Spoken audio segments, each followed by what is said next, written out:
it's time to sit back and relax with your favorite drink. And listen.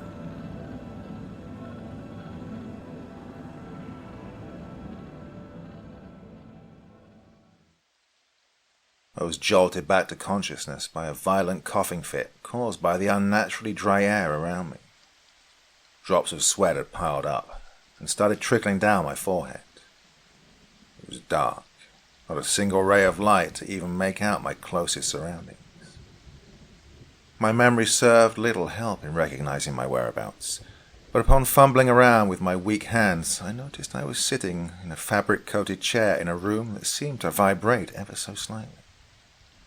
As my eyes started to adapt to the overwhelming darkness, I could start to make out the vague shape of my room. There were 3 seats facing each other with windows on the right-hand side, though they revealed nothing more than an empty void on the other side. On the other side was a door with a small window, which led out into a hallway, and then it dawned on me where I'd woken up. It was a train compartment, and the train was still moving, though seemingly rid of any other people. I tried to get up, but my legs refused to properly cooperate. They were too weak, as if they hadn't been used for days. Then some memories started to return. I was travelling. I remember getting on the train, though I hadn't the faintest idea what my destination should have been. My memory simply cut short after stepping inside my empty compartment. That had been November the 12th. I checked my pockets to look for clues.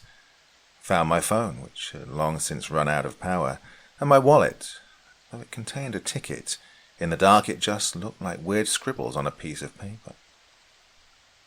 With an incredible amount of effort, I finally managed to get my legs working enough to stand up. Though I had to use the wall as a support, it was enough to move around, and I soon stumbled into the hallway of my train car. I took a moment to look through the windows in the hallway, and the world outside was empty. It both looked and felt as if nothing existed outside the boundaries of the train. The darkness made it hard to navigate without falling to the ground. I tried to look for a light switch, or at the very least another person to help me out, but none were in sight. I peeked in through the window into the next compartment. I could see the vague shape of people sitting in their seats, but upon trying to enter, I realized that the door was locked. I tried to knock, but the people on the other side didn't even flinch. When I tried to call out for them, I realized my voice had almost completely vanished, replaced by just a whisper. I made my way from compartment to compartment. While they all seemed to be occupied, none would open, and not a single person responded to my increasingly frantic knocks. As I reached the last compartment of the car, the train turned ever so slightly on its tracks, enough to knock me to the ground. While I lied there, I tried to call out for help with my barely audible voice, but no one could hear me. I got to my feet while the train still turned, and noticed the door to the last compartment slowly glide open from the turn. "Hello? Can anyone hear me?" I called out with a trembling voice as I approached the open door. No response, either because the compartment was empty or because my voice hadn't been used for so long that it barely functioned.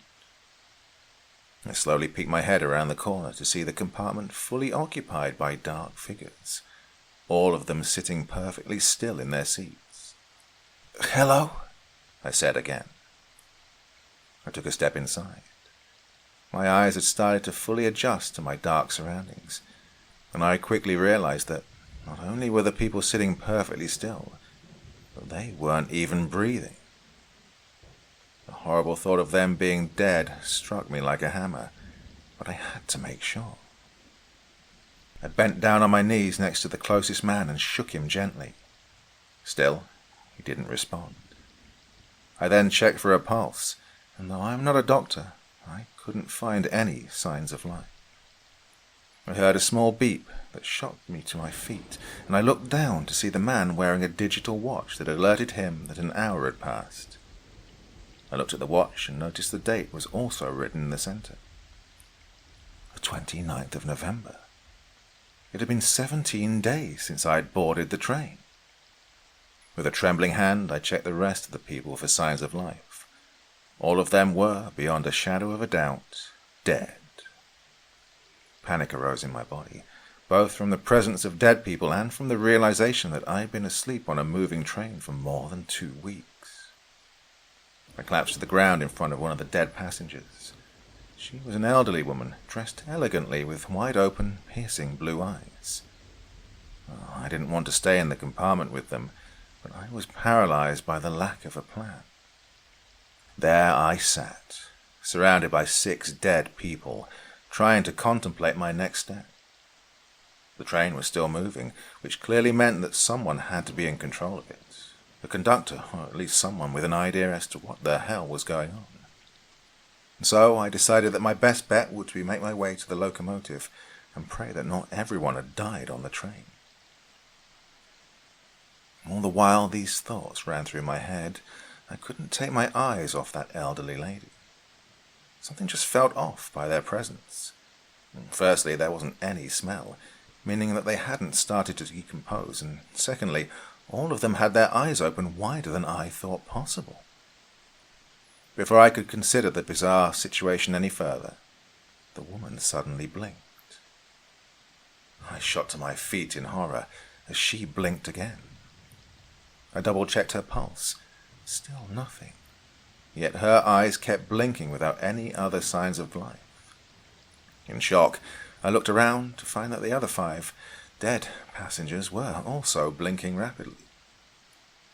Without checking them for life, I jumped out of the compartment and shut the door.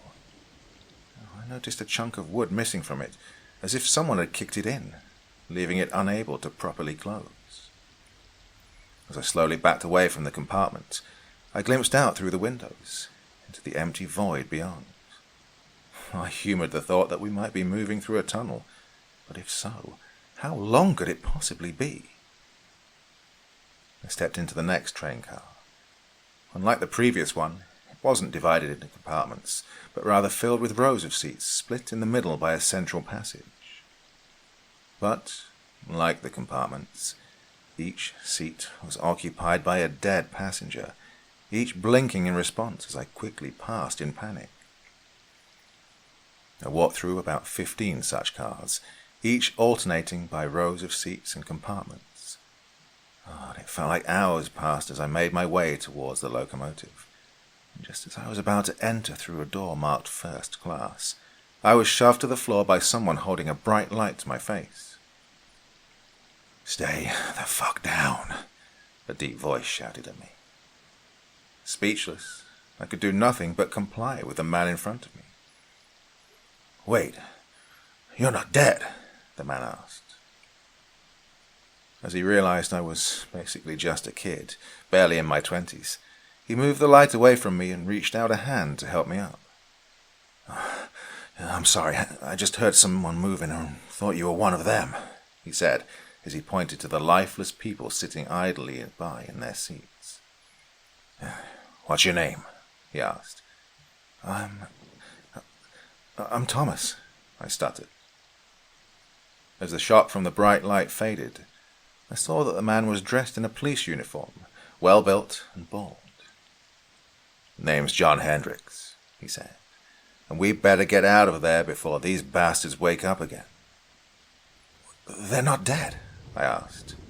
"Well, not exactly. It's like they're in hibernation." I looked at him in confusion. "People in hibernation?" "Oh, they ain't people, kid. Well, not anymore."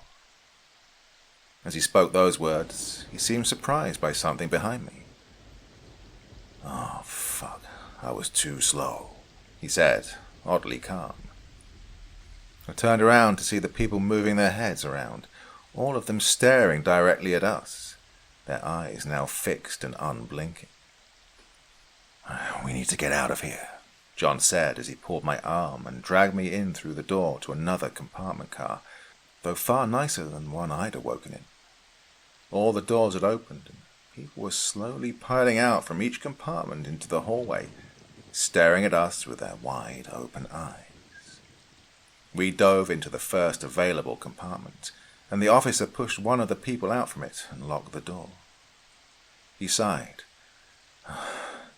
We'll be safe here for a bit. Hopefully they're just scouting. What the hell is... I started before the cop put his hand over my mouth, gesturing for me to keep quiet. Hey, keep it down, would you? He said quietly, clearly agitated by my idiocy. What's happening? I whispered. We've got to hold up in here until they go back to sleep. He stood up and peeked out the window into the hallway, before pulling down quickly back behind cover. The other passengers, what happened to them? I asked. Dead. Well, most of them anyways. Got a few survivors camped up in the dining car. I just came out to look for batteries, hoping we could get a phone working and get help. Hey, how the hell did you survive here all on your own? I don't know. I just woke up an hour ago, I said. I took out the ticket from my pocket and tried to read it. Officer Hendricks took his flashlight and set it to its lowest setting to help me read. The text on the ticket was a language I didn't recognize, just jumbled symbols and a date. Yeah, it's the same with all our tickets as well. None of this makes any damn sense. Do you remember where the train's going? I asked. He shook his head. People seem fairly docile. Can't we just push our way through? They don't seem to be moving, I asked. He sighed again. Well, I'm not afraid of the things out there. It's what comes next that terrifies me. What is it? Hell, I don't even know what it really looks like. It's massive and dark. It just uses those things to look around for survivors. We call them... As he tried to finish the sentence, a large thud could be heard on the other side of the door. I carefully peeked out through the window to see that all the people had collapsed back to the ground, and that the door leading to the car behind us had opened up. A tall, obsidian black creature poured its way inside using large, tendril-like appendages. It had thin stumps that resembled legs, and multiple more tendrils that slithered on along the walls, seeming to sense its surroundings. Though it was vaguely humanoid in nature, it didn't have a head, nor any eyes. John lifted a finger to his lip and signaled for me to keep absolutely silent. I noticed then he had his gun holstered, attached to his belt. I pointed to it without saying a word, but he just shook his head in response. The creature moved closer, and before long it was standing just outside the door. Its arms spread out, flattening out and covering the window. It started to form small cracks in the glass pane, allowing small tendrils to seep through. Oh, God damn it, John whispered as sweat poured down his face. Suddenly, he stood up and kicked the door, breaking it straight off its hinges. That barely fazed the creature, but it allowed us enough wiggle room to bolt past it. He grabbed me and pushed me through the gap between the wall and the creature, getting caught up in its tendrils as he did. They latched onto him and buried into his leg. Run! He yelled in agony as he tried to fight off the tendrils wrapping around him. Still feeling weak, I fell onto the floor of the hallway as John desperately tried to get free from the rapidly enveloping tendrils around his leg. As their grip tightened, his service weapon, still in its holster, fell to the ground, out of reach from him. What are you waiting for? Get the fuck out of here, he yelled. Refusing his orders, I dove to the floor and grabbed his gun. With the absolute minimal amount of firearms knowledge I possessed, I picked up the weapon and started firing at the center of the creature. Frantically pulling the trigger, I didn't stop until the excessively loud shots were replaced by silent clicks. Though the rounds barely fazed the creature, it did loosen its grip on John just enough for him to crawl away from certain death. I helped him to his bleeding feet, and together we rushed through into the next train car, where we pulled some loose chairs together and used them as a poorly constructed blockade to slow down the creature. We continued through the car, repeatedly tripping over the dozens of corpses littering the floor.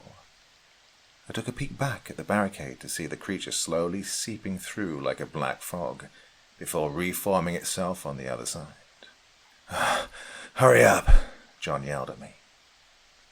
The creature had almost fully formed by the time we got through to the next car.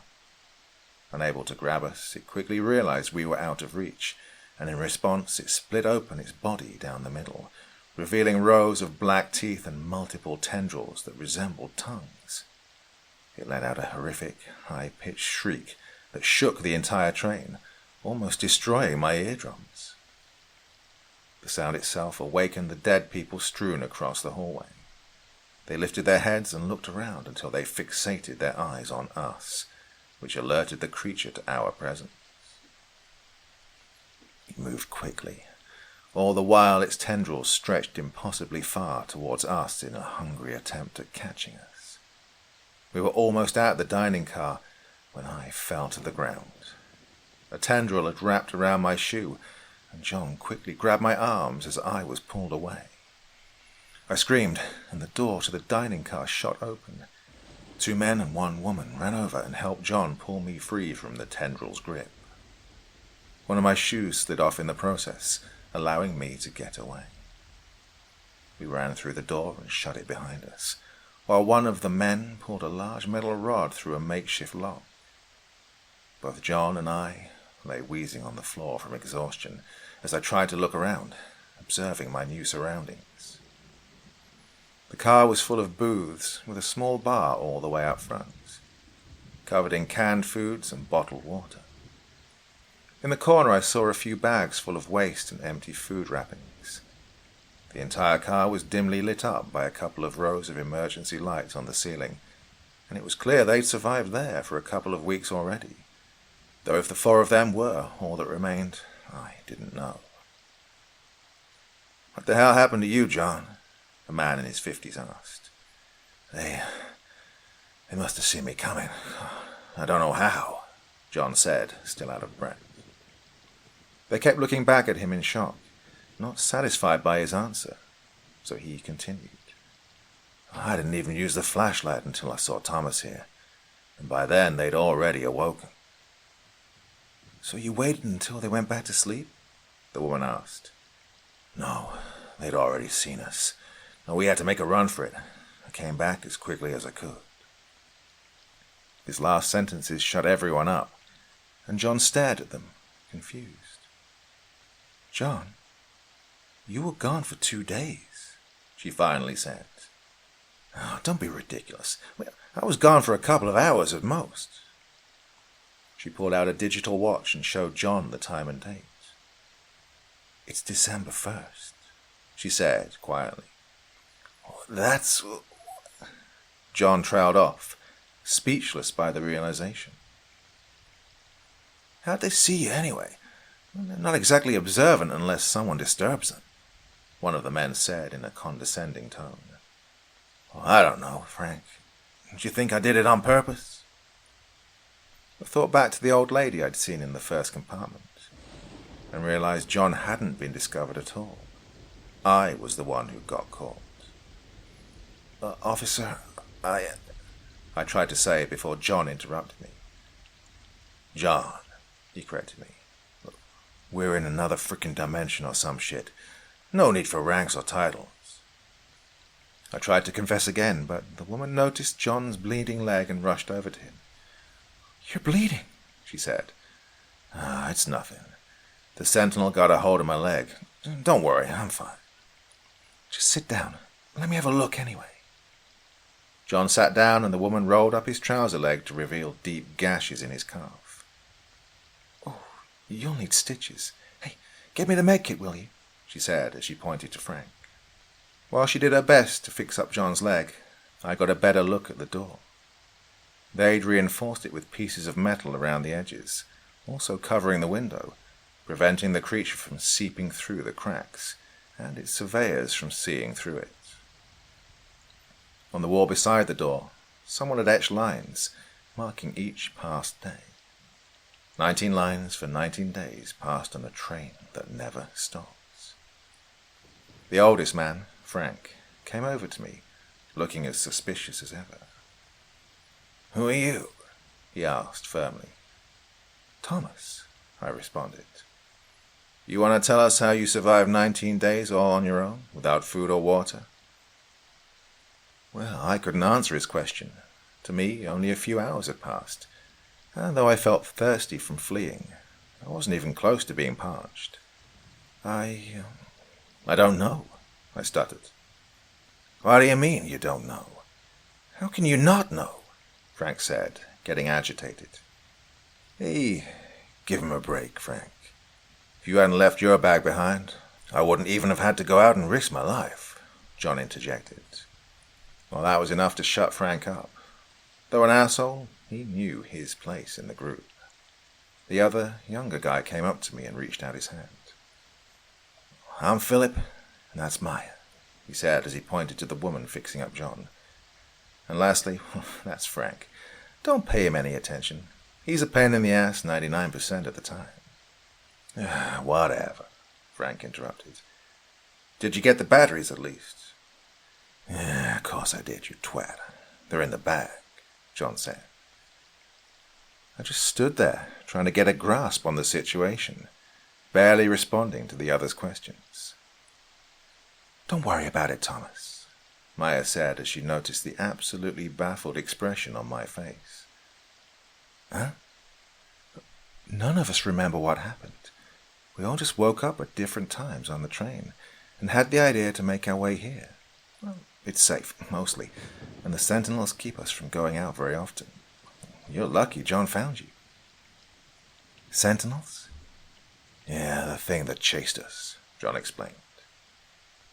A bright light penetrated the otherwise gloomy car as Frank booted up his phone, using one of the battery packs.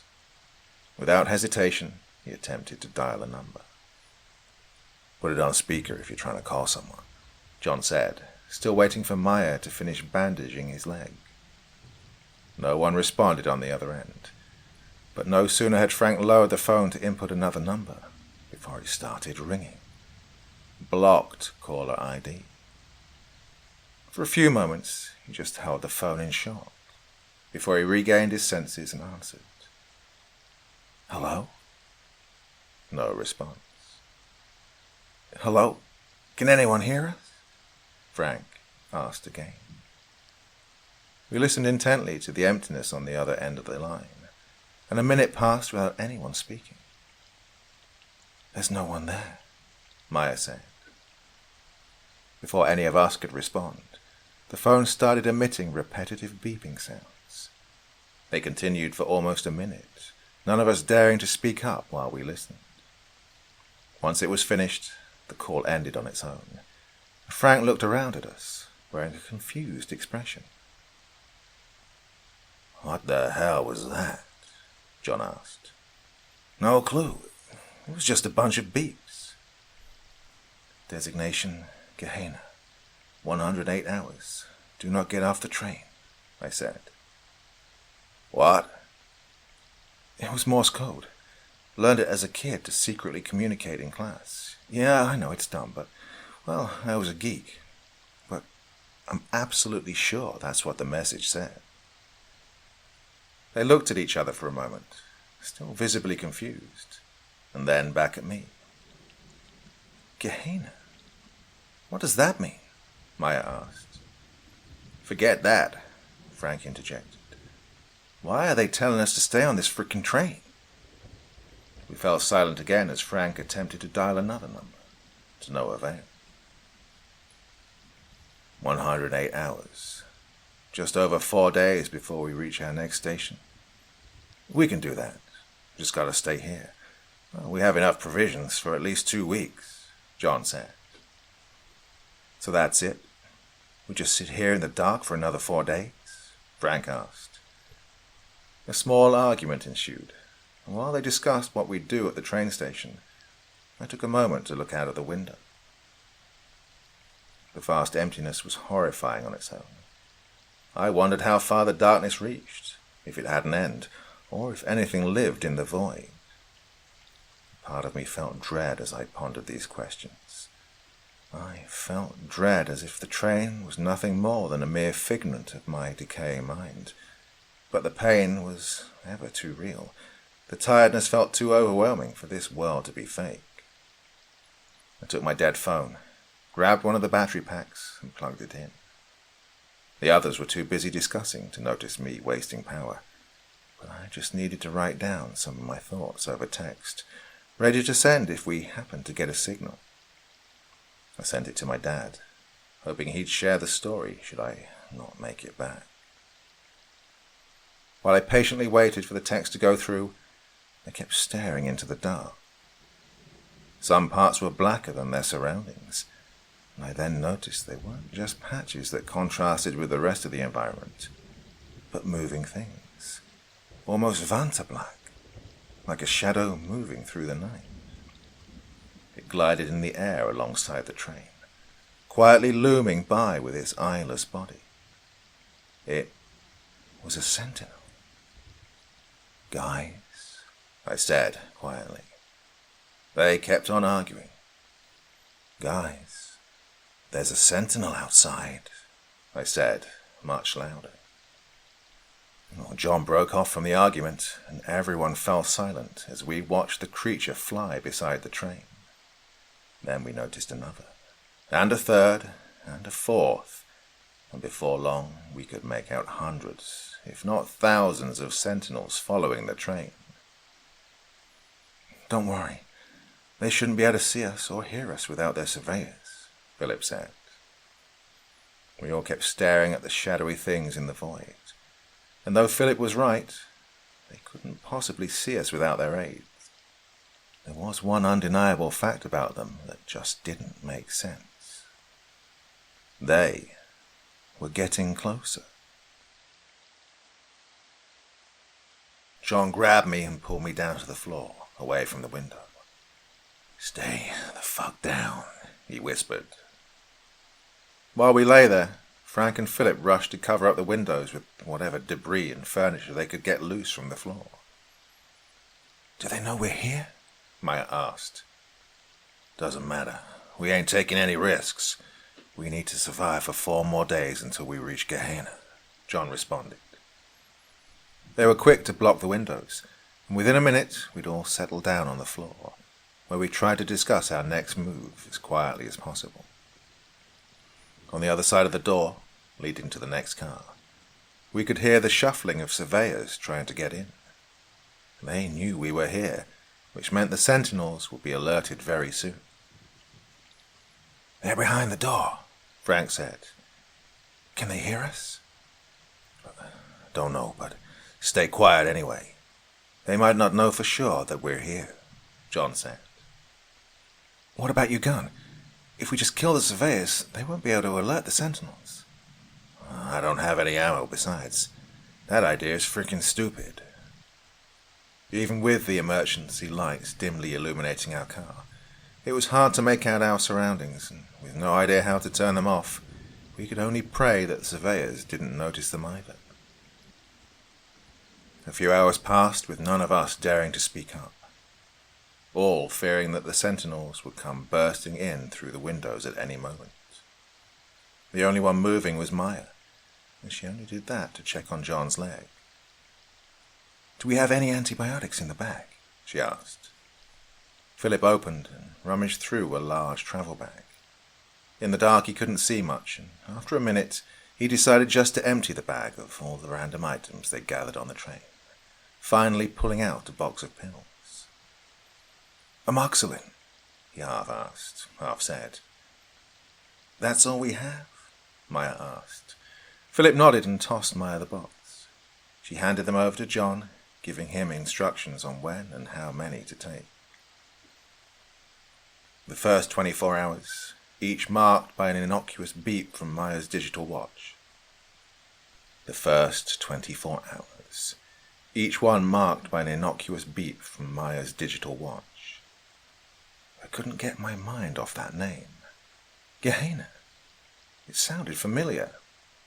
It was definitely something I'd heard before, if only to be stuffed away in the back of my mind, polluted by pointless information I gathered throughout my life.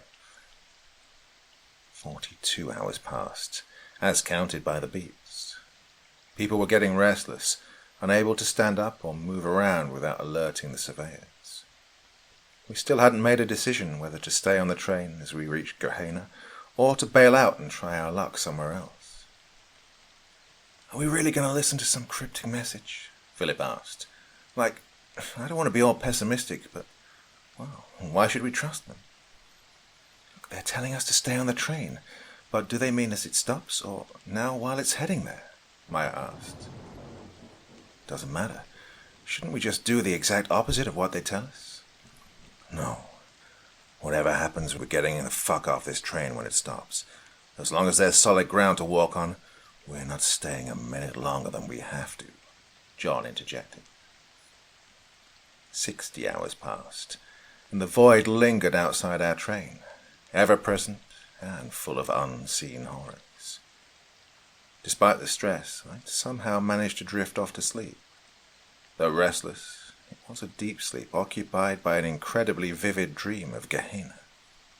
I saw it as an empty ruin of a city, trapped in the center of a steep valley.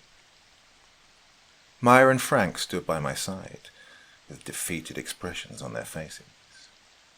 As we observed our surroundings, a bright light lit up the grey sky, almost blinding us with its presence. I tried to lift my arms to block out at least some of the light, but I couldn't lift them. Something within the light had paralyzed me, surging through my body with intense pain. As I winced in agony, my mind suddenly felt clearer than it ever had, and then I remembered. It was just a piece of fragmented information, long since forgotten, that I'd learned during my childhood during some religious class. Gehenna. It was hell, and we were heading straight for it. I awoke abruptly due to high-pitched, glaring sound emitting from a speaker system hidden in the ceiling. It jolted all of us to our feet in panic as we tried to decipher what it meant. "What the hell is that sound?" John yelled as he clutched his ears. It was rhythmic, Morse code, just like before, though in the mess of static and distortions, I could barely make out the individual beats. After a couple of minutes, despite the mess of sounds, it became apparent that the sound was just a loop of beeps with a simple message playing on repeat. "Leaving vacuous, stand by. Leaving vacuous, stand by. Leaving vacuous, stand by. Leaving vacuous, stand by." It was incredibly loud, vibrating enough to loosen the already fragile barricade in front of the door and windows. On the other side, the surveyors were trying to break through, and with a final push, the door gave in. Dozens of them flooded in through the broken barricade, stumbling over each other in the process. All the while, they kept their eyes fixated on each of us, non-blinking, full of agony. "Push him out!" John yelled, as he rushed at them with a stick, shoving the one furthest behind back through the door, then the next, but they just kept getting back up. The rest of us rushed to aid John in his futile attempt, but before we could even reach him, every single window in the train shattered from the force of hundreds of sentinels throwing their mangled bodies at the car. Covered in shards of broken glass, I fell to the ground alongside Frank, who tried to use me for balance. A piece of glass cut my left eye, temporarily blinding me from pain.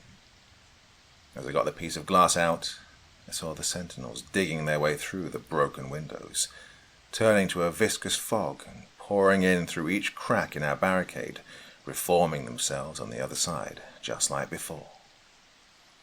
It was hopeless, and all we could do was to stand there in frozen panic, unable to think of any plausible escape. Maya and Philip had sought cover in one of the corners, where they sat embracing each other, while John charged at the sentinels wielding nothing more than a kitchen knife. As the mix of sentinels and surveyors came at us, the alarm kept blaring, and I prepared for my quickly approaching demise. "Leaving vacuous, stand by." Suddenly, An impossibly bright light filled the entire void, instantly turning the sentinels to mere filaments of darkness lingering in the air. It persisted for minutes, completely blinding out any memory of the empty void we'd left behind, and then the speaker gave out a new message in the form of Morse code. Designation Gehenna, 18 hours. Do not get off the train, the code spoke. As quickly as it had come, the light faded. It took a while for our eyes to adjust, but once they did, we were greeted by a brand new world outside the window. The once empty void had been replaced by endless fields of bright green grass, only contrasted by tall blue mountains in the horizon, miles and miles away. The sentinels themselves had all but vanished, while the surveyors had turned back into lifeless corpses, now doing nothing more than littering the hallways. Where are we? Maya asked. Gehenna, did we make it? Frank asked. No, we still have 18 hours left, I corrected him. I took a hopeful look out the window and stared at the lush fields just out of reach. The ground looked so soft, and I contemplated for a moment whether it would be smarter just to jump off the train. Well, that idea was quickly put to rest as I got a look around the train, now filled with blissful daylight that had immediately changed the mood. All right, let's head for the locomotive and try to shut this train down, John said. We quickly made our way through the train, littered with the fresh corpses of people that had died weeks ago.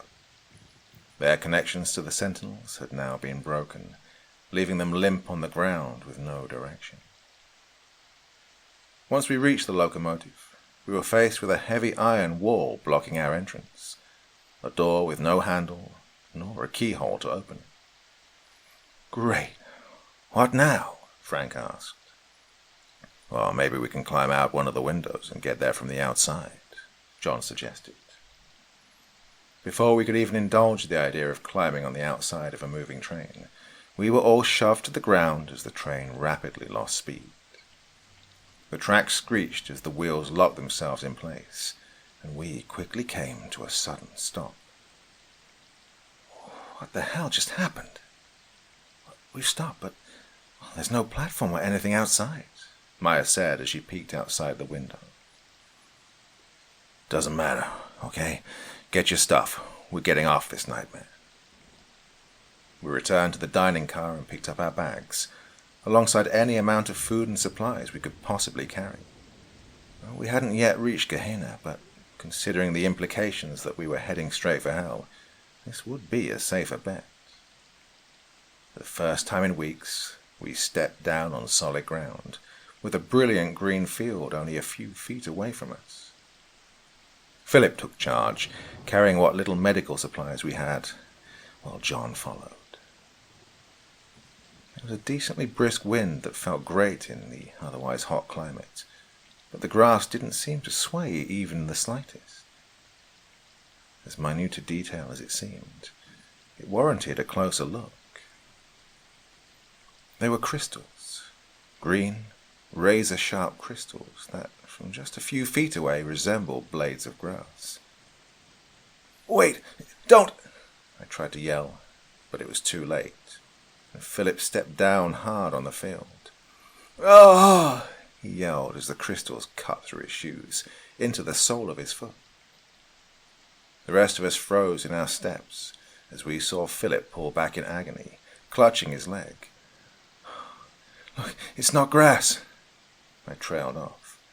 Fuck, it hurts, Philip groaned. Maya instinctively ran to his aid and pulled off his shoe. Let me have a look, she said. There were green crystals embedded deep in his sole, covered in jagged edges, making it almost impossible to pull out without causing more damage. Oh, we've got to get you back on the... Maya froze mid-sentence. The crystal was spreading, with tiny shards breaking off, embedding themselves into Philip's skin, tearing through it as they grew. What's happening? Philip stuttered.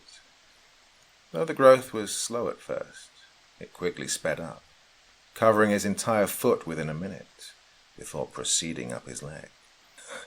"Get them off me!"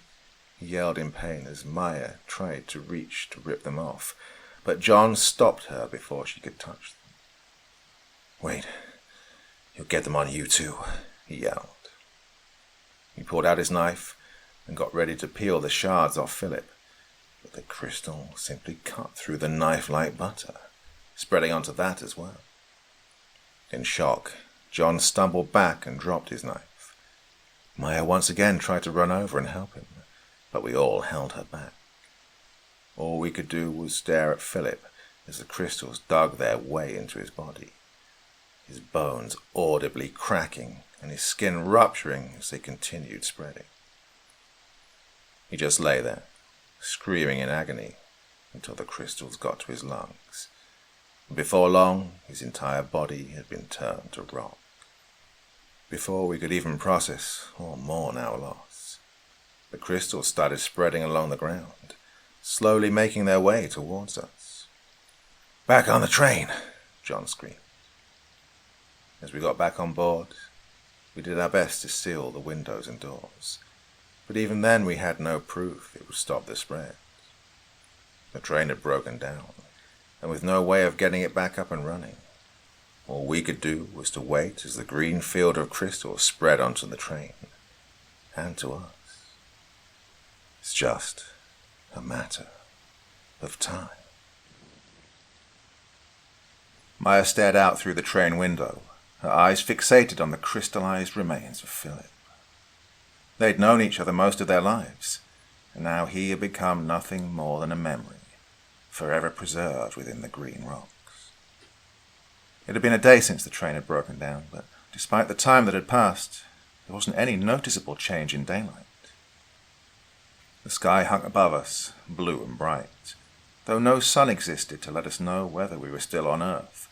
Instead, the light seemed evenly distributed across the sky with no visible source. I tried my best to comfort Maya, though nothing I could say would ease the loss and trauma we'd all just experienced. Our best bet was to simply keep everyone alive through the next part of our horrific nightmare. Though the crystals had slowed down once we retreated, they kept reaching out for the train and had already covered 2 of the cars in the back, slowly inching their way ahead during the day we'd been stuck. They seemed to react to touch, spreading faster with any interaction between us and the environment outside the train. While trapped in the morbidly peaceful landscape, John had taken it upon himself to find a way into the locomotive. The entrance had been sealed by a heavy metal wall, and it seemed that even from the outside there weren't any windows nor feasible way of entering. It was simply a block of iron that had effortlessly dragged us through 2 dimensions, broken down only to cause us pain. John, as fit as he was, had turned into a spitting image of death itself, both from exhaustion and the infection spreading through his wounded leg. Pearls of sweat formed on his forehead as he looked for different tools to smash his way through the wall, a noble but futile effort. "John, you need to get some rest," I demanded carefully, as I noticed him on the brink of collapse. I didn't dare say too much against him, both from fear of pissing him off and because he stood to be our best chance of escape. "No, I'm fine," he shouted back as he popped a couple of pills, a mixture between antibiotics and painkillers. He leaned against the wall, looking out through the window at the ever-growing crystals outside. "There's no time to stop. If we don't do anything, we'll be dead in a matter of days." "I know, John, but we can work without you for a couple of hours. You have to take care of yourself." "Just leave me alone. I need to think. There has to be a way inside. I know it," he said as he shoved his way past me, off to search for more tools. The train had turned quiet, illuminated by bright light from the sunless sky above. The air felt heavy and was filled with the stench of dead surveyors, but it was still preferable to the threat of sentinels, and in addition it was now an easy task to search for both supplies and any equipment we could use to aid us in our escape attempts. Another day passed in the fields of crystals, and Maya still hadn't spoken a word, apart from checking on John's bandaged wound and instructing him to keep taking the antibiotics. Of course, despite the inflamed and painful cut on his leg, he refused any rest. Frank and I eventually decided that we'd force him to take a break, even if it meant physically restraining him. After a short talk with Maya to make sure she agreed, we set out to force John into temporary retirement. He turned oddly quiet, and we had to search every car to finally find him collapsed on the ground with the bandage ripped off and black liquid oozing out from the wounds.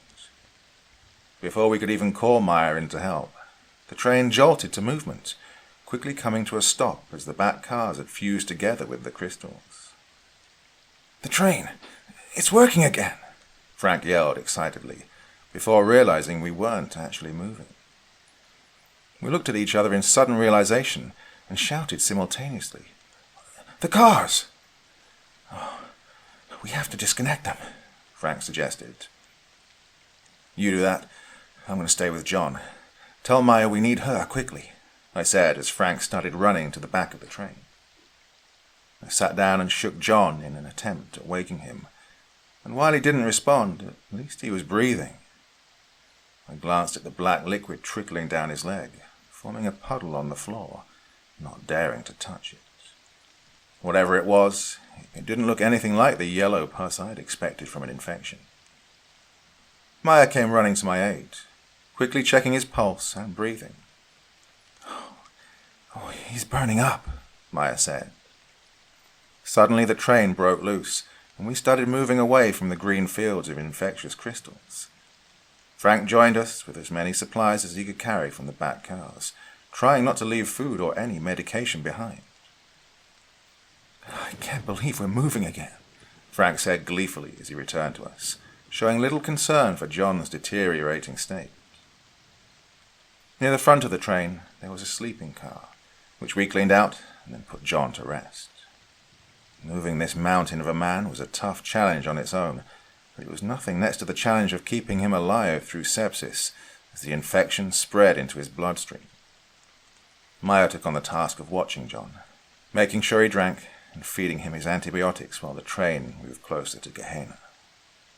It would only be a matter of hours until we reached our final destination, and I had yet to tell the others what the place truly was. While Frank was busy trying to contact the outside world, using one of the few battery packs still working, I approached Maya to tell her the pitiful truth about our journey. I sat down and glimpsed out the window, watching the landscape change as we quickly passed by. The infinite green lands that had taken Philip started to give way to solid rock, grey and continuous, with scant cracks breaking its perfect surface. Tall structures extended from some of the cracks, looking like red tree stems covered in veins and arteries, pulsating and twitching in response to our passing. At the top they broke up into bubbles filled with swishing black goo, similar to what had oozed from John's wound. Red forests, reeking of rotten flesh, growing in density as we kept moving closer to a literal hell. Every now and then, creatures would emerge from the densest parts of the structures. Bizarre beings, vaguely resembling horses, with long bodies and impossibly thin legs stretching at least 15 feet away, and eyes that were pitch black, sunken things, far too large for their heads. About a dozen of them had gotten an inkling to our presence, and galloped elegantly along our moving train, keeping up the pace. "Maya, I have to tell you something," I said carefully. She didn't respond. She just kept staring at the creatures that were following us. They never got too close, probably only curious as to what and who we were. "We're not going to make it, are we?" she said, without a hint of emotion in her voice. "What do you mean?" "Gehenna. I know the name.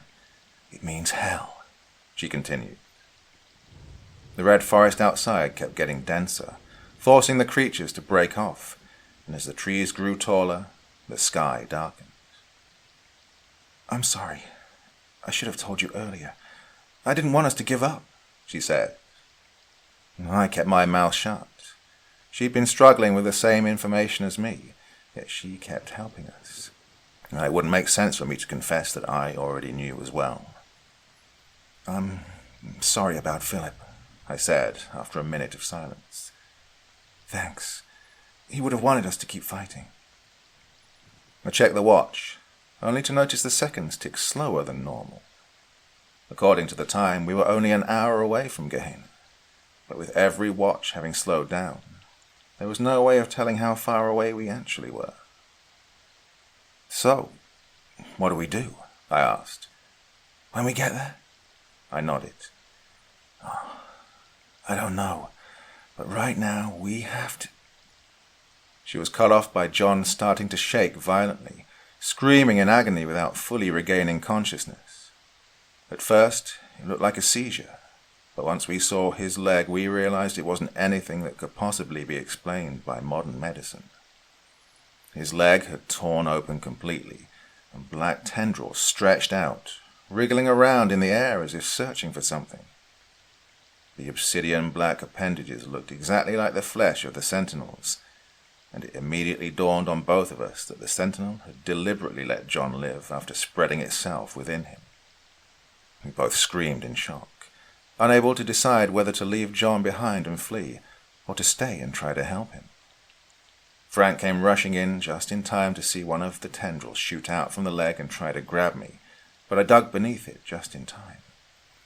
"What the..." "We have to cut his leg off," Maya yelled in panic.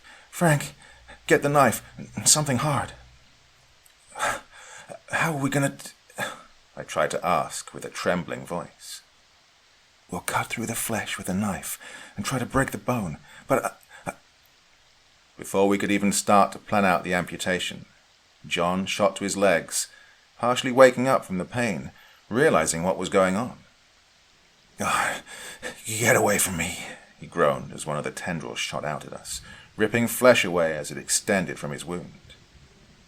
I pulled Maya with me, out from the compartment, and we fled forward into the next car, just as Frank came running back with an axe he'd found. "Where's John?" he asked.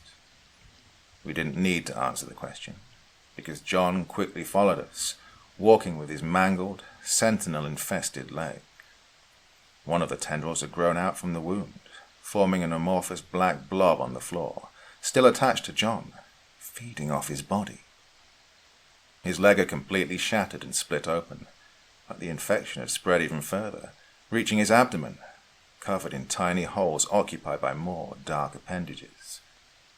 Amputation was no longer a viable option, so we kept backing away as John screamed in agony, visibly trying to fight against the sentinel's movement inside him.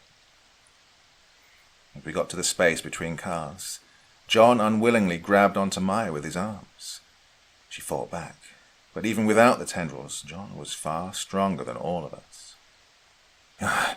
"I can't stop it," he forced out. "Please, use the axe." Frank got ready to hit John, but one of the tendrils swung at it, snatching it away. John kept fighting, turning his head to one of the exits, reaching out for it with all of his remaining willpower. "Don't you frickin' die on me," he said before pulling the handle. The door opened, and John let himself fall off the train into the thick mess of red trees and darkness. I held on to Maya as she collapsed to the floor from exhaustion, carefully checking if she'd been wounded from John's grip. Frank closed the door John had fallen out through, and we all stared at each other in silence. John had died to protect us from himself, and with that, an immense feeling of loneliness overwhelmed me. Our best chance of survival was gone, and our next stop will be hell itself. I kept staring at the slowly ticking clock. Based solely on my biological assessment of time, it felt like days had passed, but according to the clock itself, it had been no more than a measly half hour. It was the same with each clock on the train. They simply didn't work together with reality, measuring each minute as a small eternity. With John dead, we felt more vulnerable than ever, and since his death we hadn't spoken a word. I know we're all on edge, but I think it's time we discuss what we'll do once the train stops again, Frank said in his usual annoyed tone. Both Maya and I knew our true destination, but hadn't yet told Frank. Alas, the time had come, and if we stood even the faintest chance of surviving, we all had to be able to rely on each other. Frank, we need to tell you something, I said. His eyes narrowed in suspicion at my obviously guilty tone. Tell me what? Our destination, Gehenna. Well, I trailed off. Yeah? What about it? It's, Gehenna is hell, Frank. We're all going to hell, Maya burst out, annoyed by my hesitation. We fell silent for a few seconds while Frank processed what we'd just told him. Then, he suddenly burst out laughing. Really? Hell? That's the best you could do, he said. I nodded in response. So, you mean to tell me that we're already dead? That our next stop will be the realm of Satan himself? Yeah, I guess. Why is that funny? Well, if you hadn't noticed already, 2 of us died. How's that possible if we're already dead? Where's John and Philip, huh? You had a point. Our conventional idea of hell required us to be dead already, though it never stated whether you could die twice, or what happens upon second death. Well, we're clearly not dead, but that doesn't mean we're not going to a horrific place. Regardless of what you might think, Gehenna means hell, Maya said. The argument went on fruitlessly for a while, Frank never giving in and admitting we weren't going to reach salvation once the train stopped. In the meantime, I kept staring out of the window. The once green fields of killer crystals had long since vanished, and the forest of red pillars had grown so dense that it finally blocked out each ray of light brave enough to attempt to illuminate our path. If I hadn't known better, I could have thought we were back in the void, but it felt different, far hotter than it had before, even more devoid of hope. Before I got a chance to question the environment, the darkness gave way to a large open space, devoid of any life. Just a rocky, flat surface surrounded by infinitely tall cliffs on each side. It was a valley, grey and dull, with little to no light penetrating a layer of thick clouds above. And then, the train started to slow down. We're coming to a stop, Maya said as she peeked out through the window. The tracks end here. Before long, the train stood still, and all the doors opened automatically, signaling for us to get off. There was a sign on the empty platform next to us, written in a language I couldn't comprehend. I pulled out my crumbled-up ticket and compared the text, noticing that some of it matched. Gehenna, I mumbled. So, what now? We get off the train and wander the wasteland? Sit here with the last of our supplies, waiting for hunger to kill us? Frank asked. Well, we never got the chance to make a decision, before the train simply started disintegrating under our feet. First the windows turned to sand, then the seats rotted away as if hit with 1,000 years of time, and finally the door started to crack, causing us to plummet into the ground. I groaned in pain as I landed, severely twisting my ankle, while the others landed slightly more elegantly. Maya and Frank helped me to my feet as we witnessed the last chunks of train just vanish before our eyes. We climbed off the tracks and onto the platform. It was situated on a bridge, giving us a clear view of our surroundings. It was a city, or at least it used to be one, now nothing more than the ruins of a previously inhabited place. Tall cliffs stood around the city, too steep to be climbed, too massive to allow for much light. We were in the shadows, clueless and lost. I looked around at the worn-down buildings, desperately searching for any kind of life, but there was none to be found. Without any other options, we headed down to the streets and started searching for a way out. The houses were mostly empty, too broken to set foot in without risking total collapse, filled only with crumbled papers written in a language none of us could understand. Where they'd had furniture, It was crudely constructed from debris of metal and what could only be bone fragments, but whoever built any of it was nowhere to be seen. "How much food and water do we have left?" Frank asked. "Enough for maybe a day," Maya responded. He sighed in response, and we kept walking. I limped behind the other two on my twisted ankle, until we eventually reached a large, open square, surrounded with what looked like temples. Unlike the surrounding city, they were beautifully built in stark contrast to their surroundings. In the middle of the square sat an emaciated figure, a man with white, thin hair and protruding, prominent ribs from his starved body. He didn't seem to notice us as we quickly approached him to see if he needed help, but even as we spoke to him, he just sat there, rocking back and forth as he mumbled over and over again in a hoarse, sickly voice. "I just want to die. Why won't you let me die? I just want to die. Why not? Why? Why?" Maya bent down in front of him and tried to catch his attention. His eyes had turned white from cataract, rendering him completely blind, and chunks of flesh were missing from his chest and abdomen, visibly infected and smelling like rot. She reached out and checked his pulse, quickly retracting her hand. "He's dead." "What do you mean dead? He's clearly living, talking, everything," Frank said. "Look at him. No one could have survived these wounds. He doesn't have a freaking pulse," she said. Of course, she was right. The man should have been dead. Yet there he was, crying in agony, begging for a death that never came. Suffering, blind and deaf without anything to connect him to the world he lived in. "What do we do?" I asked.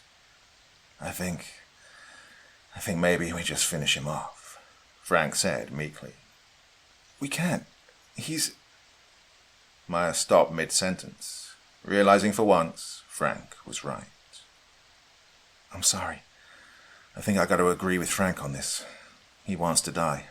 The least we can do is to free him," I said, as kindly as I could. Frank pulled John's knife out from the backpack and looked at us for the go-ahead. I nodded in return.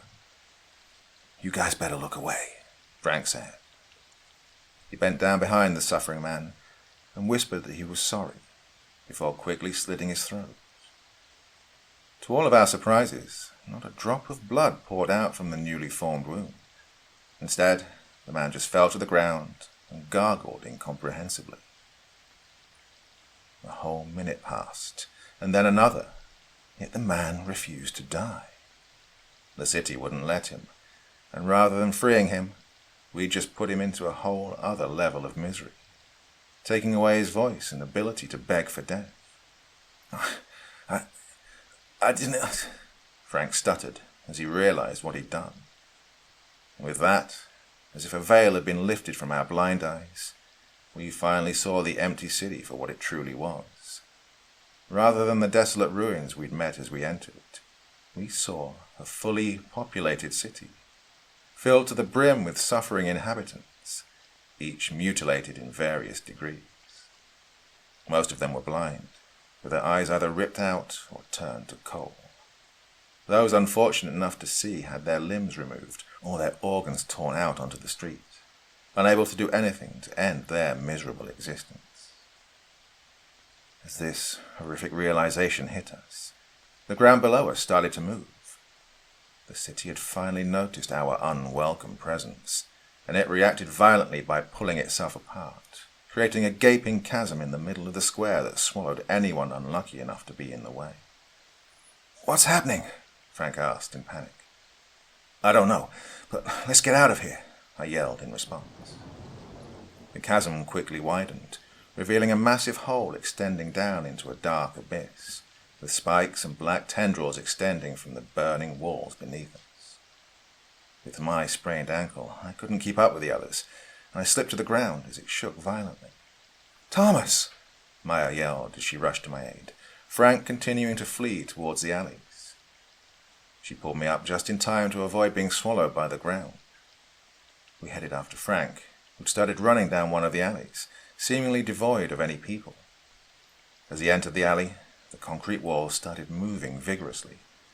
"Frank, wait!" I yelled, but he didn't hear me. By the time he'd noticed the walls, it was already too late, and hundreds of spikes shot out from them, morphing out from the concrete buildings. Frank dodged the first one as he tried to retreat back towards us, and for a moment it seemed he was in the clear, before one final spike emerged and penetrated straight through Frank's abdomen.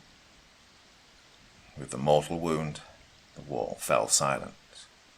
Frank collapsed to the ground, holding onto his guts, unable to scream from the intense pain. "Frank!" we yelled simultaneously as we rushed to his mangled body. He lay there in shock, his eyes darting frantically back and forth between us. Too wounded to move, he didn't even realize the severity of his injury.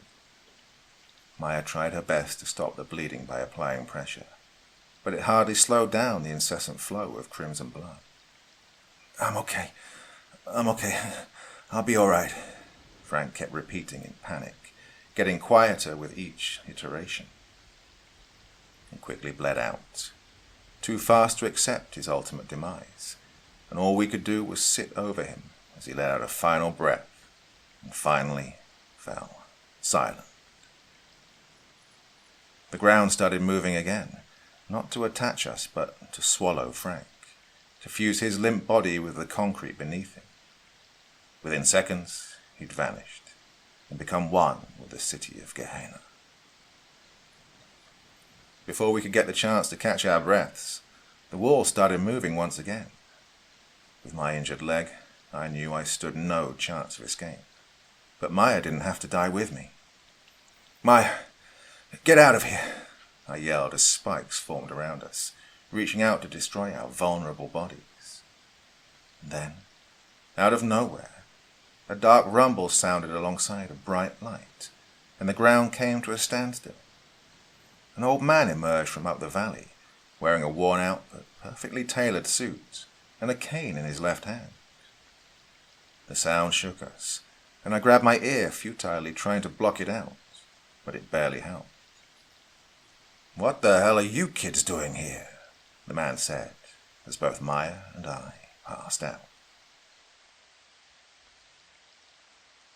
I slowly opened my eyes, momentarily forgetting that I'd literally spent the last couple of weeks in hell.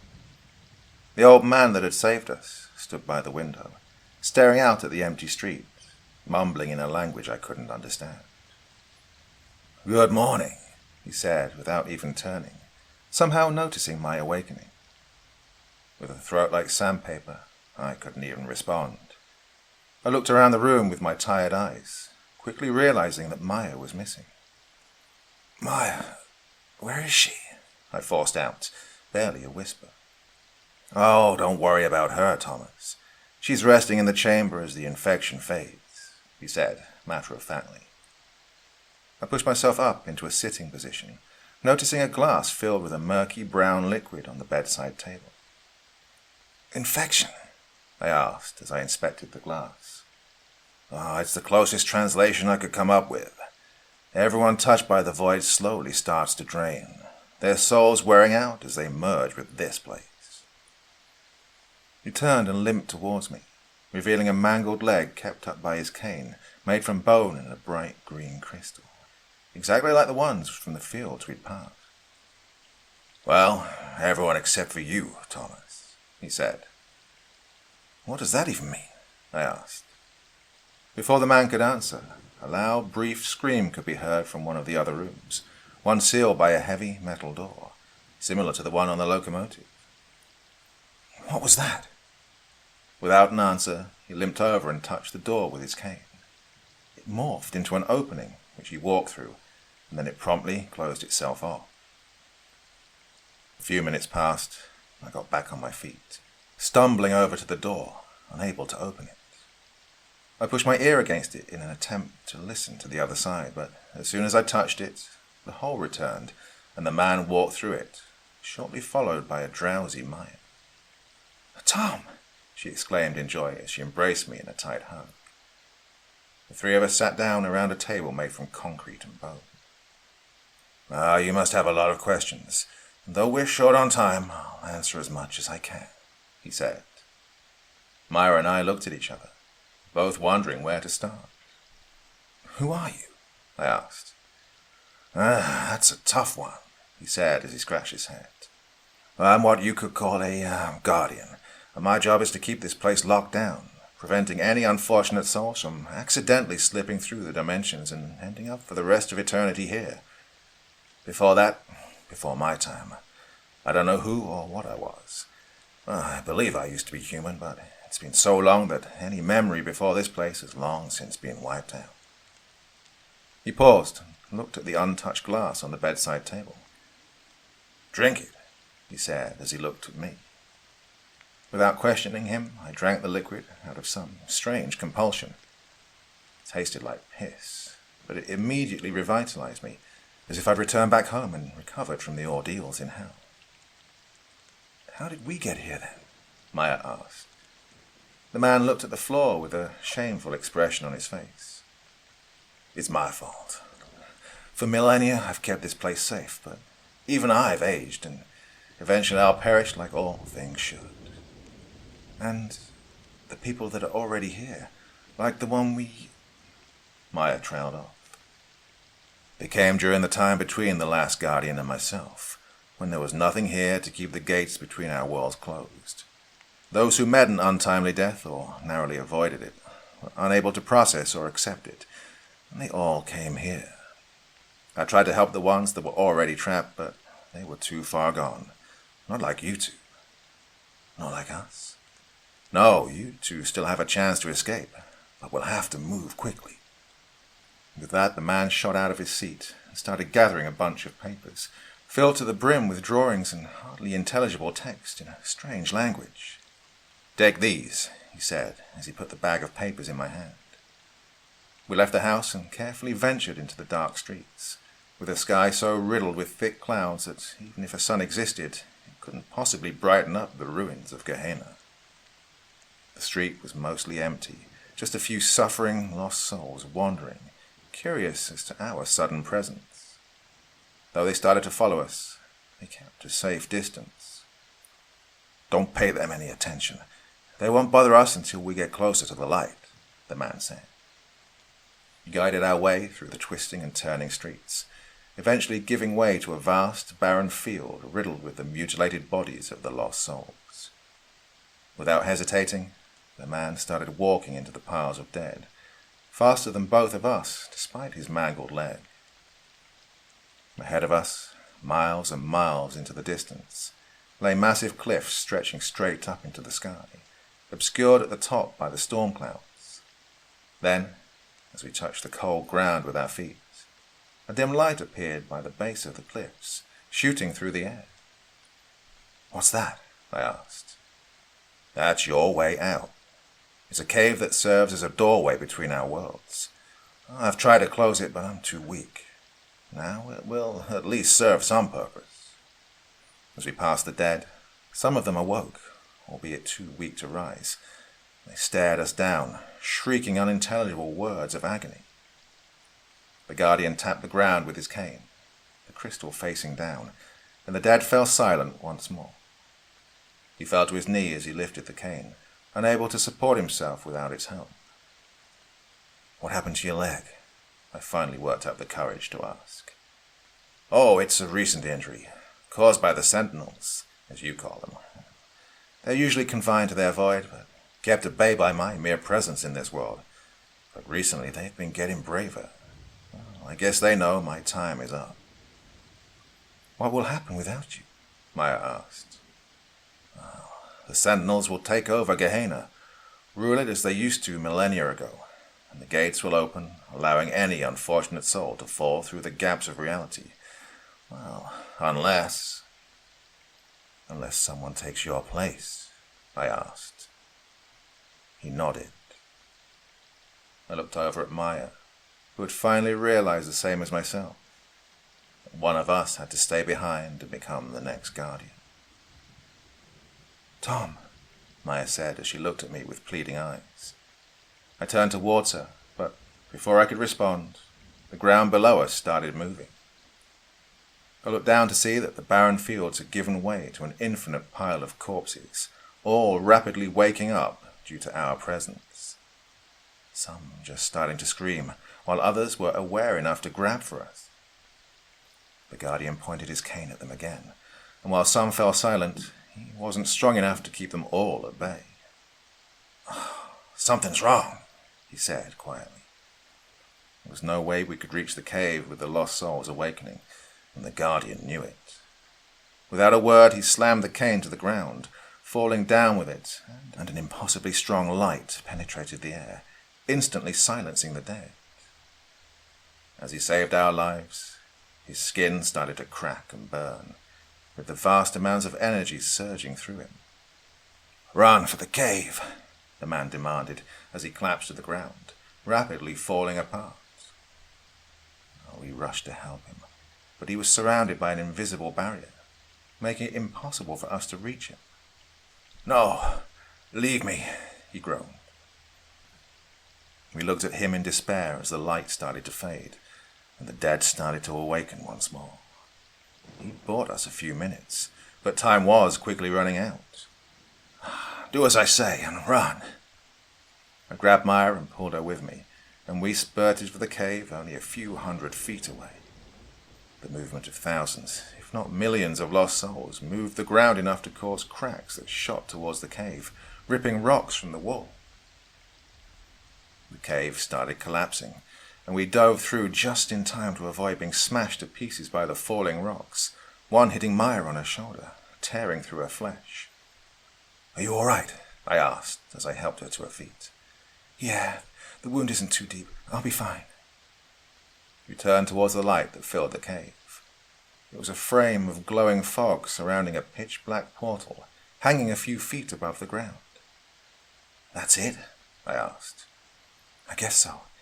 Doesn't exactly look inviting, but there's nothing else around."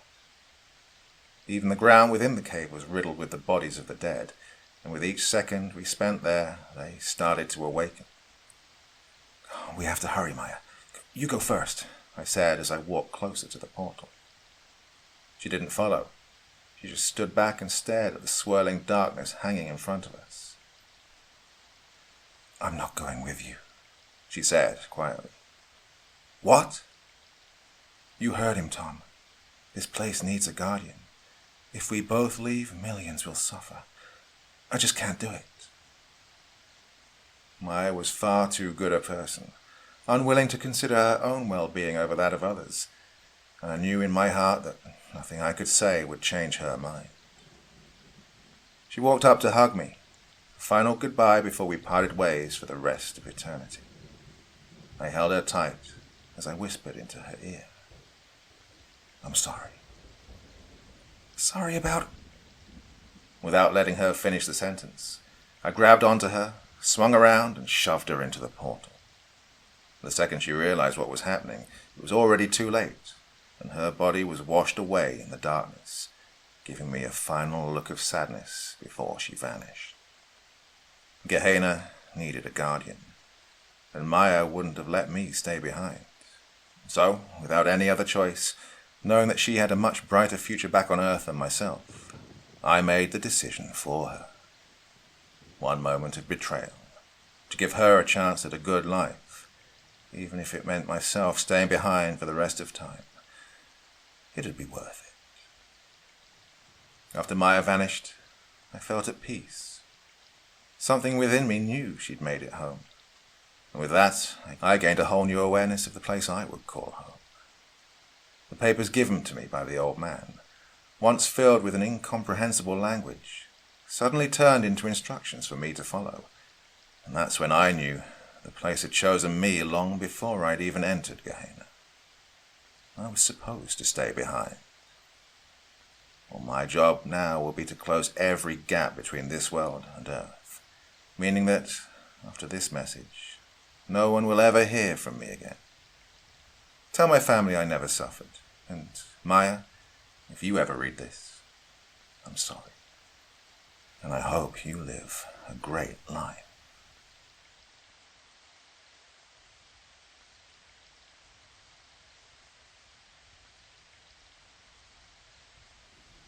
The view from our classroom windows is nothing but a murky white. I bet if I went outside and looked down, I wouldn't be able to see past my knees. I won't be going outside, though. I honestly don't think I'll leave this classroom for a while. Our class, Gothic Literature, was supposed to end at 1:30. Oh, I remember just staring at the clock, watching the seconds tick by, feeling Mr. Sampson's voice drone through my body, the monotone sound killing me into a haze of sleepy existence. Oh, I didn't get much sleep last night. It certainly shows. The classroom was lit solely by the fluorescent bulbs flickering on the ceiling, Sampson having closed the blinds to avoid distracted glances about 15 minutes in. I wonder now if we would have noticed the building fog outside had the blinds been open. Maybe we would have clamoured together by the window, whispering in excitement to each other. Anything that wasn't hearing for the 10th time that week how revolutionary Mary Shelley was for that time. Or hearing Susan beg him to cover Carmilla, "Just for half a lesson, Mr. Sampson." It isn't unusual for a mess of high schoolers to grow distracted and excited at any little change. I mean, who can blame us? Well, the constant repetition. Regardless, I've gone too far off topic. So, it was about 10 minutes before the bell was supposed to buzz, signifying the 7-minute-long break from our daily torture. That's when the intercom system crackled into life. "We will now be having a lockdown drill. We request everyone stay calm and follow the instructions of their current teacher. If you are outside your classroom, we ask you please to make your way back in a timely manner. Thank you." I heard the collective groans of students who didn't want to crawl under their desks in the dark. Really, the only thing worse than this lecture is the singular sound of your deskmate's breathing penetrating a heavy cover of silence. Nevertheless, we're used to lockdown drills by now. The class shuffled slowly, desks creaking as students stood and crouched. Susan shoved herself under the teacher's desk, while Jamie and Audrey stood shoulder to shoulder in the tiny alcove just behind the doorway. We all waited with frustrated, bated breaths, knowing that in just a few seconds we'd hear someone try the doorknob, apparently to scare us. It never works. And then the intercom system would announce the drill was over. But those sounds didn't come. Instead, all there was silence. The reintroduction of sound started with a couple in the back corner whispering and giggling to each other. Students, growing more impatient, began talking to each other. It took 10 minutes before Mr. Sampson himself moved to his desk, shooing Susan out in the process in an attempt to get some work done. 10 more minutes passed. He grew frustrated and motioned us back to our seats. That was when someone peeked outside. I'm not sure what they were looking for. Maybe to see if it was a different sort of drill, or maybe if it wasn't a drill at all. It didn't take long for everyone else to be made aware of the oddity that was the outside world. "Hey guys, I can't see outside. It's like, well, hella foggy." I think her name was Ashley. I worked on a lab project with her once. "Shit, she's right," the guy chimed in from across the room. "Geez, that's a massive blockage. Whoa, imagine driving in that." "Can't be foggy. It's not even humid out. Plus, it's already lunchtime. Way too late for fog." Susan snorted. You know, like a smartass. "Well, it's clearly something. Do you think it's fucking with the cell phone towers? God, I don't have any reception." Ashley spoke again. "Guys, come on. No phones in class. We just touched on this day before yesterday." Well, despite Sampson's protests, there was a quiet murmur of agreement. People who'd either checked their phones prior and noticed the same thing, or those who were checking them now and, well, noticing the same thing. Weather does screwy things, guys. Who knows? I finally interjected my own opinion, shrugging my shoulders. A few more murmurs, slowly growing louder in volume as friends and deskmates began talking to each other to alleviate the boredom. 5 minutes later, whatever the weather is doing to our phones clearly has done something else, because our electric went out. We could still connect to the Wi-Fi. Well, obviously, I'm writing this, aren't I? But nothing else. Lights burnt out. The projector wouldn't turn on. Even the hum of the air conditioner that we hardly notice anymore just went silent. It was around 2 o'clock we heard the first scream. It was horrible and blood-curdling, and it came from outside. We could hear it reverberate from the glass window, cold to the touch. And as I'd find out later, it was the first of many screams to come. Some kid had decided to go outside. We didn't know that yet, though. At this point, Mr. Sampson had clearly had enough. I'm going to check with Miss Young next door. Stay put and lock the door behind me. I'll be back shortly. Standing from his desk, he took brisk steps to the classroom door, exiting with a confidence only an authority figure has. We followed his instructions, for a while at least. Minutes ticked by. Finally, around 2:30, we decided to just leave. What were they going to do? We'd been left with no guidance, just a bunch of kids who totally didn't know better, right? It was cold outside as I passed the threshold. You know when you enter a Walmart at midnight and everything is just weird, like you're on a different plane? Well, that's kind of what this felt like. The halls were dark, silent. The only light strewn in was through the double doors in Hall B, casting large shadows behind doorways. The fog pressed against the door, almost ominously. I'm leaving, the guy from earlier shrugged, heading towards the doorway. Wait, what if they turn the alarms on? The doors will sound, especially if we're on a lockdown, Ashley pointed out. Yeah, power's out. I doubt they are, he called from behind him. I only looked over at him when I heard the doors open. Immediately, he began screaming. He jerked away from the door, as if he'd been burned. The air smelled like chlorine and bleach. Maybe a bit of formaldehyde that the zoology class uses during exams.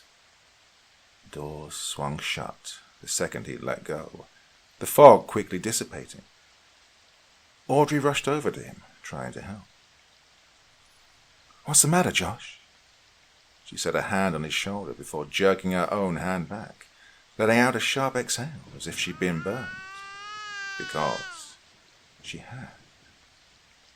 She seemed to notice the situation almost instantly, shrinking back from the cowering boy in front of her, now letting out a raspy, crackling moan of pain. It reminded me of someone with pneumonia, the sound of it. Burning. His skin was burning, bright red and blistering, and so was the palm of Audrey's hand. It's a chemical burn. What touched them? Quick, there's a shower in the science lab. We should get them there. How did this happen? 30 voices, all at once. Well, we split up in the end. 5 of them headed to 2B, the lab with the supposed shower, and the rest of us headed into the classroom. Half of us eerily quiet, the other chattering in confusion and alarm. And so, here we are, folks. A couple of hours later, in a classroom surrounded by white, a fog of chemicals. We should find someone who knows what's going on. I mean, we can't just sit here, can we? And yet, that's exactly what we're doing. Well, I'm posting this now. You guys seem to know your way out of some, well, less than ideal situations, and I'm at a loss. I'm scared. Well, we have a lot of good news and a lot of bad news. Everything is jumbled up in my head right now and my hands won't stop shaking, so please bear with me. Well, some minor bad news first. I can't smell. Ever since I could smell the gas, I just can't anymore. Everything burnt for a while and then it just stopped. My nose is constantly congested, and even when it's not, there's just nothing. incredibly frustrated by this. It doesn't help that it feels harder to breathe, like a big weight is sitting on my chest. I don't know if that's just my grief getting the best of me, or an omen of something worse and unseen. Also, we aren't going to piss on things.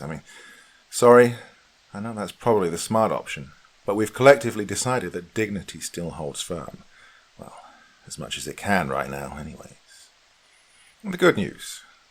A lot of us followed some of your advice. Why we don't have advanced science materials. Funding? No. We did have trash bags and duct tape. We sealed off 2 classrooms and used coats and emergency blankets to make bedding for us last night. Oh, I was right. It was a long night. Ashley eventually cried herself to sleep, I think around 1 a.m. It was late. The classroom was so dark it's hard to explain. We spent so much time around light pollution, or under a blanket of stars and moonlight, that it's really freaking jarring when you can't make out anything at all. There's nothing for your eyes to adjust to, just pitch blackness. I'm sorry, but it really shook me up, guys. This morning, the first thing we did was head up to the roof. I was one of the stupid people that decided to, do it. And once we got up there, we noticed that the fog reaches the top of the 2nd story. It just barely brushes the edges of the roof. Also, it's massive. I can't see the end of it, and that's saying something considering I can see the town. That, admittedly, worried a few of us quite a lot. What about our parents, our siblings? A few people had family out of town. I wasn't one of them. My call rings through, but no one has ever answered. I cried. A lot. I have no idea if they're okay or not. There are miles and miles of this fog. We're stranded in a rickety boat on a monstrously huge ocean. I don't think anyone would help us, even if someone who could was in town. How would anyone even get to us? Somewhere along the line, everyone filtered off the roof and back into the school. And I was left alone, staring off into a sea of grey and white. After a very long time of just sitting and staring out into the mist, I slowly rose, making my way back down the stairs. Ashley was crying again. I could hear her, faintly, her sobs bouncing off the school walls. I rapped gently on the lab door. Audrey was there, holding her wrapped hand. I'm heading to the cafeteria. Did you want to come with me? It felt like the one nicety we could afford right now, trying to include people. Sure, not like I'm any use here anyway. She lowered herself from the lab table she'd been sitting on, following me out of the classroom. As we passed over the doorway, I tried not to look at the sheet covering Josh, brown with dry blood that had seeped from his burns. God, I wonder if it smelled like rot. Our footsteps were our only company for a while, our tennis shoes squeaking against the waxed floor.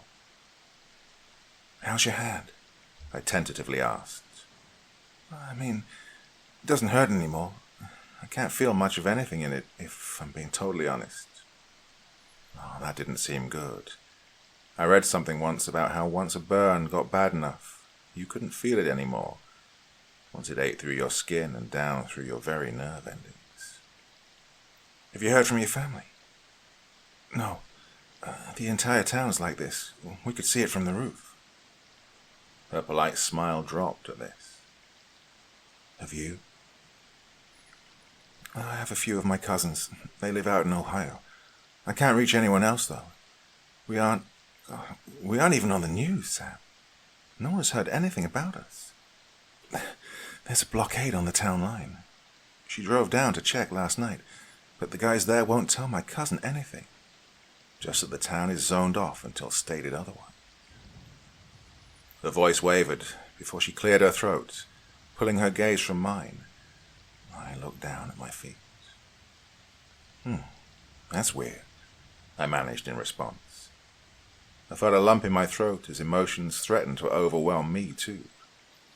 I didn't want to be like Ashley, crying over something I had no control over. Helpless, though. That is exactly what we are.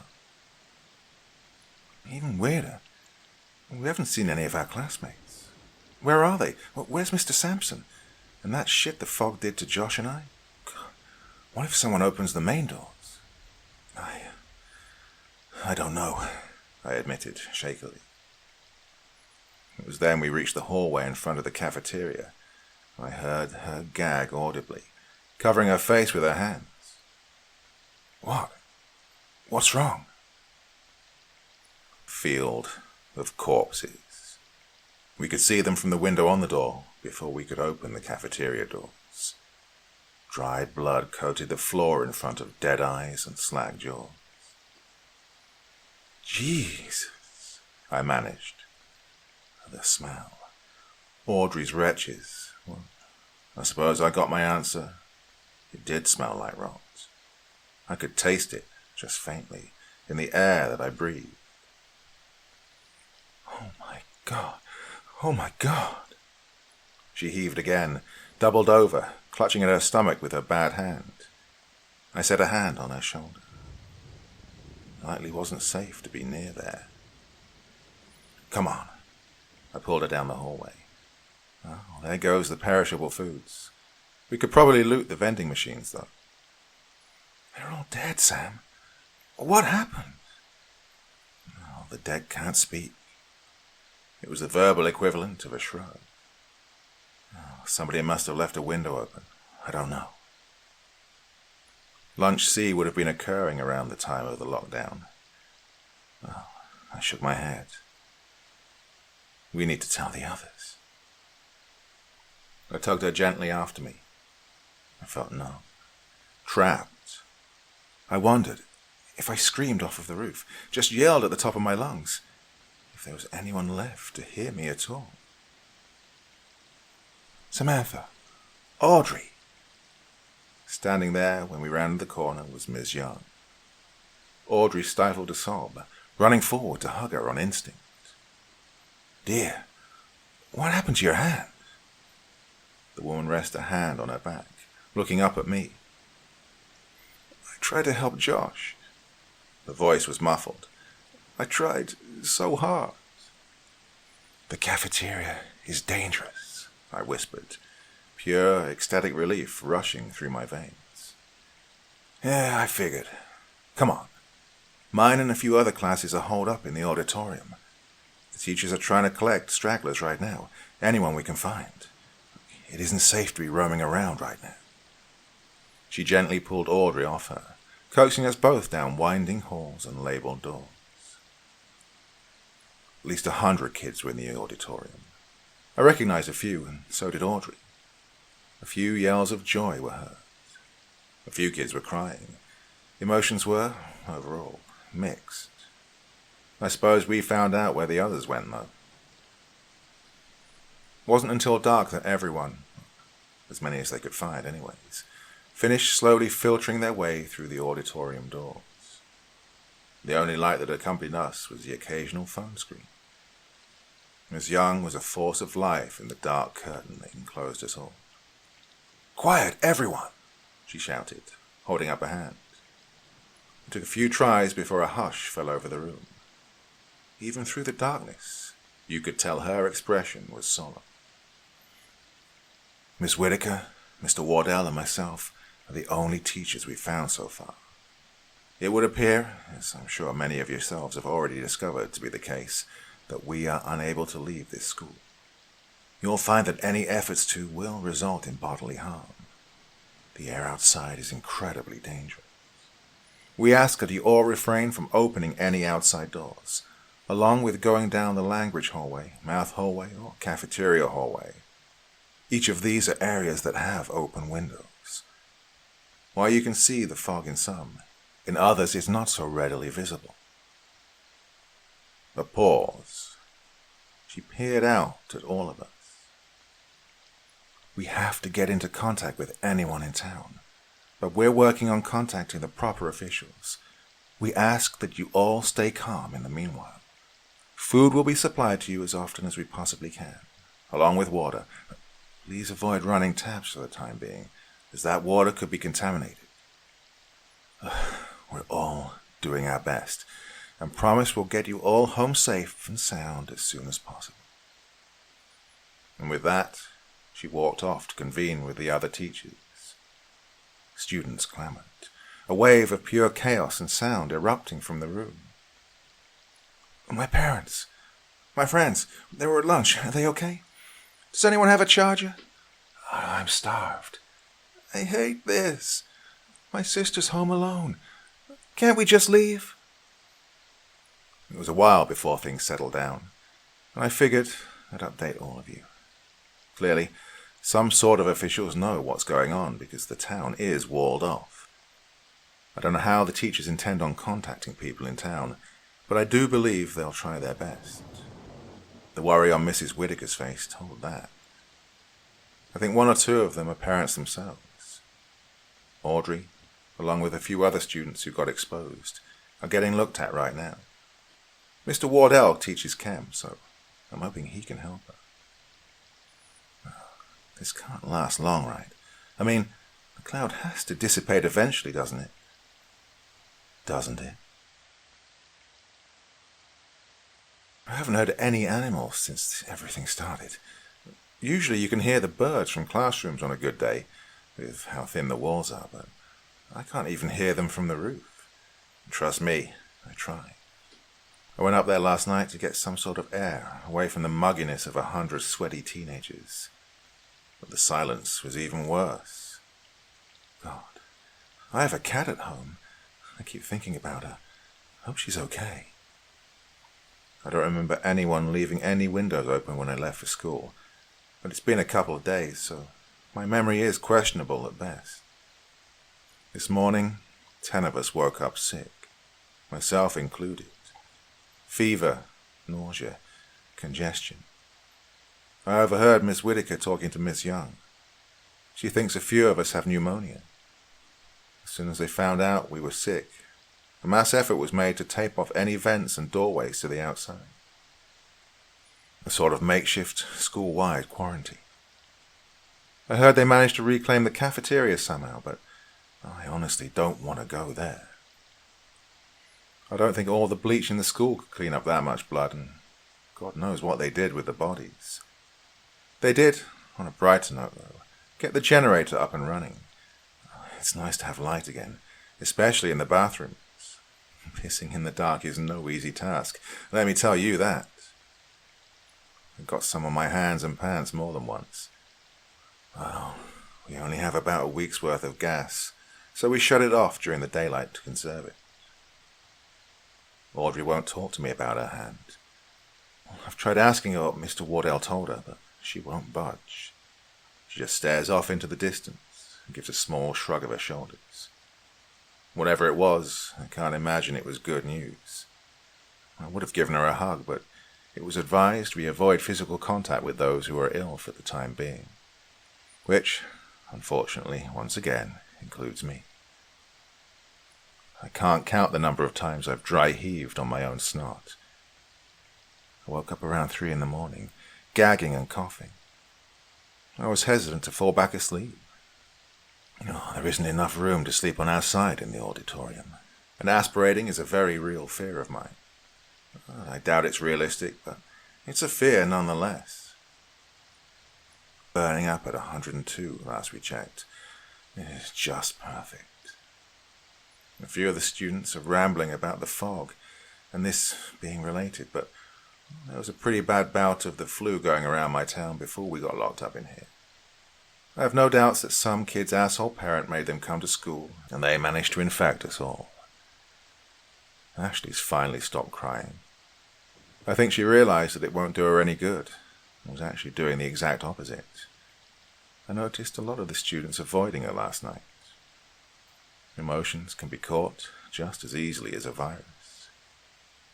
I think most of us have shut down to avoid that at this point. No one wants to be exposed and vulnerable at this point in time. That being said, there are a couple of students who aren't keeping to themselves, bringing water to those of us that are sick, blankets to those shivering, and at one point a couple of kids got some instruments out of the band room and played a couple of songs. It was actually really nice. It makes you forget, at least for a bit, the severity of the situation we're in. The ones helping are trying to do more than survive, something that a lot of us aren't attempting at this point in time. But the situation has reached a pinnacle of severity, though. We only have enough food for a couple of weeks. A few of us are diabetic or have chronic or mental illnesses, medications for which we don't keep at school. I haven't had Ambien in 3 days. The nightmares for me are horrific. I would do anything to make them stop, and I know this is only the beginning for me. I can't imagine what withdrawals some of us are going through, especially the drug dealers.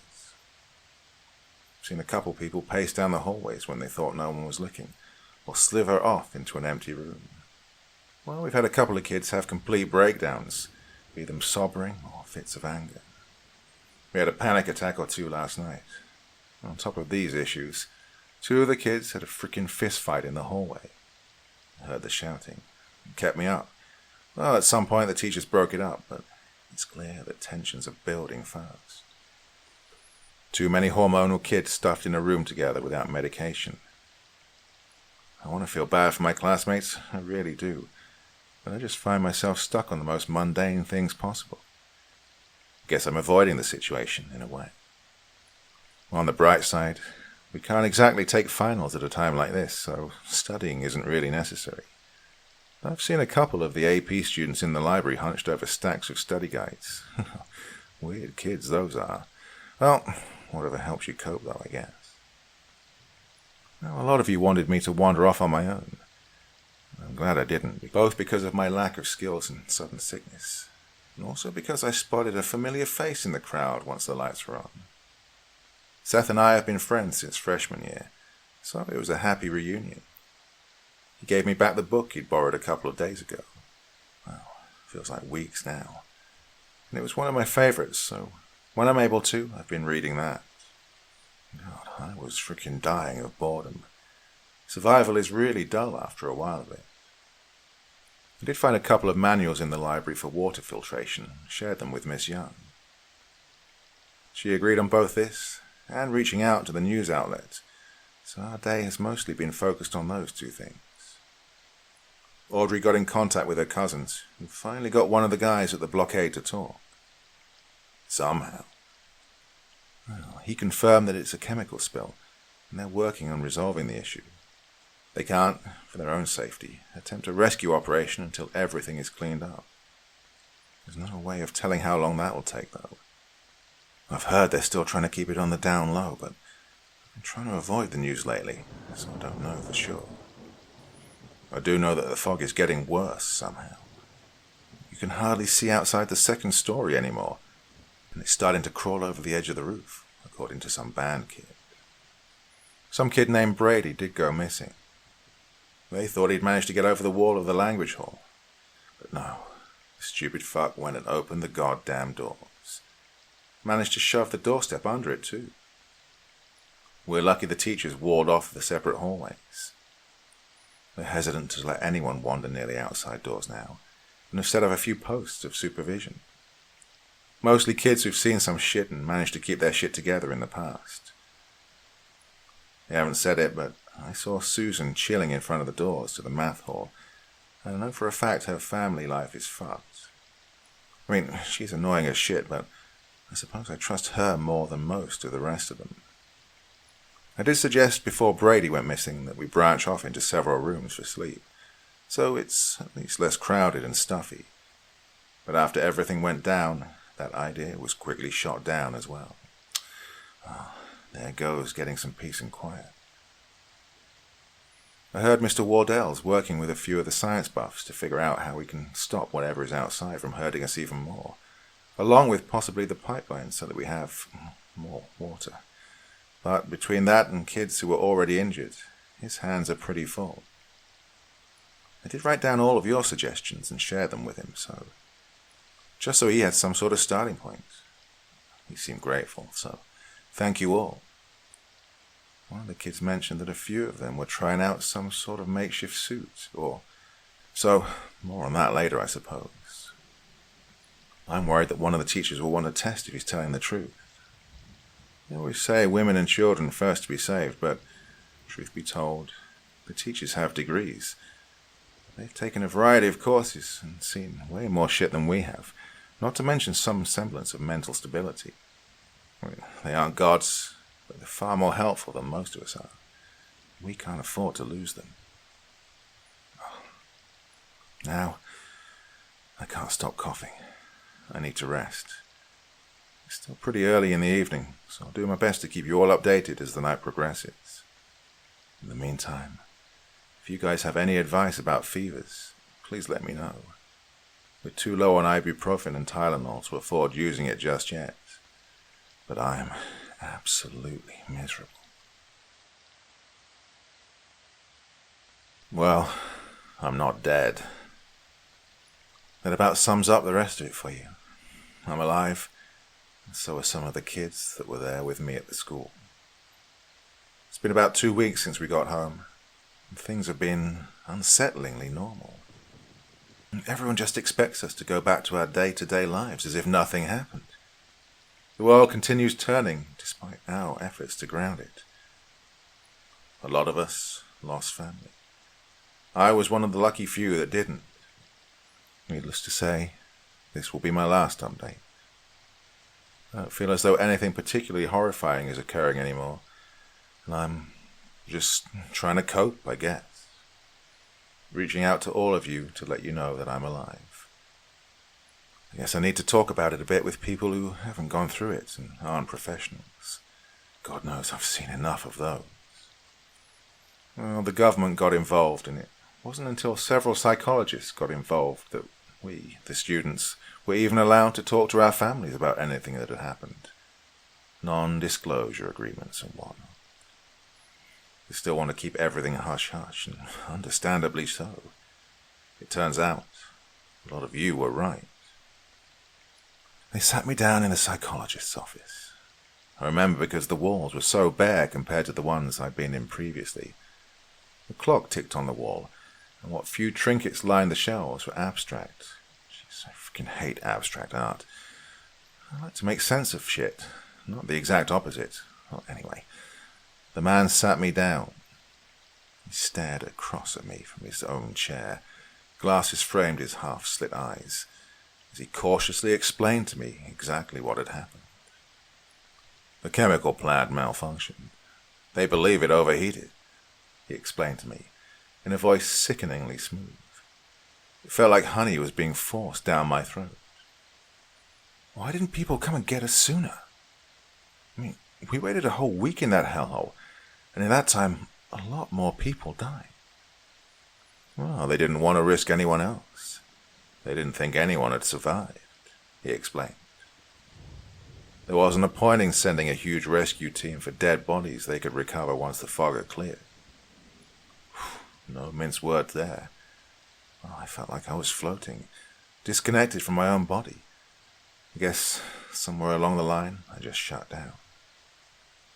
About a week was spent just existing, pacing nervously, eating only when hunger pains crept their way into my bones, sleeping only when I would fade into unconsciousness as I walked. But, well, you guys don't want to hear about that. You'll want to hear about what happened at the school. The flu caused fevers. Horrible ones.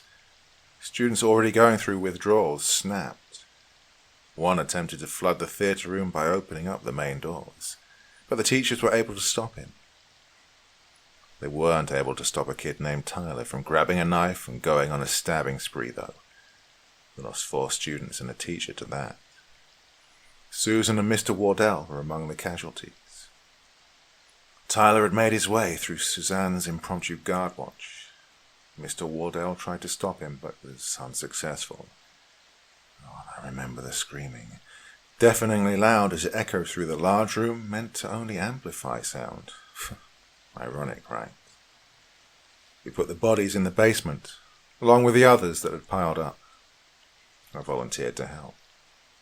The smell that permeated the basement was sickening, an instinctually gut-wrenching smell that caused me to heave. I still had a fever when the fog began to clear enough that the police made their way through the doors. They checked all of us out individually and stayed with us for a day as we waited for the outside to be clear enough to leave. It was a restless night.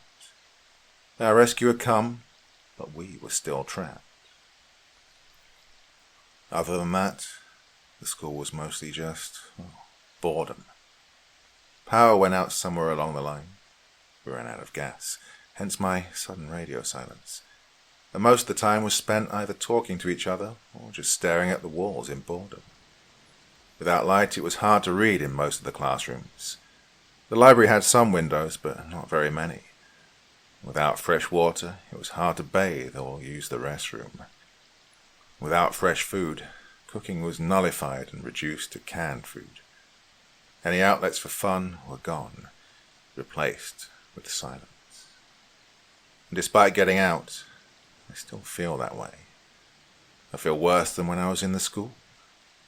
Despite the amount of death I'd seen and the horror I was in, I felt fine, relatively speaking. But now I'm restless and frustrated. Can't sleep anymore, not unless I'm collapsing out of pure exhaustion. When I finally do, I have nightmares. There are times I wish nothing had ever happened, and, unspeakably, times I wish I'd never left the school. The only good thing is that Audrey and I became friends, companions over countless text messages meant to comfort one another. She lost her hand. It was too damaged. They performed the amputation a couple of days ago. I went to visit her after the surgery. She didn't even seem fazed by it, just there for the ride, if that makes sense. It's like she didn't even register it. And despite the expected normalcy, everything feels anything but. I feel like a shadow of a person walking their way through a stranger's life. Doesn't feel like mine anymore. The psychologist said it's due to trauma. I don't know. School starts back after Christmas, but I do not want to go back.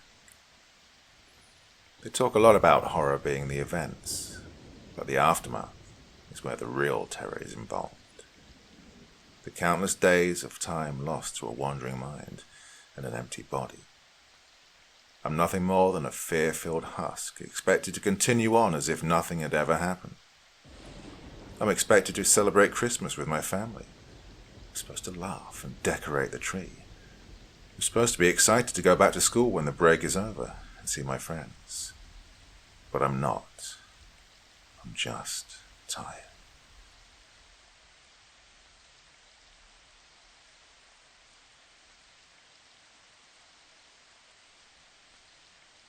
A stream of warm, stinking air flows over the now arid farmland.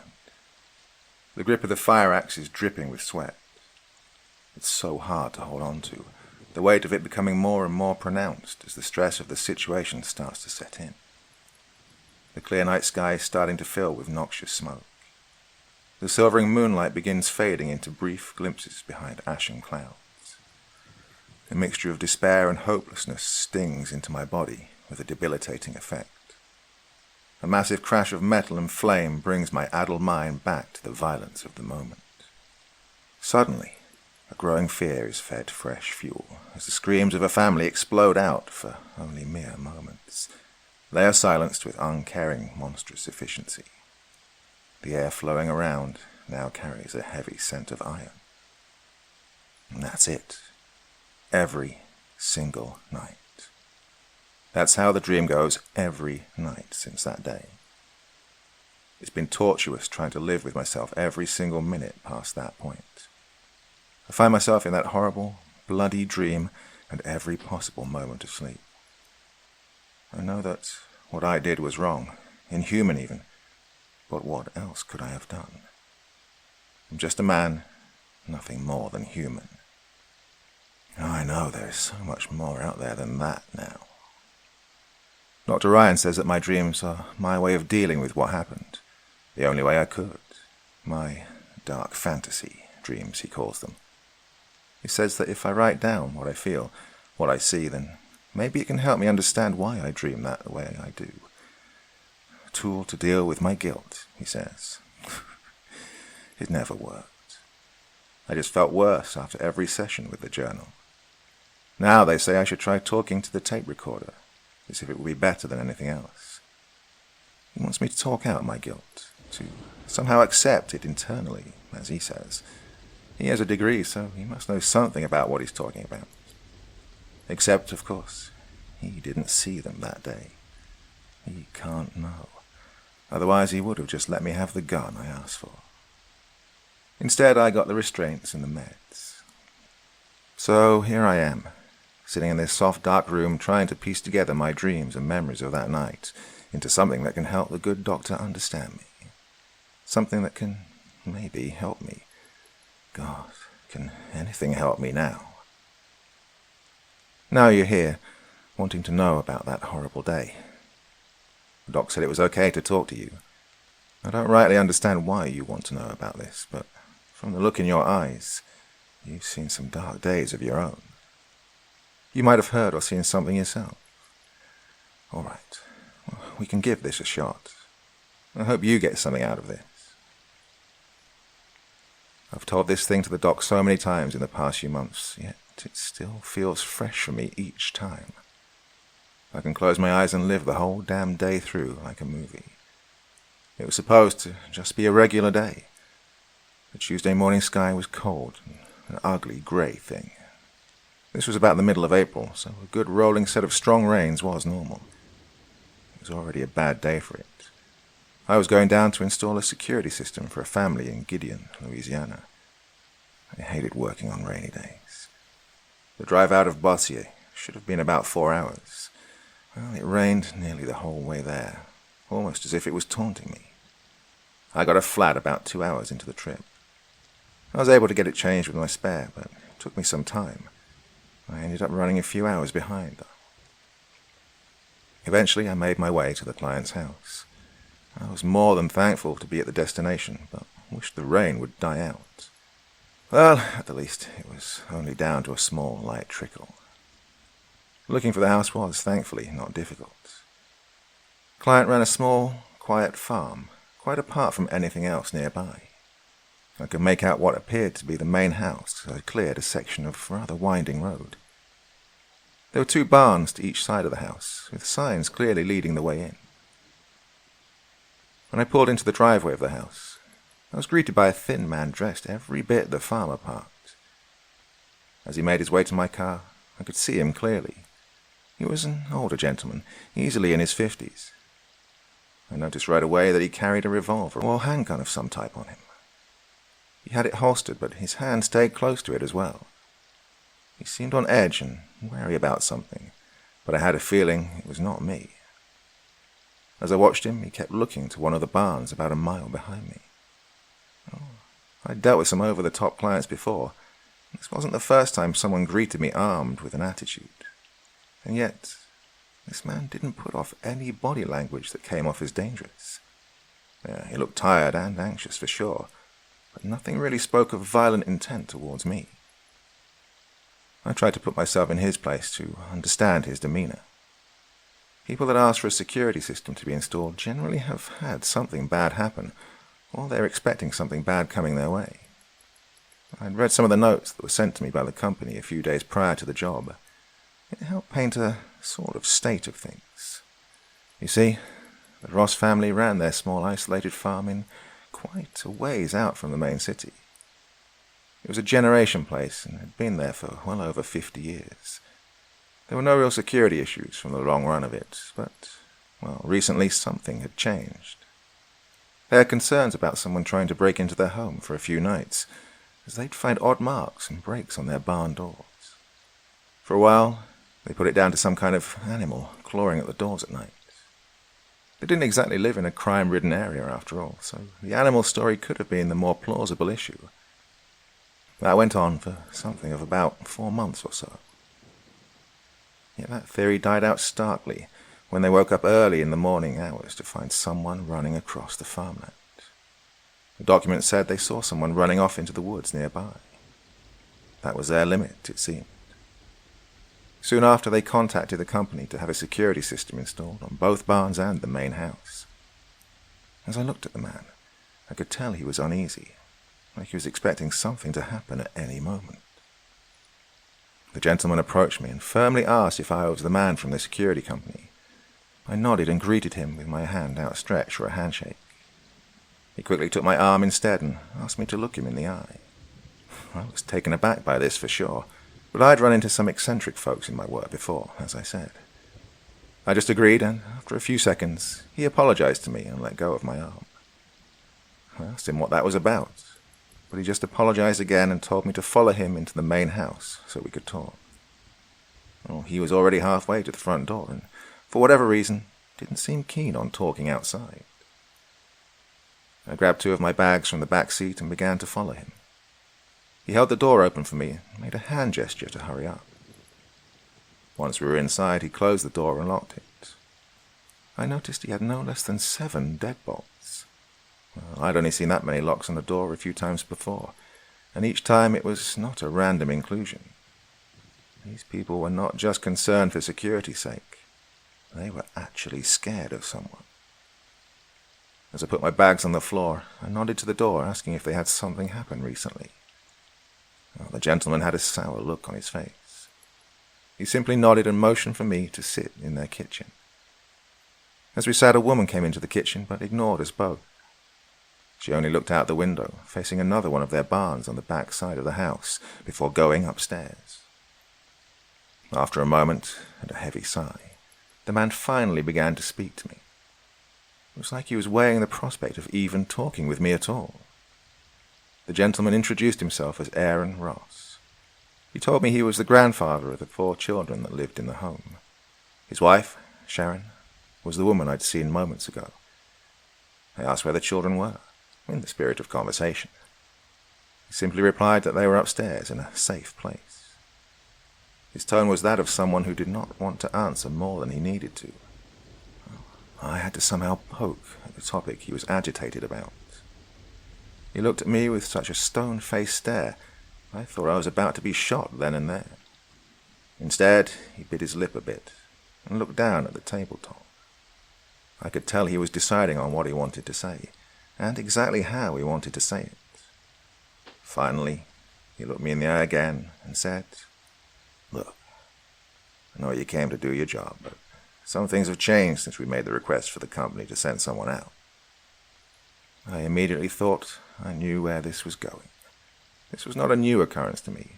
I'd had people cancel or back out of the installs at the last minute before. I started to say that he would not get the install down payment back, but he cut me off. "I know this sounds off, but you cannot touch those barns," he said. He continued, "Keep the down payments, but do not touch those doors, please." I told him it was okay. We don't intrude when told not to, so he had nothing to worry about.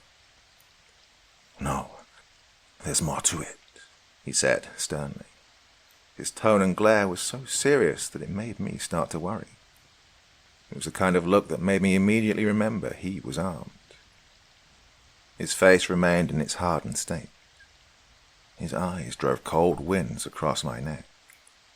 He clasped his hands together in front of him and said, "Look, guy, I don't know anything about you, and rightly the same for you about me, but I need you to listen to what I have to say, and don't dare pass judgment till I'm done." He carried the words with hints of respect and earnest. I felt wrong to not at least listen to him, and so I did. Well, I wish I'd been more of a cynical jerk and just left right there. Oh, how that would have made life so much easier for me. But instead, I sat there with open ears and ruined my life forever onward as he spoke. "Listen to me," he started. "I'm a man of God and country. I work for my family and live honestly. I don't drink more than I should and never did any kind of wrongful drugs. Spend my time at church on Sundays like I should without a single curse to it. I don't hit women nor steal from men. I'm not telling you any of that to make me seem like a good person, but rather to let you know that I am not a crazy nut. But heaven help me, what I need to tell you is..." There was a pause in his speech as he seemed to struggle to get the next part out. The internal debate of words for him was constant.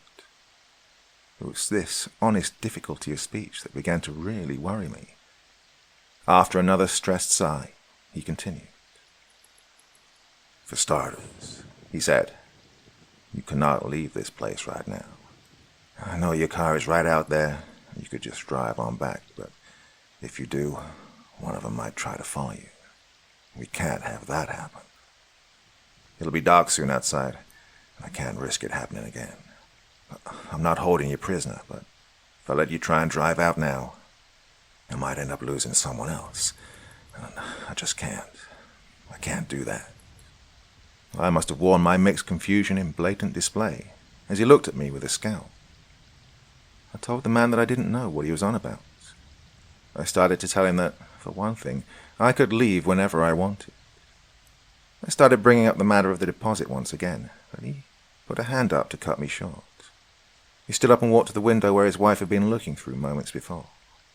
He made a gesture for me to follow him and look as well. "Oh, I'm not trying to hurt you, mister. Far from it," he started. "I know you just got here, and what I'm saying sounds wrong to you, but it is what it is. Skies have been getting darker around here, earlier and earlier every day for the past month. It was slow to notice at first, but the past 3 days it was hard to miss. Yesterday the evening dark came down around 4 p.m., and on Sunday it came down around 3 p.m. Skies should be getting dark soon here, and when it does, those barn doors are going to come open a bit more. I shut them tight with chains, but that's not enough. Sometimes one of them gets out, and you don't want to be out there if they do. Now, I know what you might be thinking. Right about this time, I was thinking the same thing. How crazy is this old man? I was every bit poised to be a mouthy jerk to the man. I was making my plans to leave and make sure to put distance between myself and that old damn fool. But then, well, then I looked out the window. As I did, my bravado died away and was replaced by something else. Fear is what it was. Funny thing, I didn't know it then.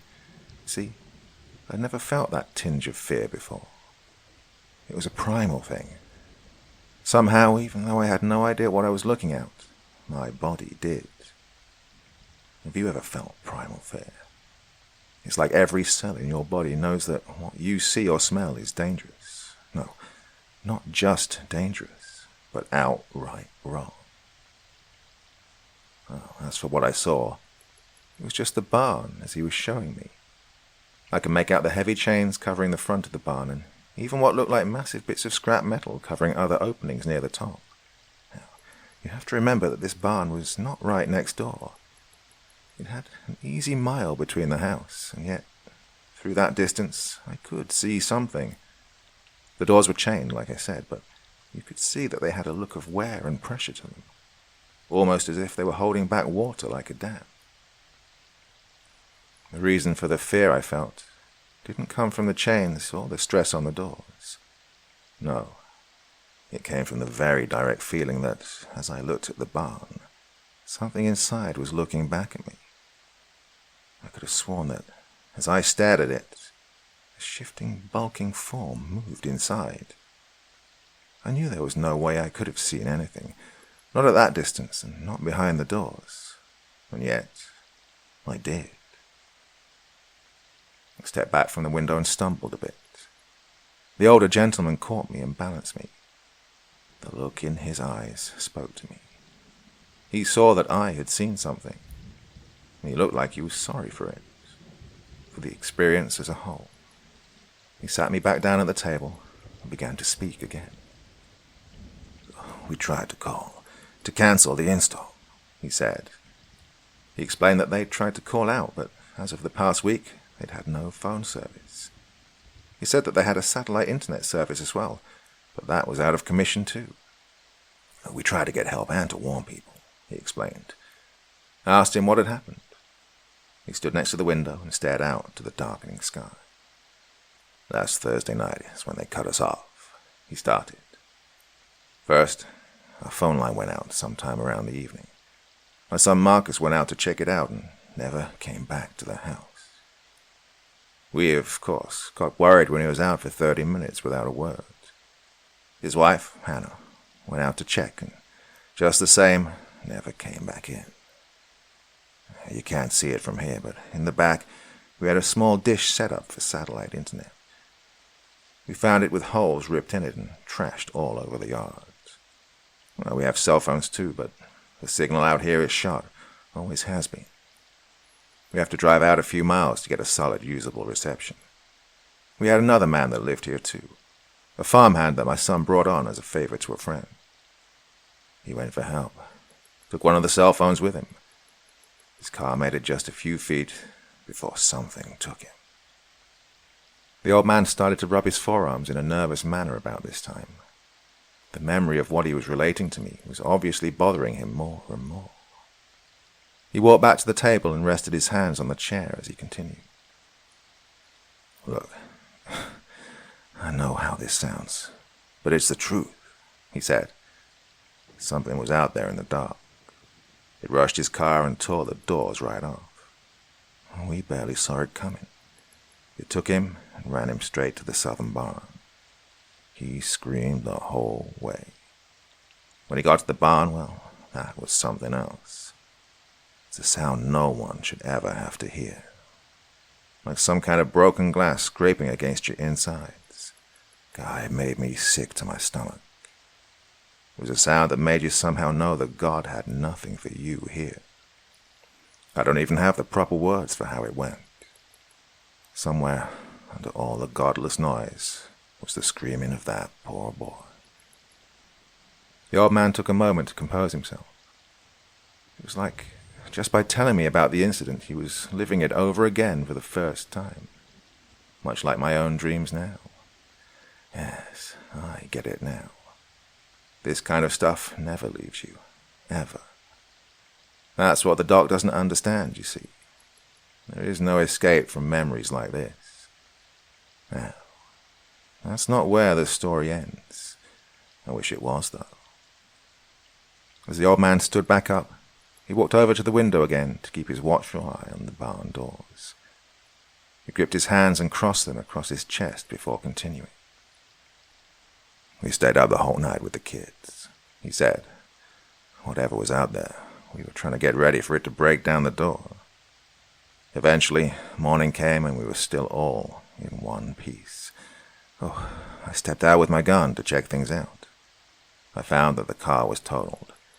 The engine looked like it had been hammered flat somehow. Whatever hit it was big. I checked the truck that was parked on the other side of the house. I found half of it in pieces. The other half, I don't know. That Friday we understood we're not going to get anywhere fast. As I said, the night was coming quicker and quicker. With that, as the clouds darkened, we heard more and more noise from the south barn. We knew time was running short. We got the kids upstairs and started to build up our bedroom as a makeshift safe room. Well, we could hear something crashing around as it moved about in the dark of the barn to the south side. I didn't even try to go check it out.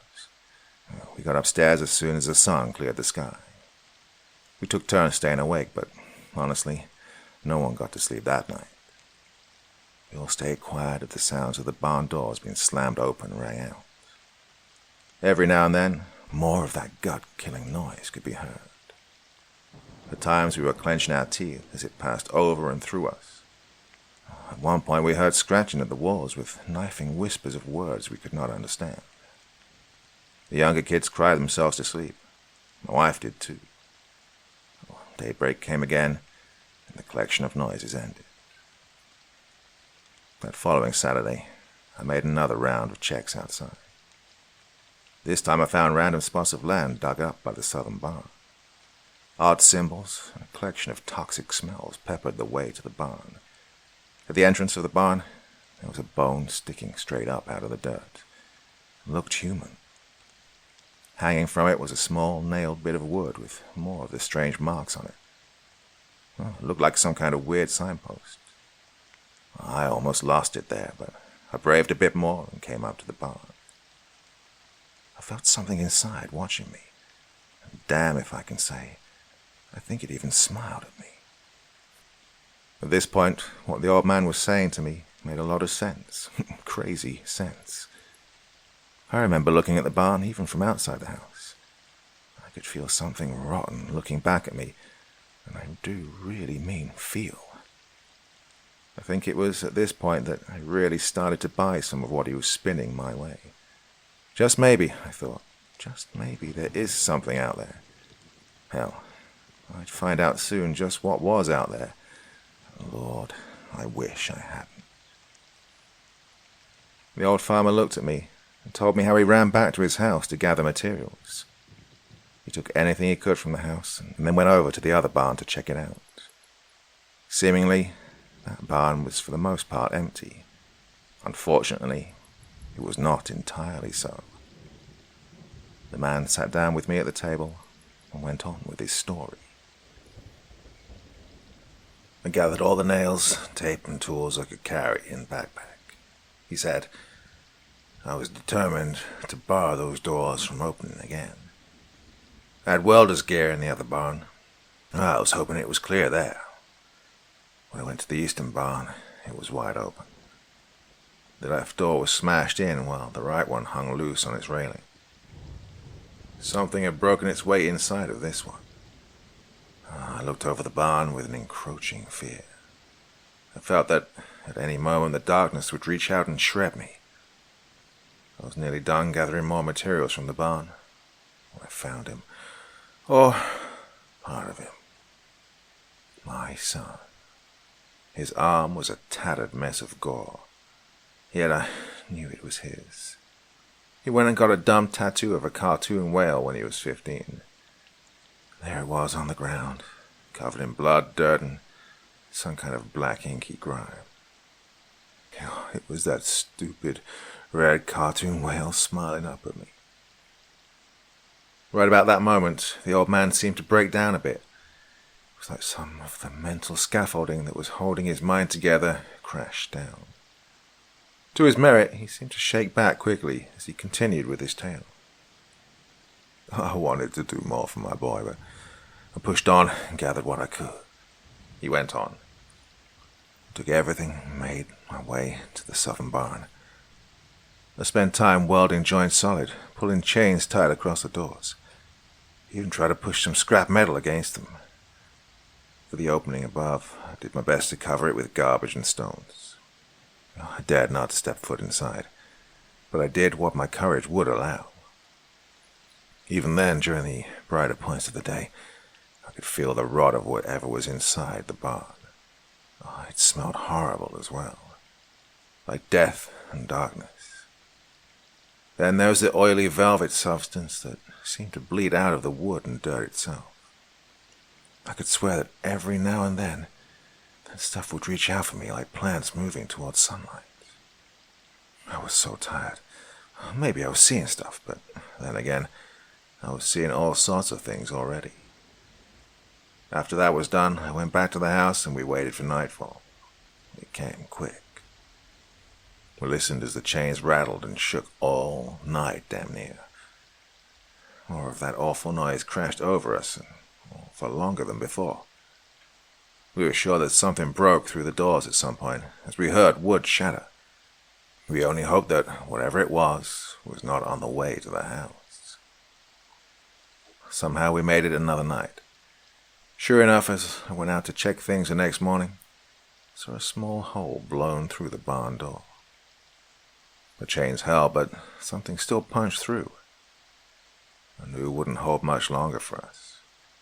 Now there was even more of that inky black substance on the barn. The base was damn near covered in it. I think it's growing more and more each day. On Sunday morning, one of the older kids came down with me to help. Nate, a good boy, just turned 15 a few months ago. He wanted to do something to calm himself. Thought it was a good idea at the time. I was so tired. It was a mistake. Nate helped me with the checks around the house, and all things considered, it went well for the day. We reinforced the house as best we could with the tools that I gathered. As night came rolling in early, we started our trek back upstairs, like we did the days before, to get ready for the darkness. As we did, Nate shouted something about his mum. I don't know what he saw, but he took off into the yard. He was yelling something, but I could not rightly hear him. Tried to stop him. Almost had him for a moment, but he wrestled out of my grip before I could pin him down. In a few moments he was running on down the road that you drove up on. My body felt ice cold all over as I watched something dart out from the direction of the southern barn. It wasn't quite dark yet, but it was gliding along the shadowed edges. I turned back to the road, to Nate. He was a ways down, and I heard him scream. He was calling out for his mama. I wanted to run down after him, but the sun was setting and I couldn't leave the other alone. Hell, I was scared. So scared. Got up a bit of hope, though, as I saw him running back down the road. I thought he might make it. He was close. Damn, hope is such a cruel thing to have in the dark. As he got about 10 feet from the door, the thing from the barn that had been waiting shook out like a thunderbolt. Couldn't rightly make it out. Looked like it was made from the same oily muck that was crawling up the side of the barn. Well, it had shape, but not really. It's hard to describe rightly. Like I was not really seeing something even though it was there. It was there, though. I know because it got him. It sprayed some kind of blackness all over Nate. Like squid tentacles all over him. Oh, the boy screamed and cried as that thing dragged him back into the barn through the hole. A hole that was definitely not as big as the boy was to fit through. Oh, the sounds of that ordeal were monstrous. The screams went out after that. Didn't hear any noise that night save for some light scratches at the door downstairs. That was one of the worst nights yet. The other kids hadn't said a word. Not even cried that night. We all just missed Nate. The old man moved back to the table and looked right at me again. He asked, "You want to know why I checked your eyes when you got here?" I gave him a simple nod. I was still trying to process everything he was telling me. Words were not doing my mind state any justice at the time. He sat down and told me about the man that came on Monday. "There was a fella came round here yesterday," he said. So I walked up to the house as I was checking for damage to the outside. No idea where he came from, just walked up out of the blue. He said he was looking for his lost dog. I'd never seen him around, and I know I'd not heard or seen a dog recently either. I immediately asked him if he drove here, as I was looking for a clear way out of the area. I knew we would never make it on foot before dark. He just ignored the question and stared at me. Now, the man was dressed nice. Not church nice, just nice. He looked for all intents like a normal man. I kept trying to ask him about how he got out here to us and if he'd seen anyone else, and yet he just kept asking me the same damn question over and over. Had we seen his dog? I eventually asked him if he was all right, and he started to bark at me. I mean, he literally started barking like a dog at me. As he did, the shape of his eyes began to change into this muddy black ink, much like the barn had on it. In just a few seconds, his eyes essentially dripped off his face into a puddle of black on the floor. Oh, just think of a woman with runny mascara on her face. Just imagine that her eyes were also running off at her as well. Oh, in a few moments, there was this eyeless, barking man just standing there. Even without eyes, though, he was still staring at me. Oh, it was something else to see. Without thinking, I pulled my gun and shot him twice. It, just kept on barking. After a few moments of that horror show, he just took off walking towards the chain barn. I tried to keep track on him, but he was gone out of sight quickly. Strange enough, that night we had little to nothing in the way of noise coming from the barn either. No scratching noises or whispers on the house. Around 1 in the morning, we thought maybe whatever devilry was going on might have passed on. However, at 4 a.m, we hear a wailing screech coming from the land all around us. It was something different than the last few nights. It sounded like it was almost human in tone, but hell, if anything human could actually do that. That went on for an hour, and then nothing. As the sun rose, I did my check around the house again. As best as I could tell, nothing had touched the house. Everything seemed to be outside for the most part, until I saw the back door. It was dripping with that black stuff all around. I think it's getting closer. What really bothered me about that day was the barking man. No doubt it came from the barn. It was out in the daylight. Whatever was inside the barn was getting bolder or stronger, maybe both. Either way, I knew that somehow we were running out of time. Now, at this point in the story, you may be asking yourself why I didn't just get back in my car and leave. I wanted to. Even if I didn't believe the man through and through, I was plenty creeped out. I was bordering on terrified even, to be honest. The thing is, though, the man was not lying about it getting dark early. As I looked at the old man's face, I could see he was getting stressed. A heavy banging noise was rising up from outside. I just knew then and there where it was coming from. I stood out to look at the window facing the southern barn. The chains were shaking and trembling as much as I might have been. The sun was setting unnaturally fast as an inky blackness of a night sky took shape overhead. The old man made a motion for me to follow him upstairs. I didn't think twice about it. We started our way up the stairs together. I paused for a moment, though, as I heard this awful grinding noise outside. The old man told me to keep on going up. It was my car. I knew it. Something outside was destroying it, just like the other vehicles the nights before. As we reached the bedroom, there was a flurry of work to get dressers moved, boards nailed in, and makeshift weapons readied. The door was blocked and locked. The only window in the room was covered by multiple boards and a mattress. In the middle of the room, 3 children were sitting down. 2 small boys, probably around 6 and 7, and 1 girl, maybe about 9. They all wore the same scared, spaced-out look on them. I spoke to them, tried to say some comforting things, but they barely acknowledged me. I didn't blame them. I was mostly focused on the cacophony rising up around the house. I heard it, the glass-cutting noise the old man talked about. It rolled out of the barn like a force of nature. I could feel it cutting at my senses all over. It might have only lasted for a few moments, but it felt like hours of agony. In there, somewhere with all the horrid audio trauma, was the hint of speech.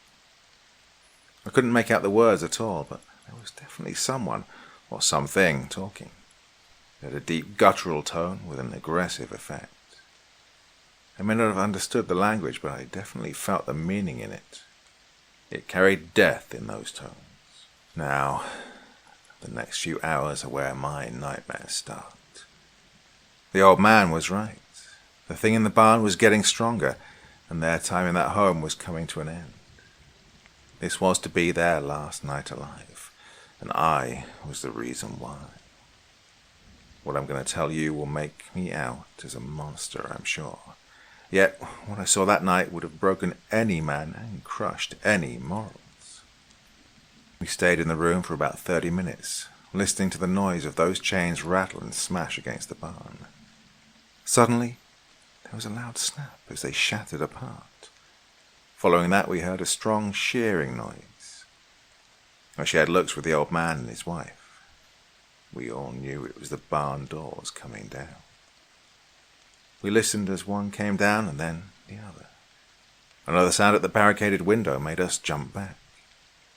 It was a soft tapping, like something was just testing the strength of the glass frame. Suddenly it picked up in force and the glass shattered. I could see bits of it hit the floor where the mattress was pressed against it. Next, one of the wooden planks splintered and it hit the floor as well. The children were screaming in terror. I matched their terror, but couldn't find my own voice to scream with them. From behind the mattress, I saw the crawling form of something dark. It was the oily substance that the man had talked about. Despite nothing visible in the form of eyes, I watched it as it seemingly looked around the room and gripped the mattress. It pulled hard and tore it through the now broken window frame. The old man fired 3 shots into the night. I don't know if he was aiming at something, or if he was just firing out of fear. His wife moved to shove the headboard of the bed to the window in an attempt to bar it again. Well, she only got halfway in the task before tendrils of the black substance came back through the window. It seemed to emit some kind of screech and stabbed out at her back. I could hear her bones crack as the tendrils bore into her with maddening force. She dropped to the floor with a dead impact. She was gone, just like that. The black crawling substance reeled back and took her body out with an ugly effect as she bent and battered against the walls. The old man was already moving the main dresser from the bedroom door. I know that he saw what I saw. I know that he witnessed the brutal death of his wife just seconds before. Yet, either out of fear, a sense of protective duty to the kids, or both, he was determined to get out of the room. I moved to help him as best I could. Soon we had the door open and we were trying to make our way downstairs. He led the 3 kids down and I followed behind them. As I left the room, I could see more of those black probing tendrils making their way into the room. I shut the door in an effort to stall their advance. They never seemed to make an attempt to go further, but even more terror-inducing than their possible advance was the sound behind the door. I swore there were voices in the room, like the inked tentacles were talking amongst themselves in that same harsh language we'd heard before. And something else, you see. To have to acknowledge that intelligence exists in these things. Imagine being hunted by a lion, but it's not just doing it for hunger. Imagine it has more in its action than base primal instinct. Just picture that the lion has a plan for you. That it had been planning your death for some purpose altogether alien to you. That feeling you get. It makes you feel small somehow. Like you couldn't grasp at the horrible entirety of it all. The why of it. I would have stood there being swallowed by that feeling, if not for one of the kids. I looked back at one of the older girls who was tugging at my feet. She was practically pulling me down the stairs. I came back to my senses and ran down with the rest of them. As I came to the kitchen, at the base of the stairs, I could see the old man readying his gun. He let loose another set of shots at something behind the door. I took a glance at the window, where we were able to see the southern barn before. Now it was covered in a layer of blackness, preventing any visibility at all. I heard the man shout to head for the back door instead. I followed the kids as we made our way to the back. The door was barred, and we worked to get it open. Finally, we got it open just as the sound of the front door exploding apart was heard. As we made our way out, the old man screamed to run for the other barn. Behind us, in the house, I could hear a chittering noise mixed in with the sound of random destruction. The home was being torn apart by whatever made it inside. I risked one look back and saw that inky blackness covering most of the southern side of the home. It pulsed and heaved with a sickening pattern that seemed to move in and out of focus. It was like the old man had said before. It was like watching something that was definitely there, but at the same time, it wasn't. We made to the other barn as the old man started to pull down a ladder. I could see that he intended to try and escape whatever was coming in the night by waiting it out in the second level of this old battered structure. Yet, at the moment, there was nothing else for us to do. We made our way up and pulled the ladder up with us. We all found some kind of weapon from the toolbox. Two of the younger kids were holding a wrench and screwdriver respectively. The older girl brandished a large wrench. The man aimed his gun down into the dark. I found an old fire axe near a pile of random junk. It was rusted and heavy, but I took some comfort in having a real weapon in my hands. A sudden crunching noise drew everyone to look at the house. The family watched as the tumor-like ink on their home groaned and strained. Its near-translucent darkness shifted and stretched out across the home with strings of tendrils cracking through the sides. With a seeming sense of ease, the monstrous blackness tore the home apart in a violent display. The tendrils snaked about the wreck as if searching for something. All the while, another wave of that damaging noise shot out across the night. It brought the kids to their knees. The old man did his best to stay upright and aim his gun toward the entrance. Now, at this point, I started to notice something. I could hear words in the noise this time. Not just some odd language, but real words. Well, I can't rightly say if they were English, but I did understand them. Simple things at first. I could hear something asking for a lock, a key, a sign. I didn't understand any of it at first. And then, suddenly, I was able to hear solid sentences.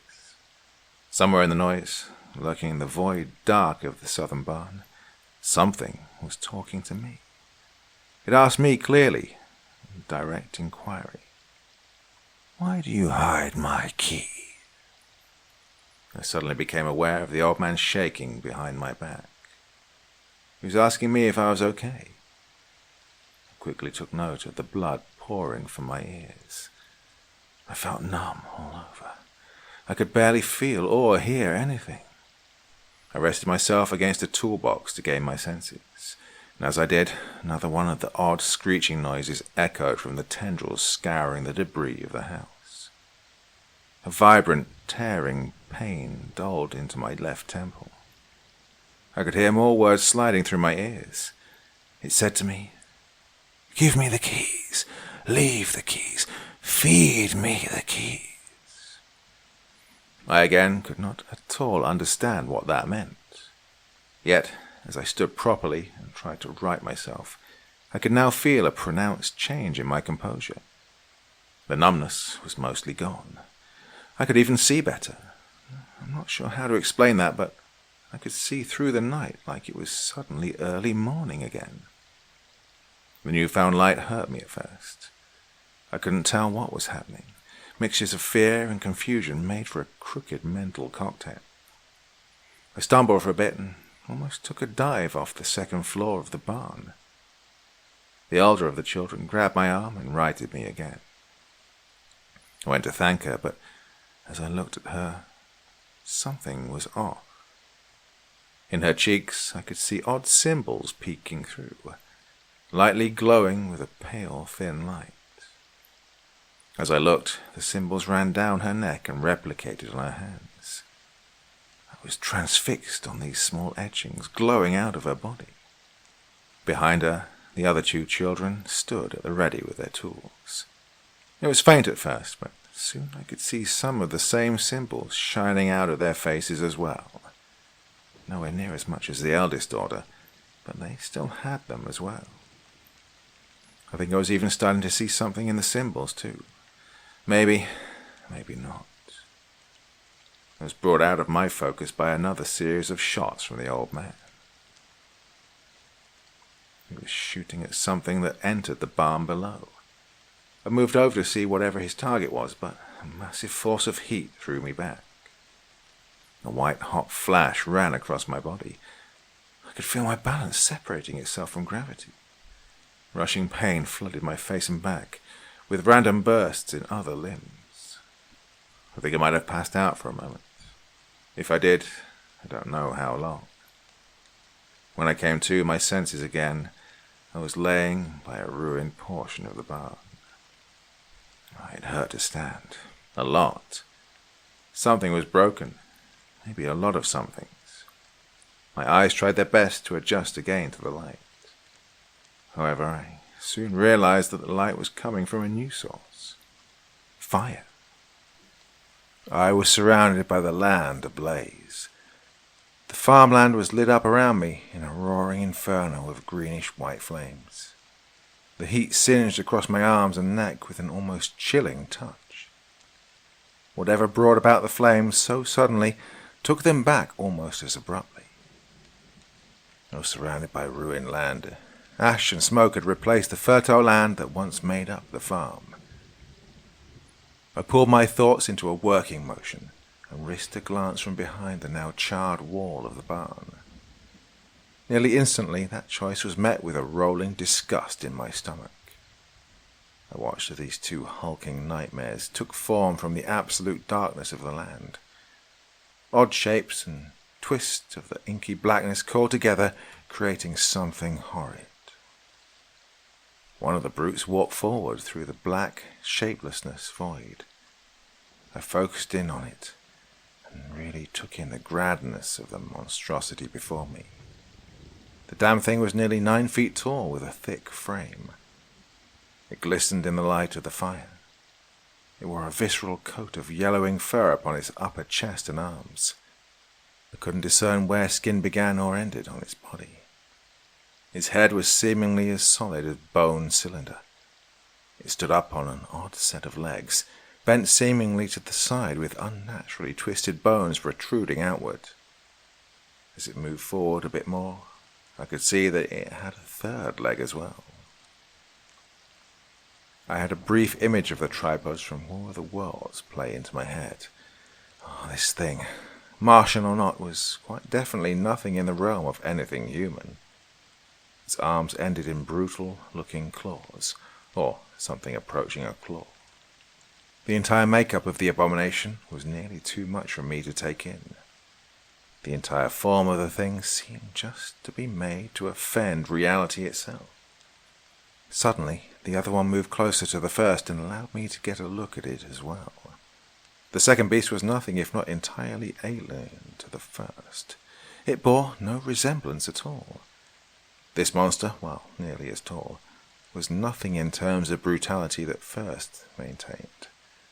It carried a look of emaciation, with loose skin hanging from its somewhat skeletal body frame. It only had one arm that seemed to be damaged or broken as it hung limp. It walked, or rather shambled in a sense, on a pair of ugly, bony legs. One was as thin as the rest of the body, but the other was only so until near what I suspect its ankle would be. There the thing seemed to have massive swelling of what appeared to be pustules and muscle. I watched as the more skeletal thing raised what he considered to be its head. It looked like it was partially melted or smashed into its torso.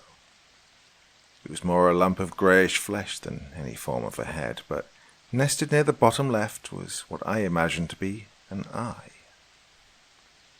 I felt any sense of courage drain from me. The fire axe was there, not far from me, and I made a move to grab it. However, once I had it, the fire axe seemed like a comical accessory instead of something of real defense. I dropped back to one knee behind the farmhouse wall. I considered the idea of running for it down the road. I concocted multiple other ideas that fell to ruin in my mind in the span of a few seconds. I felt the desperation and fear tearing away at my motor functions.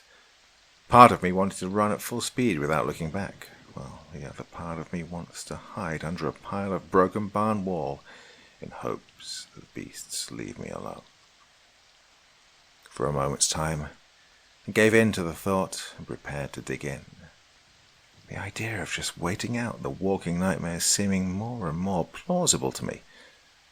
I pulled myself tight against the wall that I was hiding behind, and just then one of those things jumped and landed near me. It was the bony thing I was moving right past. I thought it'd seen me for sure, and my life was over. But it kept moving on. It hadn't seen me, or if it had no interest in me. No, I was moving over to a bit of the barn wall laying on the ground.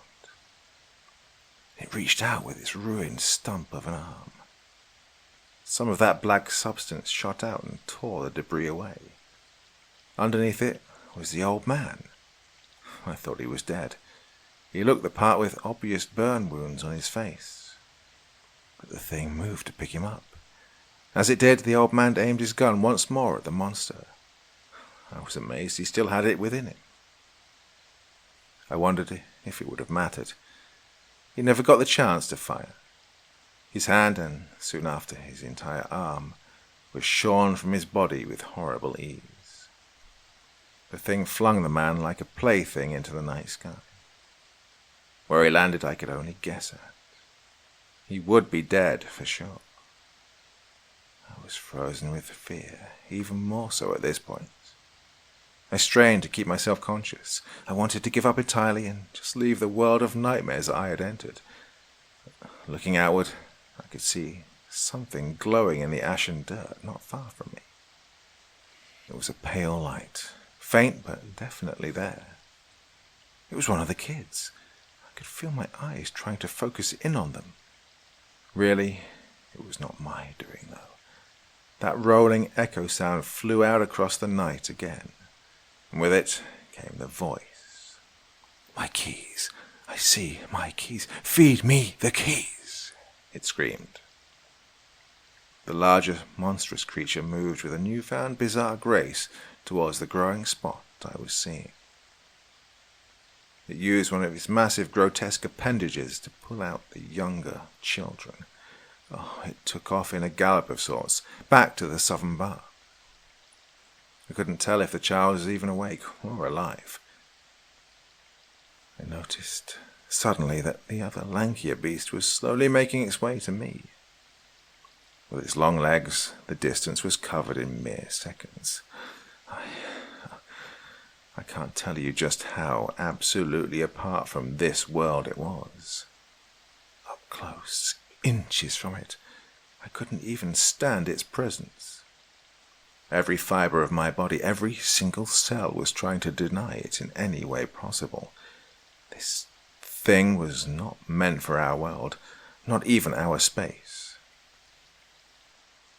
It reached out and picked me up. Oh, the touch of this monster. It's just more than unnerving. I can still feel the damn thing across my back and sides.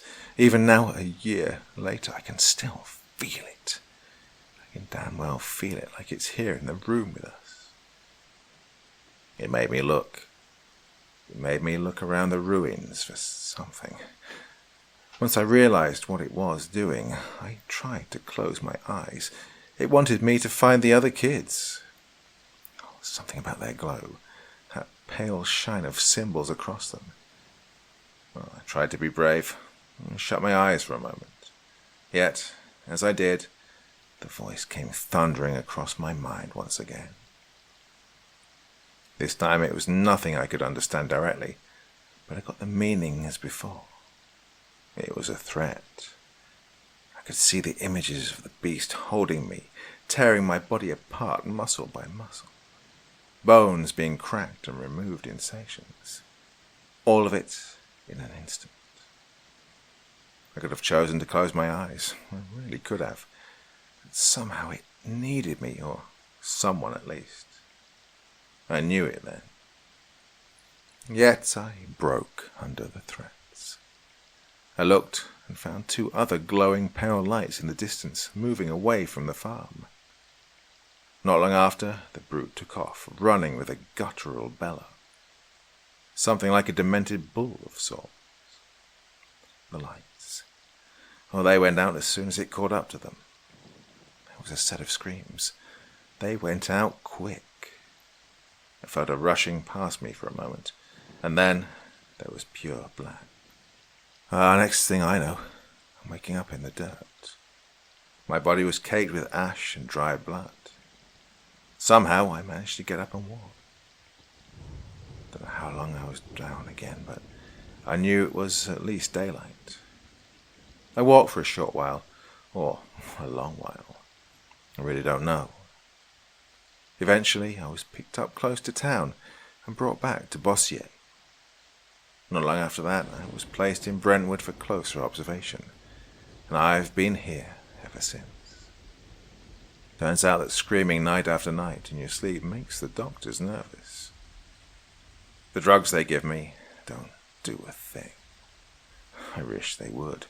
I really do, but every night I still see them. That family, those kids. I can still feel that thing on my body. They won't let me kill myself. I know, I've tried. They want me to get better. Oh, talk it out. I'm telling you that nothing will ever cure this. Nothing will make it go away. I've tried to ask for answers. They don't really try. Or, they lie to me. I don't know which. I was told the farmhouse was a victim of a possible arson attack. Arson. What a load of crap that is. Listen. Yes, you never said why you wanted to hear this story, but I said I know that look in your eyes. You're chasing something dark, or maybe something dark is chasing you. Either way, if you want to know more, really know more, try looking up more about that farm. There has to be something there. Something they won't investigate, or maybe can't investigate. Just remember, if you do go poking around, don't do it at night. If you do, the night is likely to do more than poke back at you.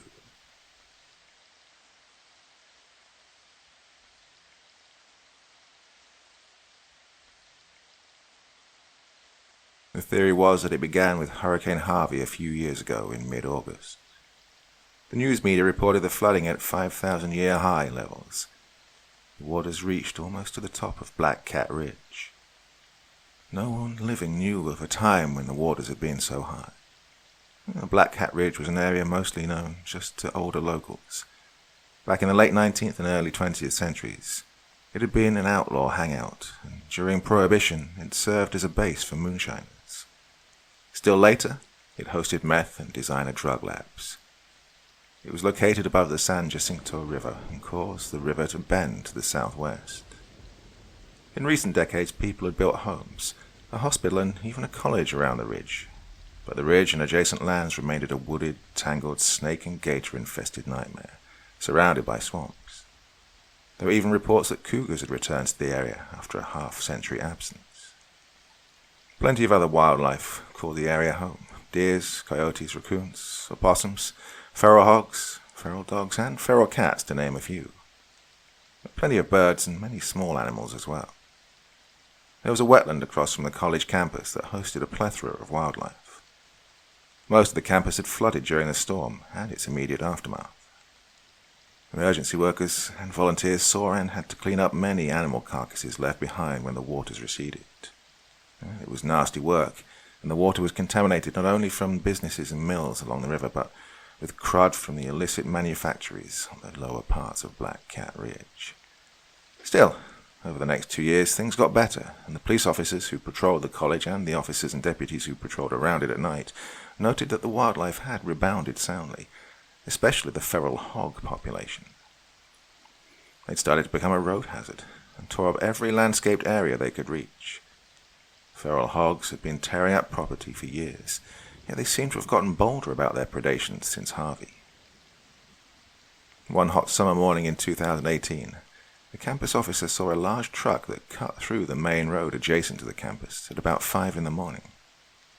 It smacked into a feral sow and kept going, speeding of course. By the time she arrived, she saw that the sow was twitching its last. Her carcass rested there for a couple of days until animal control could remove it. It reeked immediately, since the intestines had burst, and it was July. No one would go near the thing on foot. But from a car, one could see that the sow had been particularly large, and more hair-covered her than was normal. She had tusks the size of a large male. Everyone agreed that it was just a freak and hoped that she'd had no piglets since the storm.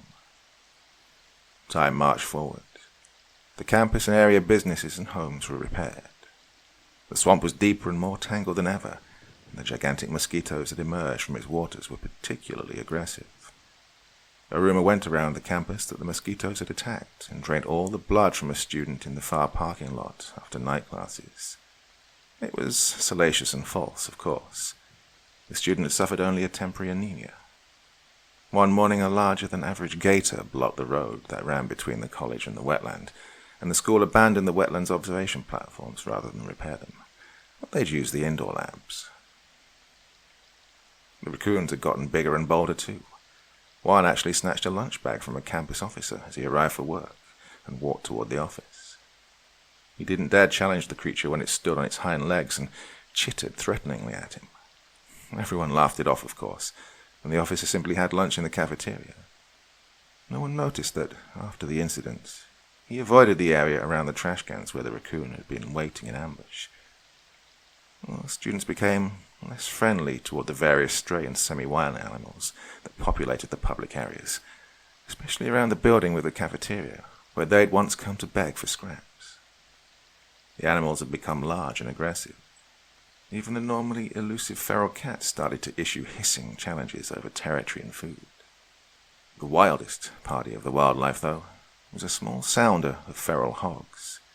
They had definitely grown in stature. They looked different, too. All porcine relatives had hair, but these looked like woolly mammoth hogs from the Pleistocene era. Their tusks had grown, and when one could catch a glimpse, they'd see a knob of flesh and bone had grown between the eyes of the pigs. This was more than just a different strain of boar introduced into the local feral population. It was a significant evolution. By fall of 2020, night officers around the campus and hospital noted that the hogs had grown fearless. No amount of honking, siren whoops, or flashing lights would get them to move. Eventually, the officer would either have to take another route or get out of the vehicle and try to shoo them away from the area. That could be dangerous with any pigs when they were new piglets. The sows were very protective. Yet until recently, that tactic had worked well enough. Officer G. Halleck, a city officer, got out of his unit to try to chase away the notorious sounder of monster hogs. They'd stopped while crossing a larger roadway by the hospital and had blocked the ambulance entrance. Well, he had to get them to move, and they hadn't responded to his measures with noise and light. He removed the cartridge from his electronic control weapon and activated the charge to make a loud, sputtering crackle of electricity. Sometimes the frequency of that noise would convince critters to skedaddle. He saw that the largest hog in the sounder of 5 stood at least 4 feet tall at the shoulder and had to weigh near 500 pounds. It had abnormally long tusks. They looked to be about a foot long, jutting and gleaming in the headlights. The enormous porker stared him down and started to stalk menacingly toward him. He fled back to the car and decided to go another way. As he reversed, he felt an impact on his driver's side door, and the car slewed to one side with the combined momentum. He corrected course and got the vehicle back so that he could turn and drive forward. However, as he shifted into drive, he saw that the big boar hog stood in front of his car and glared balefully at him through the windshield. The mane of bristled hair from its head, shoulders, and back stood erect in a display of aggression. He swore that the monster hog locked eyes with him. Definitely some kind of mutant, he thought, and mentally dubbed it the saber-toothed hog. The beast allowed him enough room to drive past and get to a lot near one of the buildings over 100 yards from the sounder. He watched him hatefully the entire time. His door was jammed shut, and he had to clamber over his in-car computer and radio setup to crawl out of the passenger side. His driver door was crushed, and the steel was punctured and peeled open. Well, he had to write a lengthy report, and caught flack from both his supervisors and his co-workers. Later that week, he met up with the campus officer on the same shift over free coffee at a nearby convenience store. She didn't laugh at his account, but simply grew quiet as he told his tale. Then, finally, spoke up. "I've noticed the changes. I've been on graveyards for a few years since the storm. The animals have changed, especially the swine. That big male you mentioned looks like a mammoth without a trunk." They spent some time lamenting that they'd told their supervisors, but no one had done anything. Sami, the night clerk, overheard as he stocked the coffee counter. Yes, I have seen these monster pigs. Very frightening. Sometimes I'm afraid to take the trash to the dumpster. I can see them through the trees. They're too big. It's not normal. They discussed the hogs for a while, then attempted to resolve the rest of the world's problems before each returned to his or her respective duties. At around 4 a.m, Sami had to take the trash to the dumpster on the dark side of the building. The trash truck would arrive around 4:30, and early morning customers shortly thereafter. He'd have help for the morning rush. His cousin Hamid would arrive at 5. Hamid was the eldest of his uncle Mohammed's sons, and was the day manager since Mohammed owned the franchise. At least I have work and family, he fumed as he dragged the heavy bags through the back door. His mind on other worries, he failed to note the glowing yellow eyes emanating from hulking silhouettes standing just inside the wood line behind the store. As he toppled the last bag over the side of the dumpster, Sami heard a loud grunt from the other side of the steel box. It was quickly followed by several more grunts and snuffles. The dumpster boomed as something struck it from the other side. It could have been anything from wild animals to feral people who lived in camps around the woods. Yet Sami had a sinking feeling that it was something else. He started to walk rapidly back toward the rear doorway of the building as sweat sprung out on his forehead and his eyes rolled in sudden fear. He was too afraid to look over his shoulder. He just wanted to focus on getting back inside.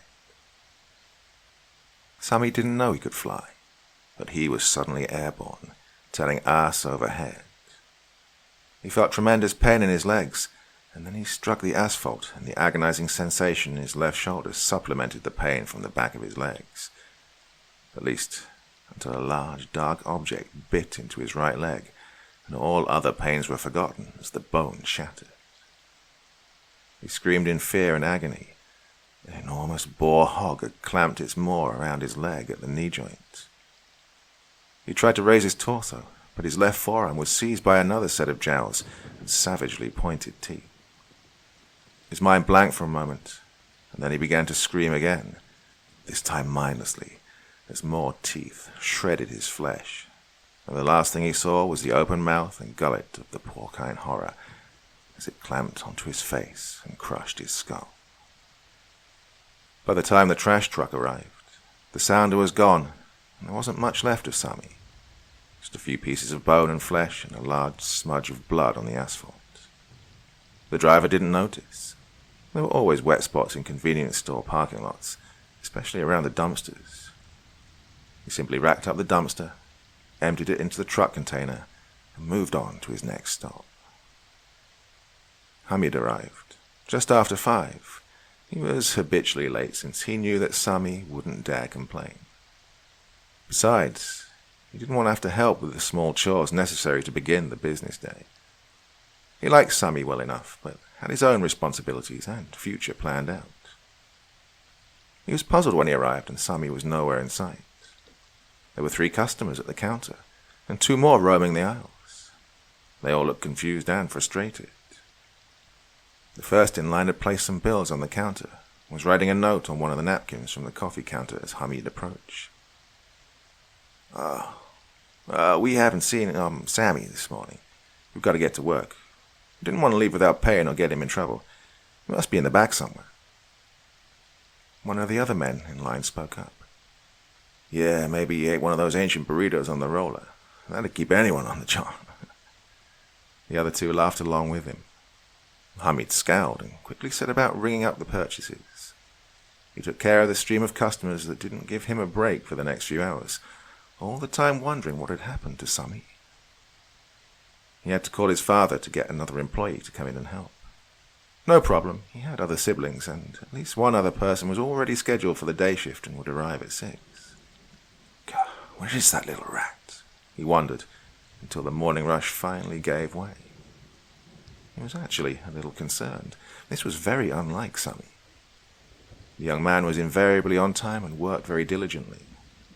The one time he had been out sick, he had the flu, and he still made it in after only a couple of days off and before he was well. He'd even made up the hours he'd missed. As soon as he had a break, Hamid took a look around the premises. Sammy was not in the back, and there was no one in the bathroom with its perpetual out-of-order sign. No one in the office. He'd even looked behind the desk. He finally decided to look around outside. Nothing but a large brown smear in the area near the dumpster. Ugh, Sammy should have hosed off whatever that was. Looks like old roadkill. He went back inside and pulled up the surveillance recordings. He fast-forwarded until just before 4 a.m. He saw Sammy speaking with 2 cops who'd come in to mooch free stale coffee. As soon as they left, Sammy set up the coffee machine for a fresh batch. Then he gathered the trash and hefted it through the back door. There was no camera for the dark area by the dumpsters. No need. Who'd steal from a dumpster? Hamid kept watching. The cameras were motion activated, and the recording was empty until customers started to arrive. Well, Hamid spoke with his father, who was annoyed at Sammy, but not too worried. Well, maybe he was angry at something. Maybe he's taken up smoking and knew better than to come back inside. Who knows? If he doesn't show up for his shift tonight, we can call the police. He, of course, didn't show. At around 10 o'clock that evening, they finally called in that Sammy was missing. It had been raining since the afternoon. Most of Sammy was gone by the time Officer Halek arrived to take a report. He looked at the video recordings and looked around inside and outside the store. He questioned Hamid's younger brother, Adil, and set up a time for a day shift officer to interview Hamid and Mohammed. Sammy was an adult, and there was no evidence of foul play. He took the bus to work, so no one had any idea where he would have gone, and the call was marked as low priority, no safety concerns. 2 days later, Josh McClintock was out in the woods near the campus for the first day of squirrel season. He hoped to shoot a mess for the rodents for a dish of squirrel and dumplings. His wife Martha could still cook at 73, and he could still bring home hunted meat at 75. Life was good, so long as no one complained about him shooting so close to the campus. Things had changed so much in his lifetime. Human expansion had encroached on the wild areas he'd known in his youth. He settled in near a large hardwood tree and waited for the animals to stir again after he disturbed them with his presence. Eventually birds began to once again flitter through the branches and sing their morning songs. A large raccoon waddled by on its way home before the sun was too high. It looked over its shoulder at him with a glare, then gave him a sinister grin. It gave out a sharp little bark, then stood on its hind legs and waddled on into the trees. Josh was dumbfounded. He rubbed his eyes. Shit, the old-timer's disease has me, and I've gone crazy. Maybe I just dozed off it. I haven't been up this early in a while. And then he saw a big red fox squirrel scuttle into sight on the trunk of a large oak to his left. Biggest he'd seen in years. The breed had gotten scarce even before Harvey. He unlimbered his 20-gauge shotgun and slowly put it in position to fire on the hapless arboreal resident. Then he heard a loud rustle of brush from over his right shoulder. Something big had decided to move. The squirrel darted around to the other side of the tree, and the other birds and animals fell instantly silent. Josh shifted around thinking, oh shit, I'm caught. Private land, probably the owner. He decided to remain still. Maybe the guy would pass him. He darted his eyes around, trying to avoid moving the rest of his body, much the way squirrels freeze or try to hide on the far side of tree boles and then freeze. He heard heavy breathing behind him, and then a grunt and a snort. About that time a figure appeared to his front right. It had moved up silently through the trees. Ah, stupid hog. You scared the shit out of me, Josh grouched. It was only then he registered how enormous the hog was. Yeah, this day is definitely a bust. The monstrous hog just stood there looking at him for a moment, then bristled and pawed the ground. John knew that his number 4 shot would just anger the animal, but he instinctively shifted the barrel of his shotgun toward the beast. That was when he felt the agony of a large tusk enter his lower abdomen and rip upward into his chest cavity. While he'd been watching the sow, the boar had spiked him. Martha was a widow before Josh's call, footsteps even hit the leaves on the ground, and the sounder had another solid meal. By the next day, a search party combed the woods near the campus. Many were student volunteers. The search was called off after only a couple of hours. The mosquitoes had swarmed the searchers, and one of them had a close call with a water moccasin.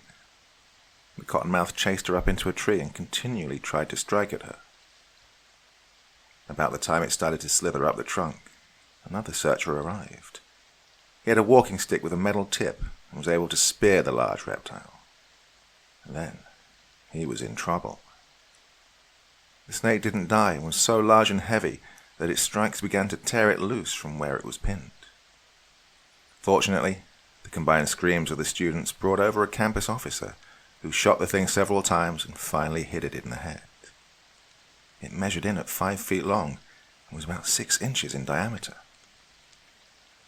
Between the insane mosquitoes and enormous venomous reptiles, the local constabulary decided to restrict the search to first responders. About then it started to rain heavily and the search became moot. Dogs had tracked very close to where Josh had been posted, but something turned them from the scent, and they either shied away or just sat or lay on the ground and whined.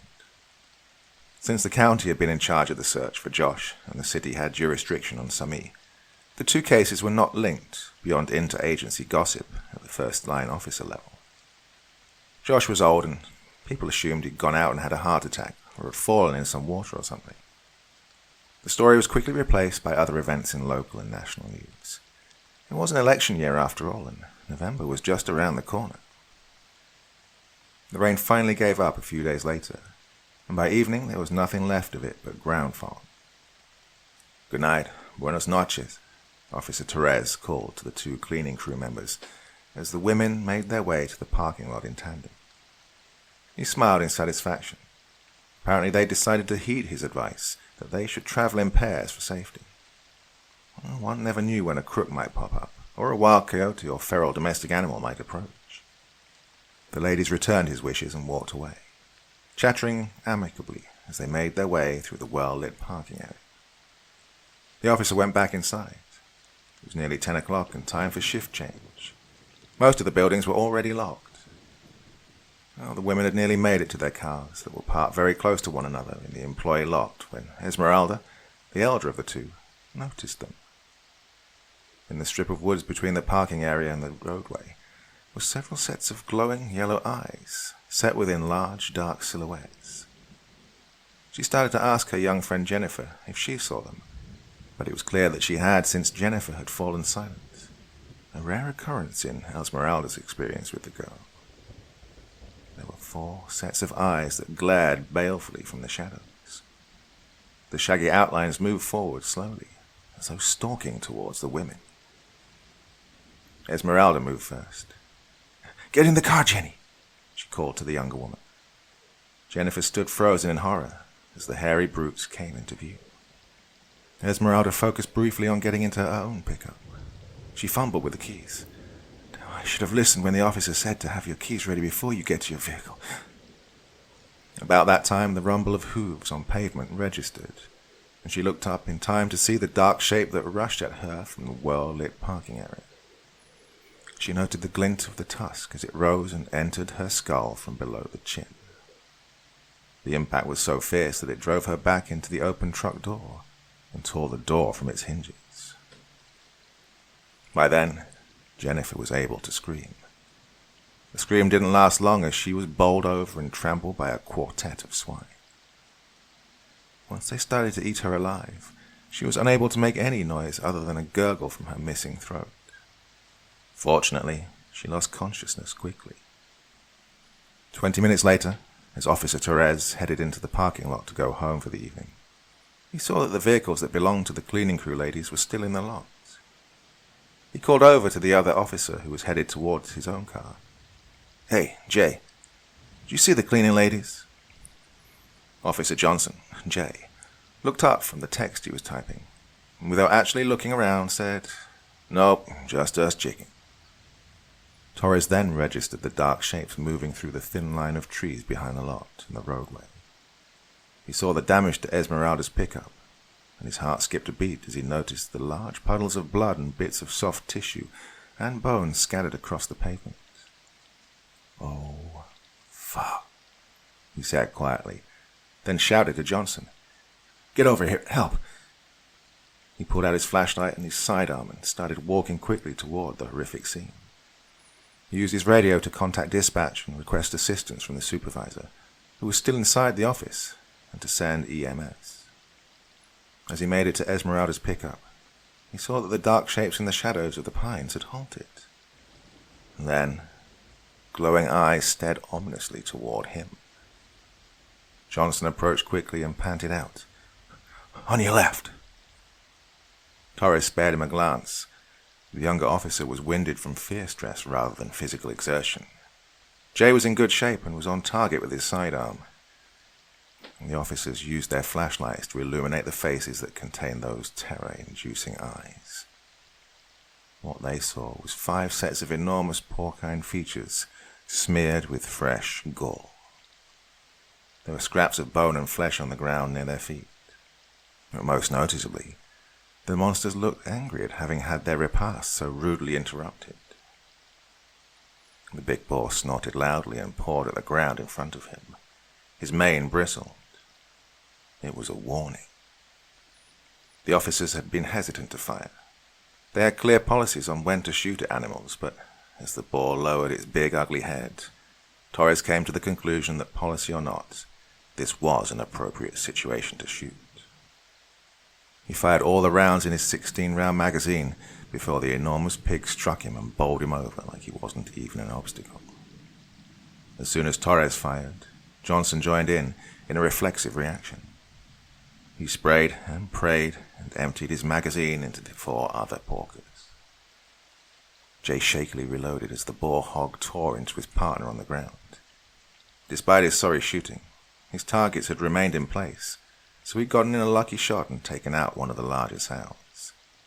She wasn't dead, but dying. Maybe Torres had hit her too. Jay had hit one of the other 3 in the right hip, and it was spinning around its own body with incredible speed, trying to locate the creature that had so viciously stung it. Eventually that one collapsed into the injured leg and had difficulty standing again.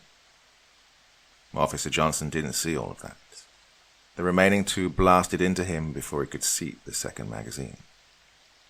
Well, they made short work of the 2 officers. Then, after they checked on the now dead sow, they quickly moved into the thicker woods across the road and headed back to their den to grieve, but with full bellies. The supervisor and night officer came out quickly in response to the radio call, but arrived only in time to watch as the sounder disappeared into the shadows. EMS arrived shortly, and then Life Flight arrived and transported Officer Johnson, who clung on to life by a thread. His left arm had been torn from his torso. Officer Torres only lasted a moment. His intestines were spilled onto the front of his pants. His vest had been made for bullet impacts rather than stabbing objects. The rest of his body was trampled, and it was clear that his ribs had been crushed. The supervisor held his hand as he breathed out the last part of a Hail Mary and expired. He'd managed to press record on his body camera just before he drew his sidearm. The video wasn't the greatest, and it mostly showed dark figures rushing and flailing, and the audio was mostly screams, grunts, and unpleasant sounds. Yet the frame-by-frame review finally produced at least one clear photo, and thus was born the legend of the saber-toothed hogs. It was an overnight hit on social media and in the press.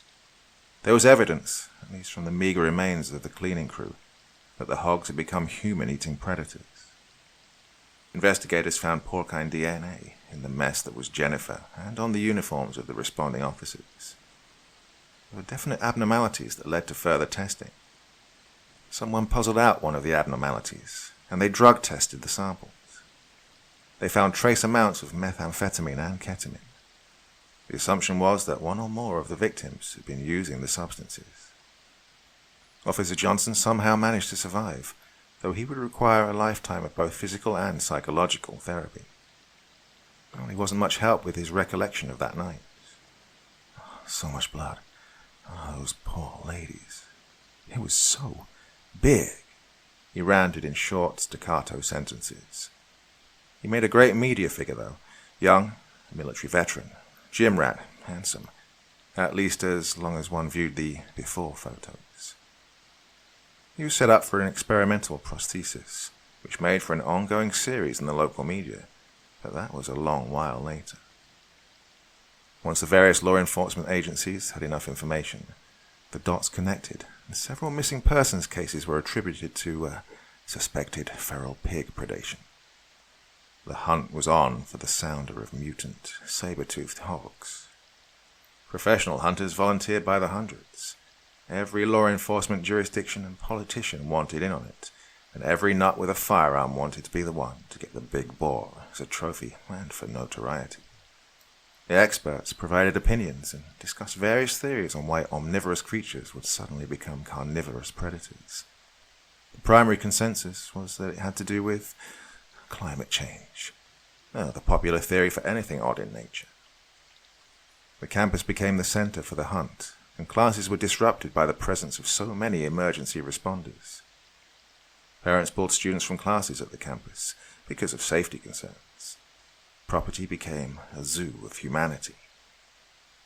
The woods from the interstate highway to the river and from the highway bridge north to a major FM road were closed.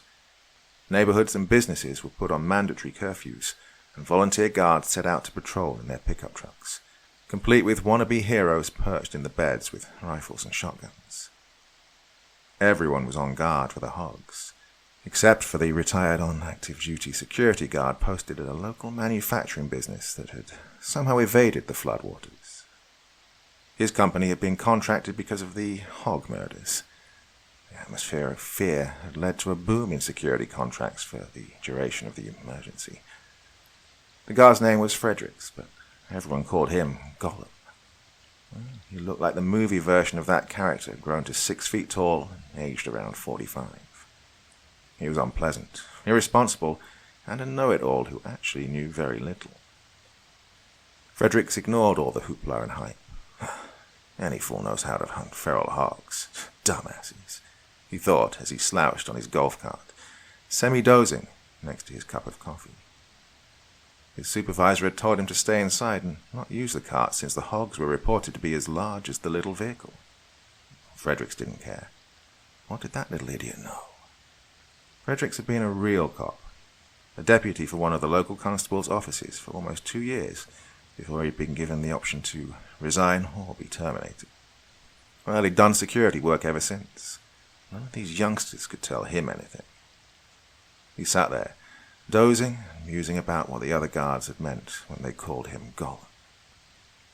Something from some stupid movie, he mentally grumbled. Well, at least it wasn't Paul Blart, like when he'd used the Segway at the mall. And then a noise startled him fully awake. It was a splash. Then he heard a few more splashes and squelches of mud as he turned his ears to the sounds.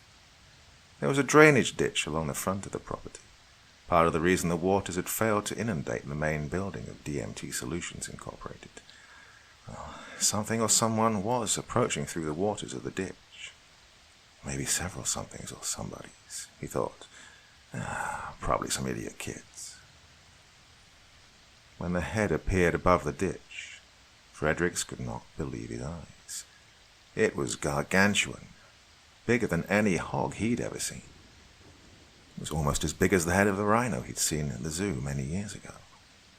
Only this one had tusks like an elephant, rather than a horn on its nose, and a big bulging knob of a forehead. The head turned toward him, and he saw the yellow eyes focus on him in his little cart. His bladder released, and without thinking or steering, he floored the drive pedal. The front of the cart faced the exit driveway, but the front wheels had been turned to the side away from the one with the rhino hog. Gollum was headed in the right direction, completely by accident. He rolled the golf cart directly off the driveway and into the deepest part of the ditch on the other side. The big boar hog let out a snort that sounded like laughter. By the time he and the rest of his sounder had made their way into the ditch on the other side of the driveway, their initial work was done. Fredericks lay in a heap on the dash of the cart, his heart had failed. The ferals left little of the man and destroyed the cart, but the remains were easy to spot when the first employee arrived for work the next morning. After all, the back half of a golf cart blocking the drive will tend to get one's attention. The hunt intensified. The sounder was down to 2 sows. The one that left the college parking lot injured could not keep up with the rest, and after a few days of her lagging, ended up as a meal for the rest. The remaining 2 would bear litter soon. They'd all noticed that the more they preyed upon the 2-legged creatures, the more they grew. They may have just been eating so much protein, but they were all adults and should have stopped growing. Having such thoughts, and the ability to communicate them to one another, was something new and had only manifested in their generation. It may have had something to do with the knobs that had formed on their foreheads and were covered heavily in bone. They'd found a low spot by the river, a little bend in a tributary creek that was damp without being full of water. They used it as a wallow. They always felt unusually energetic after a wallow in that spot. Oh, their home was uphill, near the top of Black Cat Ridge. The flood had left behind a large old oak just below the high water mark of the flood. The roots had come to rest over a low spot in the ground. With a little digging, they'd made a nice dam. Since then, the local weeds and brush had grown, and leaves and pine straw had fallen to provide some camouflage. It would be a nice, safe place to raise a family. The 2 legs who had inundated the area in the past few days trounced past it without a glance. Hopefully they would leave soon. They'd started to travel in groups and carry weapons. If they didn't go away soon, the sounder would have to take on a group of them, or leave altogether. Don't know why the dogs won't track him, Travis said as he looked toward the other 3 members of his party. I do know that hardly anyone has looked up this way. Nobody likes going up hills. Ain't that high of a hill, but, well, folks are lazy. Travis was a volunteer with hunting and tracking experience. His friend Billy was in the group along with a deputy and a police officer from local agencies. They made their way up the ridge and over to the backside that faced away from settled areas and toward the river. The thing is, if I was a hog, I'd hide as far away from people as I could. Billy snorted. You are a hog. A bear and pork rind hog, and you do live away from other people. They shared a laugh. It was apparently an old exchange between them. The 2 police officers exchanged a look as well, and silently panted with exertion as they climbed up from a draw that cut into the ridge. They'd had a rough hike. The land and vegetation were unforgiving, and each was carrying an AR-style rifle. The 2 hunters carried short-barreled 12 GA shotguns, what they called pig guns. They all wore pistols and carried knives. Billy carried a machete in a sheath, but they'd mostly stuck to game trails, so he hadn't had to use it much. The officer cursed as he stepped into a wet hole from where a tree had rotted in place. That's nasty. Cold, too. The others tried not to laugh. The holes were covered by pine straw and were difficult to spot, so it could have happened to any of them. He pulled his leg from the hole and shook off as much of the muck as he could. Well, they'd all pause for a moment, to ensure he hadn't twisted his ankle or knee. The deputy leaned his weight on the hand he placed against the trunk of a large uprooted oak tree as he caught his breath. Now I really need to get back in the gym, he thought as he heard a loud, deep, octave grunt and snort from the other side of the hole, where the top part of the tree began to spread into branches. All members of the party turned toward the sounds. They all knew what had made them, a feral hog. And then a tremendous beast appeared suddenly at the root end of the tree. It moved incredibly fast for such a large animal. Before any of the men could react, it was upon them. It directly struck Billy and pushed him into Travis, and then lifted both men into the air. Its rear flank crushed the deputy against the hard wood of the tree. The officer stood a few feet away from the rest and did a great job in bringing his rifle to bear, but about that time he felt something tear into the back of his left thigh. It entered just above the back of his knee joint, a spike that then tore upwards and ripped through his left buttock. He landed on his right side, rifle dropped and forgotten in his newfound agony. He didn't suffer long. Enormous porcine jaws clamped on his neck, and he could have sworn he heard a snap before his vision faded down a long, dark corridor, and sounds and sensations ceased. Another ghost of the storied Black Cat Ridge. Well, the others fared no better. The boar had burst through the group, then made an amazingly quick and agile 180-degree turn to charge back into their midst. He focused on Travis until the man lay in a ball around his own offal. Billy had been unable to rise. His right femur was broken, and he was already in shock. Fortunately, he clenched his eyes shut with the pain and didn't see the steer-sized hoof that crushed his skull. The deputy had been bruised and winded, but otherwise he was not seriously injured. He watched on in horror as the beast made it spin and again attacked the two hunters. He'd seen bulls at the rodeo make spins like that to get rid of riders, and then rapidly turn and try to gore them. Yet he was always amazed when such bulky creatures displayed highly dexterous acrobatics. He dropped the AR when the boar struck him, so he quickly drew his sidearm. His peripheral vision noted a dark blur as a set of teeth buried into his forearm, and he was suddenly and painfully yanked from his feet and dragged along the side of the tree trunk. As they passed the roots, his other arm snagged and he came to a momentary halt. Then he felt his forearm separate from his elbow. The unlucky, or perhaps truly fortunate man passed out from the pain and sudden blood loss, and so didn't feel the rest of what happened to his body. When the party did not report back to operations, the sheriff and the command group looked into where the team had been assigned to search. Crest of Black Cat Ridge. Figures, he spat. Nothing good ever comes from that area, except when Harvey washed out the meth monkeys. He looked around at the commanders. It's getting dark. Probably best to plan and wait until morning. Early morning, maybe we can catch them while they're still stirring. One of the commanders piped up. What about the missing men? Are we just going to leave them out there? The sheriff offered the man a steely gaze. They got lost or worse in daylight. You've seen those woods. You want to go traipsing through them in the dark?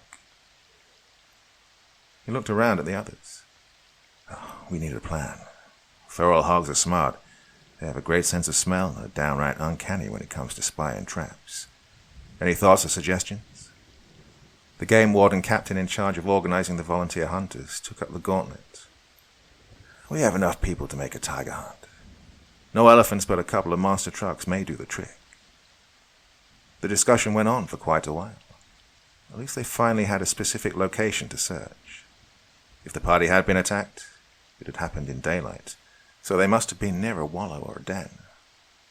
The plan would cover both a search and rescue operation and a hunt. So they all went to their various sleeping arrangements, confidently and satisfied. Before dawn, the entire emergency response group was on hand for a briefing, to include assignments. The mission would combine looking for the missing team members as well as trying to locate the hogs. The sheriff filled them in on the attack on the security guard. The security guard from one of the local companies was slaughtered the other night, and his golf cart was shattered and scattered. Some of you may know him. I've heard his buddies call him Gollum. His real name was Fredericks. He paused and looked around for confirmation. There was none. Oh, there was another video recording.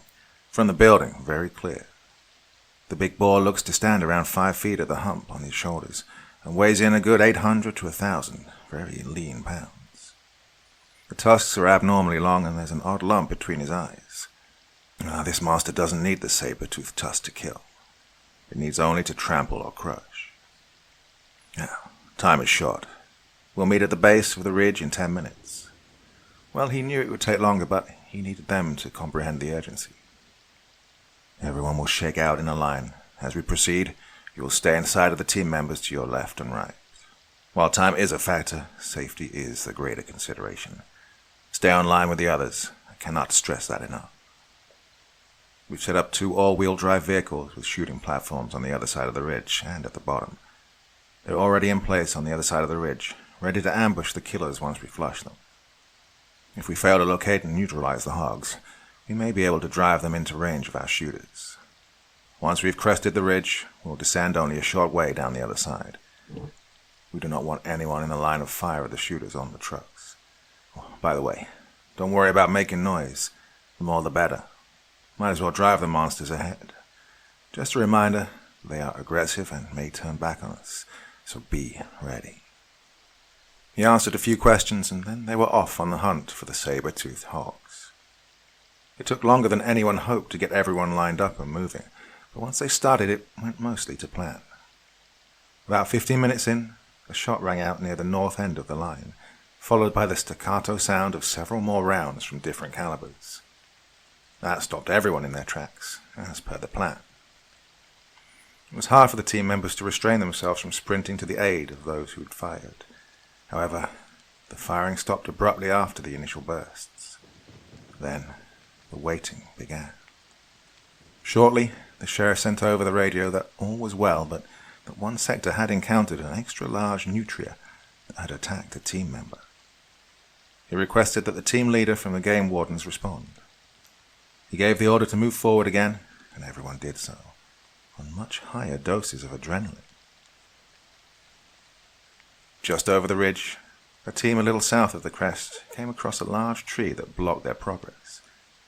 They found weapons and a few other inedible items, and large pools of dry blood and offal.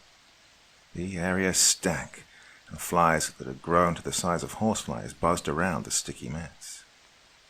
This caused another brief pause, and evidence techs were deployed to the scene. Once they arrived, the line completed its push. No one had spotted the pigs. SWAT Officer Jenkins, who was an assigned sniper, lay prone on his mobile shooting platform. His spotter, Officer Tran, stood to shake off fatigue and to maintain a better view. There was a secondary spotter, a local hog hunter on the platform, and the driver sat stoically in his seat, looking around in every direction he could. Their vehicle was positioned closest to the river. It sat on oversized wheels and tires, so everyone was reasonably high off the ground. They were all pretty tired since they'd left late the night before to get into position in time for the early hunt. Well, it was a waking shock when they heard the radio traffic about the fate of the missing party. Crap, Jenkins thought. How many more? Soon he could hear the noise of the beaters as they came to a stop a safe distance out of the line of fire from either truck. The sheriff came over the radio and told the beaters to make some noise. Well, the first responders yelled and clapped their hands and whistled along with most of the volunteers, but sure enough, a few of those yahoos fired rounds. Apparently, they didn't understand the concept of gravity. The rounds had to come down somewhere, and there were far too many people in the area. There was a quick and angry broadcast of "Cease fire," repeated until well after the last shot. This was followed by a tense reminder that firearms were to be used only when they faced a life-threatening situation. Well, at least the wait isn't boring, he thought as he looked up and winked at Officer Tran, who smirked, shook his head and mouthed, "Dumbasses." And that was when a rumble of hooves and a loud boom erupted from the passenger side of the truck, and the entire vehicle tipped a little toward the driver's side. There was another rumble of hooves, and before the vehicle could tip back, an even greater impact. This time it tipped most of the way. Grunting squeals, deepened and increased in volume to a surrealistic level, roared as another impact finished the job and rolled the truck onto its side, and then onto its top. The boar and the larger, older sow stood looking on in satisfaction. Their long hair was matted with mud from their early morning wallow. They'd spotted the ambush on the way back to the den and had decided to conduct one of their own. They'd left the younger sow down by the river. She was slow and gravid, getting ready to have her little ones. In the truck, the driver dangled upside down, caught in his seatbelt. Officer Tran and the civilian hunter had fallen when the truck rolled. The hunter had jumped free, but lost his life. Tran and Jenkins managed to end up on the ground with the bed of the truck and the roll bar keeping the mass above them. Tran was curled around a broken arm. Jenkins, while stunned by the suddenness of the attack, still had hold of his rifle. He turned dizzily toward the two brutish swine. The big male eyed the truck and pawed at the ground. The sow had started a loping run that would build up momentum for another strike.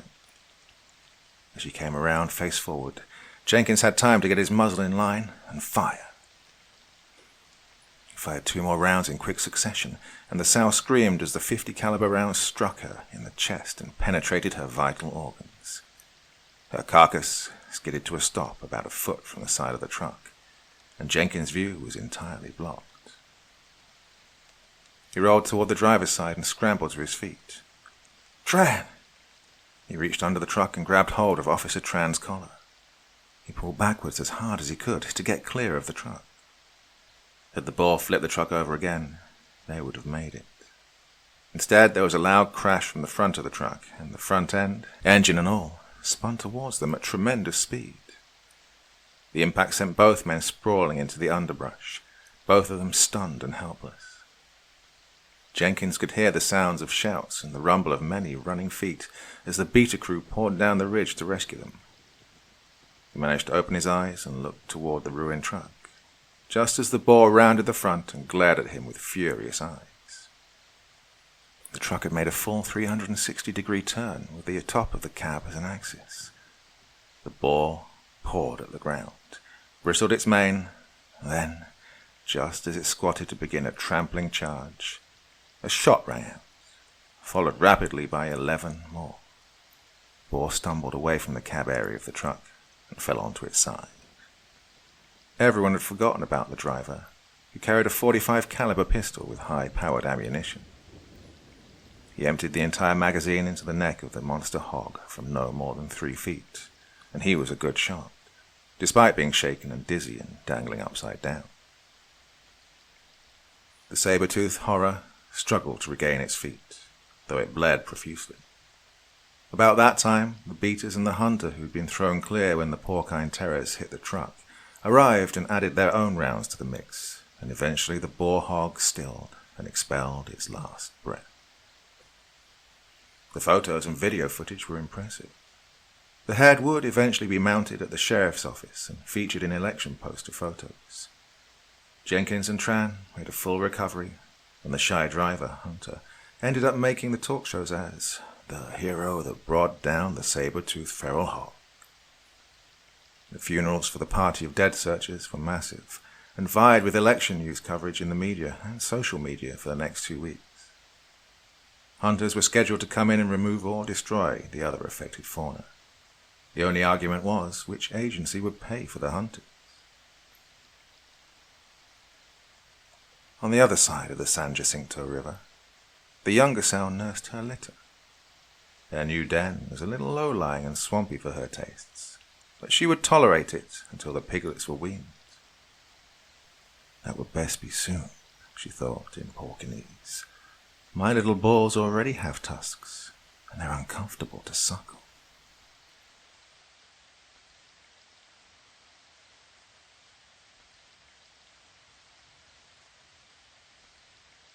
I hereby declare that I have been clearly informed about the nature and method of the study, as described above. I voluntarily agree to participate in this study. I retain the right to withdraw with this consent without having to give a reason. I realize that I can stop the study at any time. My personal data will not be viewed by third parties without my permission. Sign here. The same old blah blah as always. As a psychology student, I participated in dozens of these studies already. I even conducted 2 myself, one more boring than the other. Decades ago, some insane findings were found through psychological studies. Just think of the Stanford prison experiment or Milgram's study on conformity. But nowadays, nothing remotely interesting is possible because of all the ethical regulations you have to follow. A woman, maybe 30, with short black hair and a lab coat, welcomed me at the entrance of the social studies lab and walked me to the waiting room. Hi, I'm Gideon. Thank you so much for participating in this study. Are you a student? She asked with a friendly smile on her face. I am, but I'm already in my 3rd year, so I'm not participating for credit, I responded. Well, I'm about to finish my degree. The only thing left is my thesis, and I'll finally be free. However, this means that I have hardly any time to work, so I could certainly use some extra cash. Watch a documentary at the lab. €50 or 5 credit points. Well, that's what the flyer had said.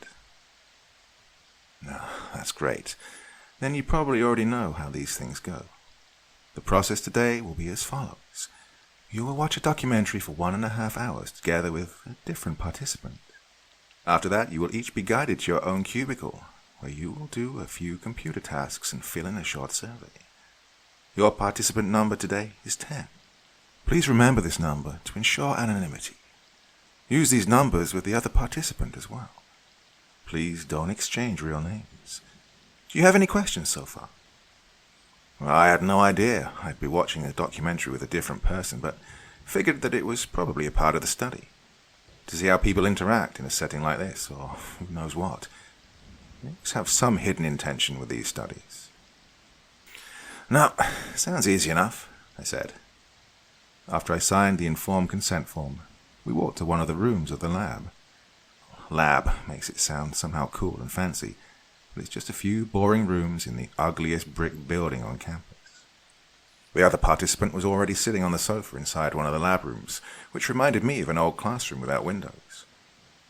Judy pointed me towards the sofa. I said hello and sat down next to him. For some reason he seemed really familiar, but I don't remember meeting him before.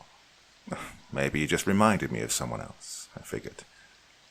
He looked like an average college student. Young, brown hair, Guns N' Roses t-shirt. The only thing that stood out to me was his extremely pale skin, which reminded me a little of myself. I never get a tan due to some weird blood issue that I was born with. The movie will start automatically in a moment. Please pay attention, as you will have to answer questions on it in the next part. Judy turned the light down and left the room, closing the door behind her. What do you think this is all about? The guy whispered. Probably nothing. Maybe she's just observing us from next door, I joked.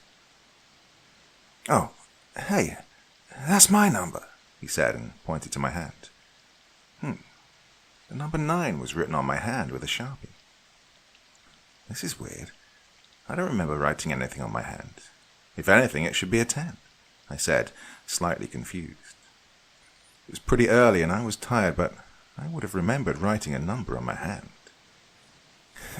Maybe Judy secretly did that to screw with your head, he said and laughed. The documentary started playing and we stopped talking. I don't know if you've ever participated in anything like this, but it always feels extremely awkward. Adding a stranger makes it even worse. Or maybe that's what they wanted. I watched the TV, but this documentary wasn't making any sense. It was just a number of frames of unrecognizable forms and colors, as if someone had run Teletubbies through a blender, and it was combined with the weirdest music I'd ever heard. Was this thing broken? Well, I wanted to say something, but the number 9 guy was looking at it really focused. Whoa, what the fuck? 9 suddenly broke the silence. Did you see that? I could tell he was breathing more heavily.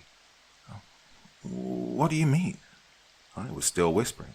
That looked really fucked up. Didn't you see that frame? God, was that real? Okay, never mind.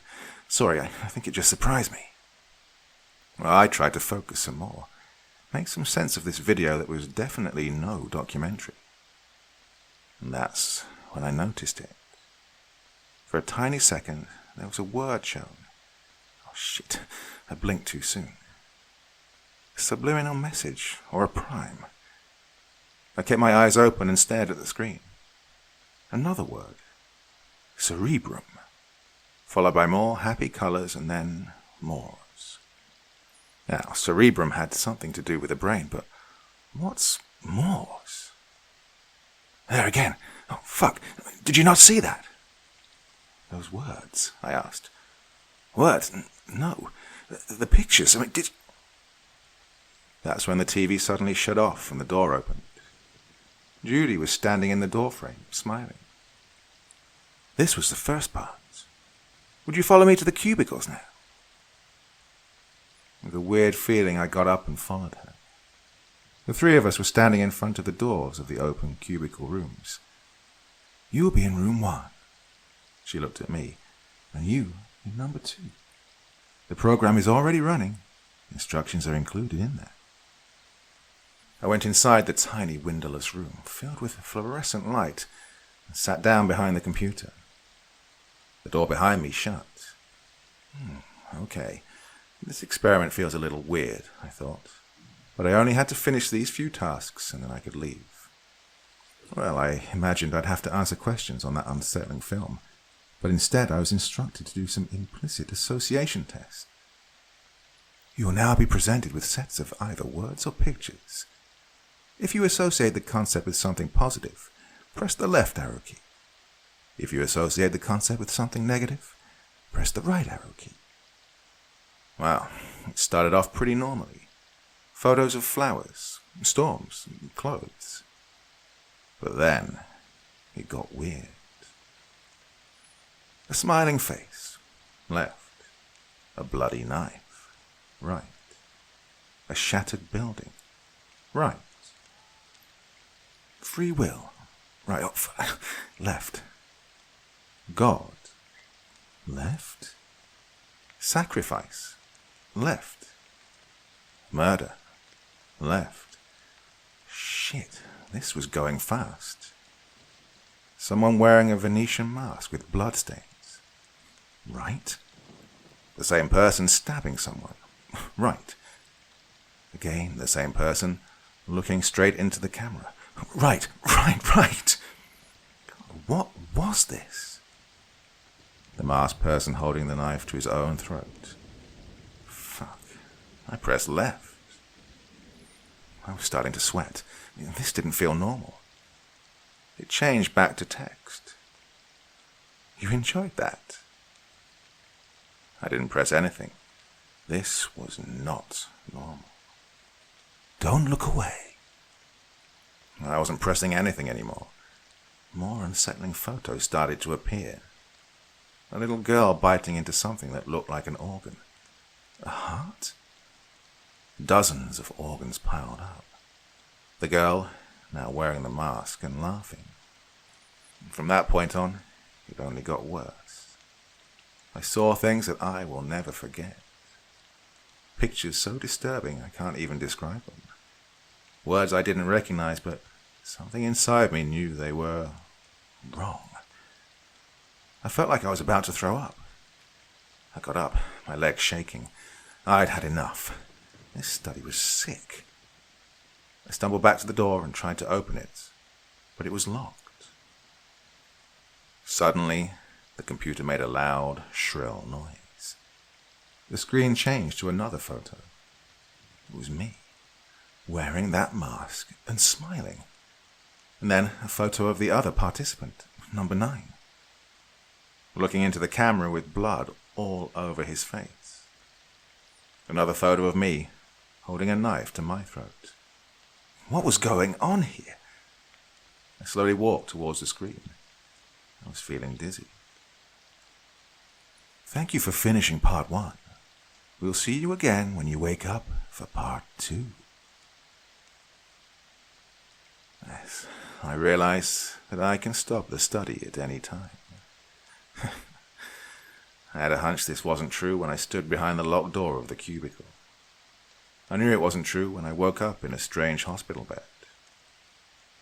Oh, you're awake. Oh my God. I've been waiting to talk to you for so long. You're like a celebrity. I slowly came to my senses. In front of me I saw a girl sitting on my bed, with a big smile on her face, but this smile didn't feel warm.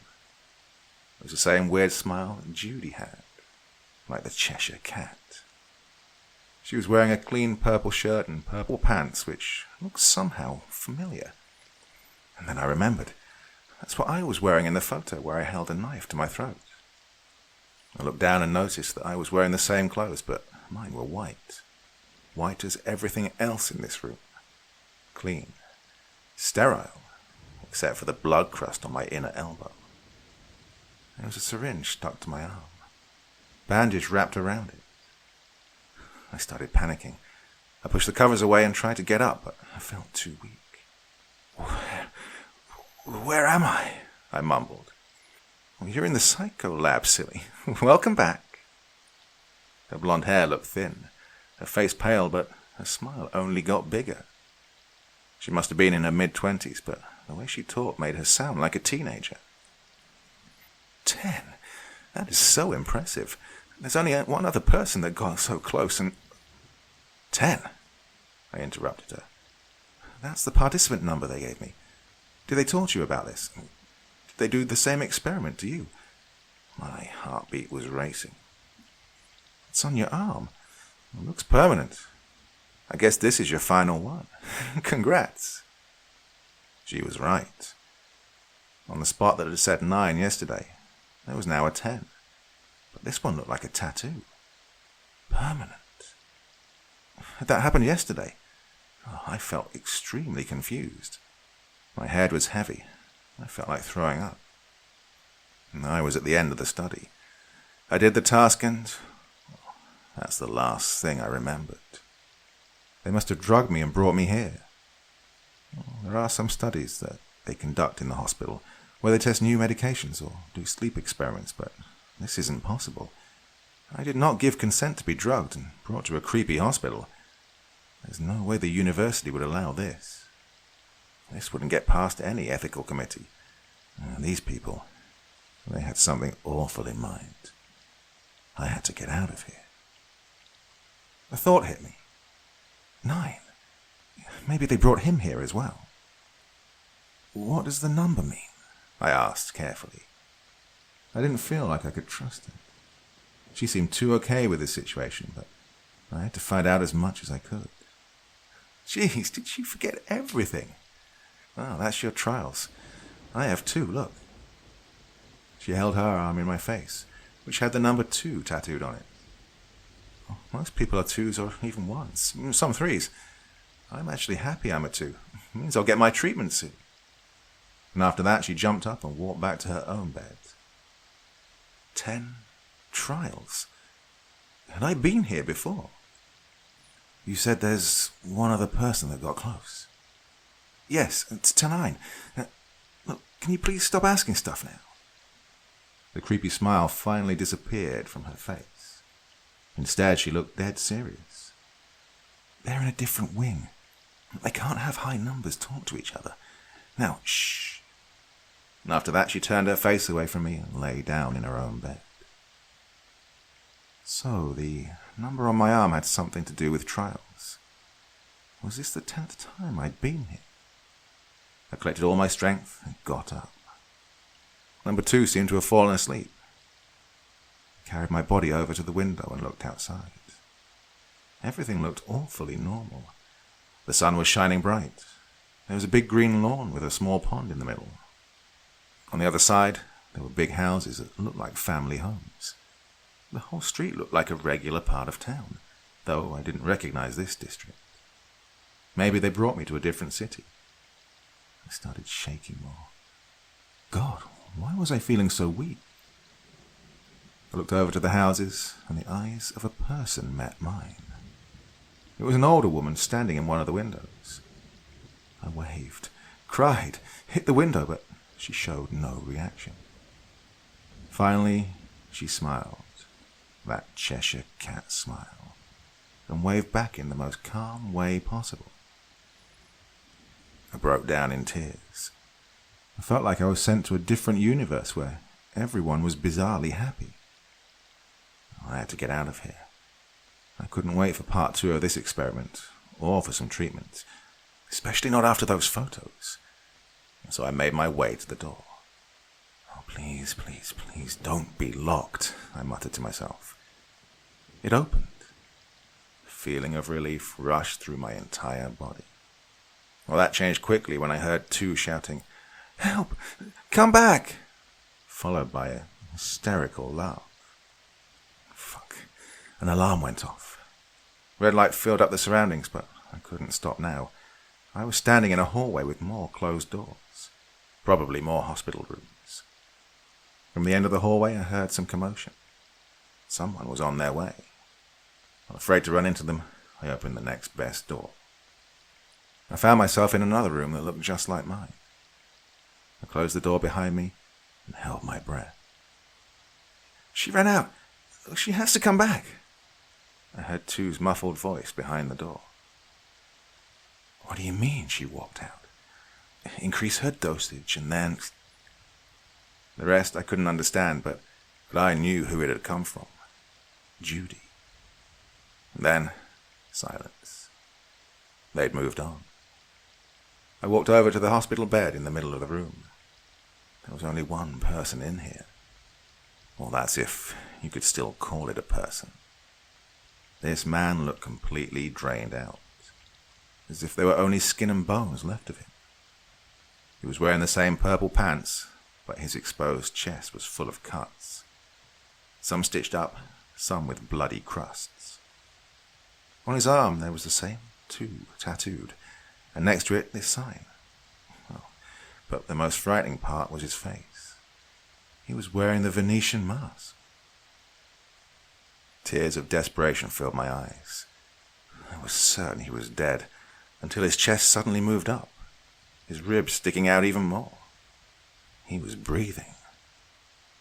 I jumped back when, all of a sudden, his eyes opened and his mouth formed a smile. That same sick smile. Follow us. And with that, his eyes closed again. I couldn't shake off the feeling that I had something to do with this. I'm sure it was him I'd seen on the photos, and I had pressed left. I had to get out, get help. I stumbled back to the door. There was no noise coming from outside, so I carefully opened the door and walked out. Oh, there you are. Hope you're ready for part 2 now. Judy. She was standing right in front of me, looking joyful as always. There was no way for me to escape, I realized, when 2 male nurses moved towards me. I thought about fighting them, finding a way to trick them, but I realized there was no hope. But I was too weak, and there were 3 of them, so I followed them down the hallway silently, crossing more rooms which I could only imagine were containing more participants. I numbly followed them through this gigantic, sterile hospital until we walked into a room that felt completely out of place. It was beautiful. An old-fashioned movie theatre with red satin chairs and a screen as big as a wall at the end. The whole theatre was empty, except for one person sitting in the front row. The man led me towards him. From the back I couldn't recognize anything, but then I saw his face. Bloody, beaten up. In his arm, the same syringe. Number 9. Our eyes met, but his looked empty, absent, as if something had drained the life out of him. I tried to speak, but didn't know where to start. Then I saw Judy standing right in front of us. Behind her, the big screen. What did you do to him? I shouted. Now, let's all stay calm here, all right? He did this to himself. We never hurt our participants, especially not the most valuable ones. And now, quiet. I'm about to start with my speech. I could swear her smile disappeared for a second, but there it was again. Welcome to the Psych Lab, she continued in a cheerful voice. Or should I say, welcome back. She turned to me and winked. It was quite the trip, wasn't it? Oh, well, you don't remember. Her laugh echoed throughout the whole room. Let me just say that you've been the most toughest of nuts to crack so far, but we would not expect any less from you. Our 2 alphas. Most of our participants are, well, let's say more simple-minded. 1 or 2 trials and they give themselves over entirely. But this is about you. I can't wait for us to start the next part, the next chapter. Are you ready for the show? Stop. I want out. Please, let me go, I whined. Judy sighed. For the first time, she looked irritated, almost angry. Really? You made it so far, past so many rounds. And now, of course you are always free to go, but think of all the progress you've made. Progress? What are you talking about? I stood up from my chair. I don't ever remember coming here. Well, you did. You came here 9 times, and 9 times you decided to stop and leave at some point. But you always came back, and you will again. We have your blood, after all. You saw the photos. We control you. Own you. Of course, you could just save yourself the trouble and... I want to go, I shouted, and looked over to number 9. Come with me. We need to find you a doctor. I tried reaching for his arm. His eyes met mine once more, his gaze even more hopeless now. He looked at Judy and shook his head. I want to see the show, he whispered. Don't worry, love. We have enough doctors here. We'll take good care of him. Now off you go. Next time you can skip part 1. Just come straight back here. We'll keep your bed warm. I hereby declare that I have been fully informed about the nature and method of the study, as described above. I couldn't believe they just let me leave. No fighting, no discussion. They just opened the door and I walked out. Of course, I knew it couldn't be this easy. There was a brief moment where I wondered if I'd imagined all of this, but as I stepped out of the door of the hospital and breathed in the fresh air, I knew this was real. I could feel it. I walked out carefully, too scared to make sudden movements, wondering if this was still part of the experiment. I felt like a rat in a cage thinking it's free while scientists are looking down on it, measuring every little decision. No matter how much I thought about it, I couldn't comprehend. Why would they let me go? Why had they let me leave 9 times before? Why did they not wipe out my memory? Well, I had to get answers, figure out the purpose of this study. But first, I needed to get help. It was already getting dark when I left the building. I tried to find some sort of orientation, but I was so tired and weak. I had no idea when I'd last eaten or drank anything. My best choice was to walk to one of the homes. Hope somebody will let me use their phone and not think I was some kind of lunatic. All houses were lit up, so I walked towards the closest one and looked through the window. A family was sitting around a table inside, about to have dinner. I rang their bell impatiently. Once, twice, 3 times. Nothing. Well, I could clearly see them inside. I could even hear the bell, but they showed no reaction.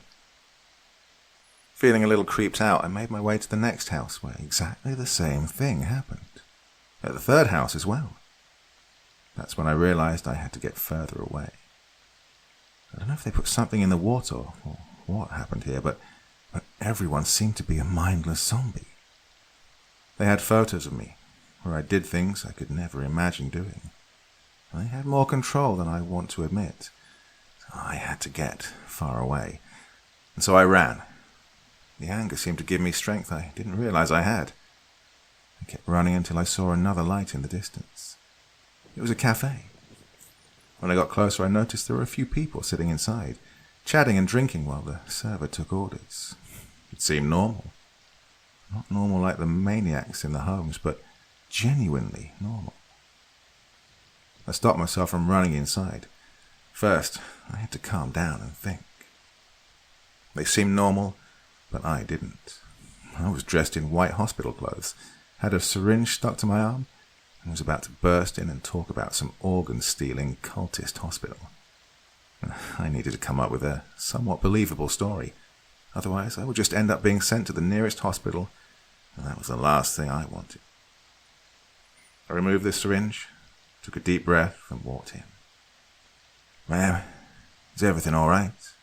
the gentleman at the counter asked, with a worried tone in his voice. "Hello. I hate to be bothering you like this, but I was just walking home from my work at the hospital when I was robbed. They took my bag and even my shoes. Could you maybe call the police for me?" Well, I knew this sounded weird, but it was all I could come up with. "Oh, God, that sounds awful. Of course, it's no trouble at all. Have a seat. You look exhausted. Going to get you a glass of water?" he said, and for the first time today, I felt like I saw a person with a real smile. "That'd be really nice, thank you." So I waited for the police, starting to feel more relieved, until I turned around and looked at the other guests and their smiles. They were all staring at me. One of the guests stood up and walked over to me. "Tan, huh? Why are you here? Are you dumb? Go back. You deserve it." "Go back," the other guests shouted in unison. The friendly man behind the counter was nowhere to be found. Where did he go? I slowly stood up. I had to get out of here. That's when I saw the police car parked out front. I ran outside, towards the officer. After talking to me for a little while, he offered to give me a ride to the police station, where I could make an official statement. I decided that this was the best option for me now. Once there, I could call someone I trusted. "You know what? You don't look like you've been robbed," he said as he started driving. "What do you mean?" I was worried he might think I broke out of a mental institution. "Well, I don't see any cuts." That's when I noticed the number on his arm. 3. Welcome back. Police again, I guess. I prefer the times you called your friends. Oh, the look of desperation and betrayal when you realized you couldn't trust anyone. Judy was already standing in the front of the hospital door, waiting for me. "No words?" she continued. "Okay, well, you can stay outside or come back in, and we'll have a little chat." There is no escape. No way out. Not until I know what is going on here. We were back in the theatre, this time just the two of us. "Did I come back to this hospital every time?" I asked. "Yes, but we sent you home afterwards, to start over." "What, with part 1 of the experiment?" "Yes, we wanted to change variables. See what happens. The first time you were alone. You watched the documentary and felt so sick that we had to send you home immediately. Of course, you forgot everything about it and signed up again. After you see it once, there is no going back." She wasn't even smiling anymore. "What exactly is the documentary about?" "Anything you want it to be. Have you ever heard of subliminal messages?" "Yeah, messages you don't consciously notice. Well, they're supposed to have an effect on you, but it's all bullshit. I mean, like the drink Coca-Cola, eat popcorn experiment." She laughed. "Almost. Yes, those studies were bullshit. You don't buy more popcorn just because of a secret message embedded into the film. Subliminal primes lead humans to certain actions, however, when the message is goal-directed. Imagine you are extremely thirsty, and you see the Coca-Cola message. You won't consciously notice it, but if you get a choice between drinks, you will automatically pick the Coke. Is this supposed to be a freaking school lesson now?" She laughed out again. "This is why you're my favorite. So cynical. You don't get the point, though. The messages work when they're in line with your urges, your needs. We planted ideas in their head with the documentary. Ideas that were matched with their deepest wishes. Then we showed them how to fulfill them." I was getting angrier by the second. "So, you're telling me that the people here want to kill themselves and give you their organs?" "No, they don't want to give away their organs. Don't be silly. They want to give away their minds. Those people, they don't want to make choices anymore. They're used to floating through life, always on autopilot. All they use is System 1, the fast system in your brain. They don't need arguments or logic, just a push in the right direction. Our messages work like wonders on them. They're ready to give themselves over. So what if some give us complete control of their bodies? It's still their choice." "You fucking bitch. It's not a choice."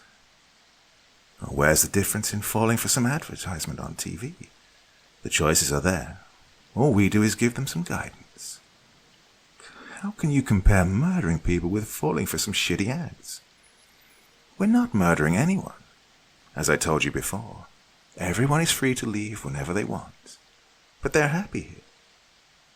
And the mask? The knife? That was your idea, and I loved it. When you came here on Trial 5, well, Not explicitly, but that's what we found when we looked for your deepest wishes. You're a psychologist. Try to analyze it. Fuck you. Oh, now, not this hostility again. See, we perfectly match everything to our individual participants. Some work better with visuals, some work better with symbols. Everyone is different. As I said, some give themselves over entirely. They just want to stop thinking. Well, these are our omegas. Others want some kind of purpose, so we give them work to do. As with our lovely police officers, all the friendly staff at the university, we call them our betas. And then there's the most elite group, the alphas. They like to take control. And with that, she pointed towards the door. 9 walked in. I don't know how they did it, but he looked completely okay again. Healthy, happy even. I looked over while I heard Judy continuing her little speech. The messages are only the first step. We can show you everything else if you decide to stay. There's only a very small group that won't give their mind over. Do you know how long it took me to get the 2 of you? Oh, I need you. Together we can change everything. I know you don't completely understand yet, but we're making this world better. This is sick. Why would all these people just comply?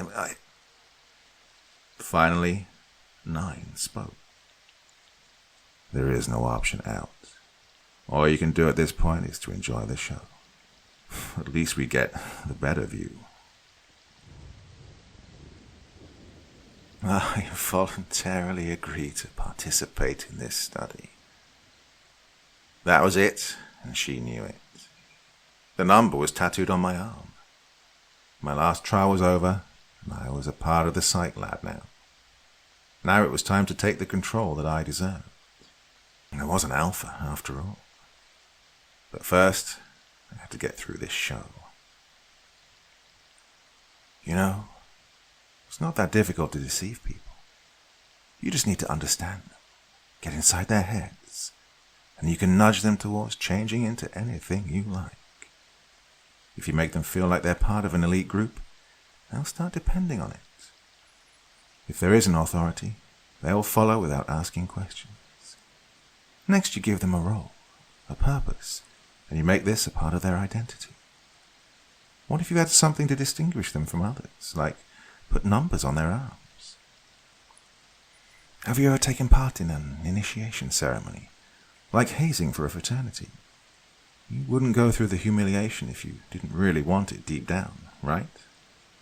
After breaking your will, they will get your eternal loyalty. They make you do horrible things, but tell you to remember that they're always voluntarily. It's an illusion. The choice is an illusion. They tell you there's nothing wrong with your blood being taken from you. Oh, try this medicine. It'll make you feel amazing. We'll give you some of this every time you help. Doesn't it feel nice to help? But it's not helping you, only them. Of course, not every person will fall for persuasion or deception. We're at our most vulnerable when we start spacing out. Do you sometimes go to the kitchen and forget why? Say, but then you realize you actually heard what the other person said. Or sit in your car and reach your destination even though you weren't focused on driving at all. If you make sure you're conscious, make your own decision, then you can shield yourself from the manipulation. Do you remember why you came here? Why you're doing this? Why you're looking at this? When was the last time you made your decision? You are different. You're not numb yet. Be conscious. Wake up. Wake up. Wake up. You don't want to be here. You never wanted to. You are intelligent. You understand how this works. You can break out. Well, I tried as much as I could to talk over the music coming from the speakers of the theatre, to get into his head, but he wasn't even looking at me. His eyes were glued to the screen, hypnotized. This is probably the reason Judy had left the theatre. Whatever's happening on that screen, it changes people. Which is why I had to keep my eyes on 9 and under no circumstances look at the screen. The sound was drilling its way into my brain, even through the napkins that I stuck in my ears. Luckily, I'd come prepared. While the gentleman at the cafe was talking to the police and the guests were watching him, I quickly grabbed a knife from behind the counter.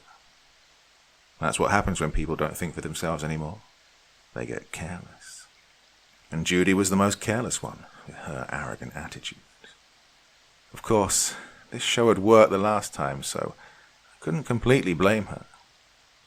I had to be fast, so I got the knife out and held it to his throat, ready to cut.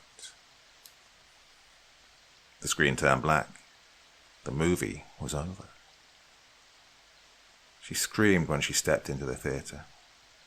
Seeing 9, one of her beautiful alphas, lying there on the ground in a puddle of his own blood, must have surprised even a cold-ass bitch like her. The first moment of shock quickly turned into euphoria. She stared at me while I was sitting peacefully on one of the chairs, the blood smeared on my white hospital gown, not showing any sign of remorse. 10 is higher than 9, right? He was weak. I am not. I won, I said, calm. Leave us alone, she directed at the 2 nurses behind her. A hysterical laugh escaped from her mouth. I told you you were my favorite. He'll do great here. We will. She was hunching over his body, looking for an indication on how I was able to conduct this brutal murder. So distracted that she didn't notice the knife that was being stabbed into her gut, again and again. As I said before, distraction can work wonders.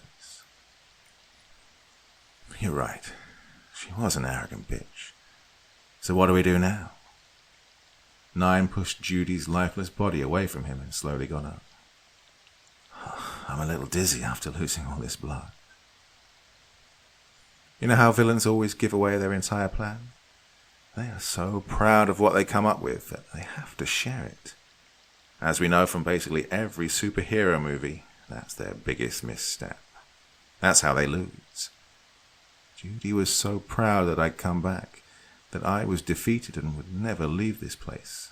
And so, she told me all about her vision, how she had run this entire operation on her own, slowly building up an army of sheep. She would brainwash them into thinking they were part of the glorious new life, part of a new era.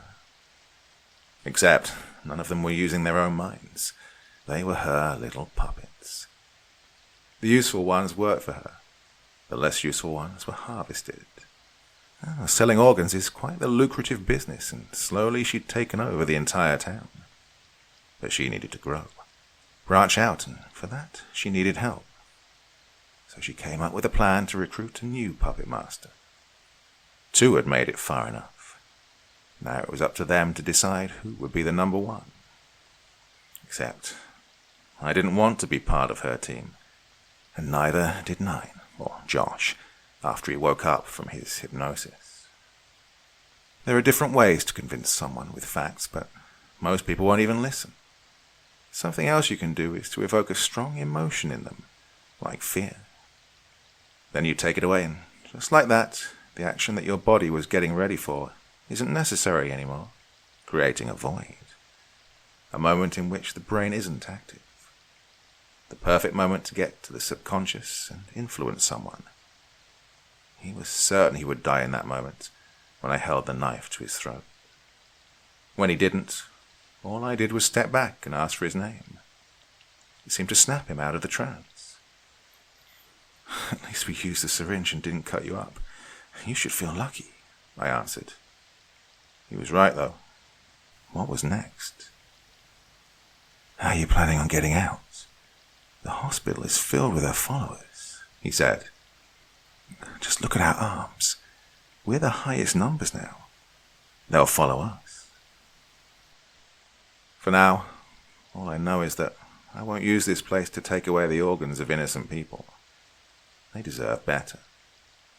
They may not understand what's best for them yet, but whatever it is, I'll do a better job than Judy.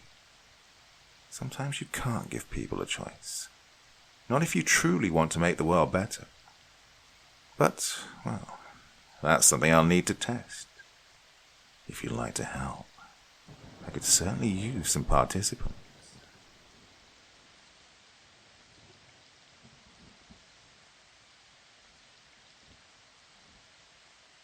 Grandpa Henry was a reclusive man. He didn't just like being left alone. He hated people with a burning passion, something I'm sure was greatly responsible for his ruthless business practices that helped him turn his father's wealth into an eye-popping fortune. Society returned the favor, and he turned into an angry, friendless man by the time retirement came calling. Out of work, out of people who gave a shit, stuck in an increasingly loveless marriage, he became more and more like Ebenezer Scrooge as time went by. After Grandma Nancy passed away, he decided he'd had enough of humanity and retreated to his large manor out in the wilderness, away from the prying eyes of his mostly greedy family, rival capitalists and intrusive journalists, fully embracing the hermit lifestyle. So, unlike Mr. Scrooge, there was no one around him for miles to try and melt his frigid heart, and he died as he lived, cold and alone. It had been well over a decade since I'd last seen him.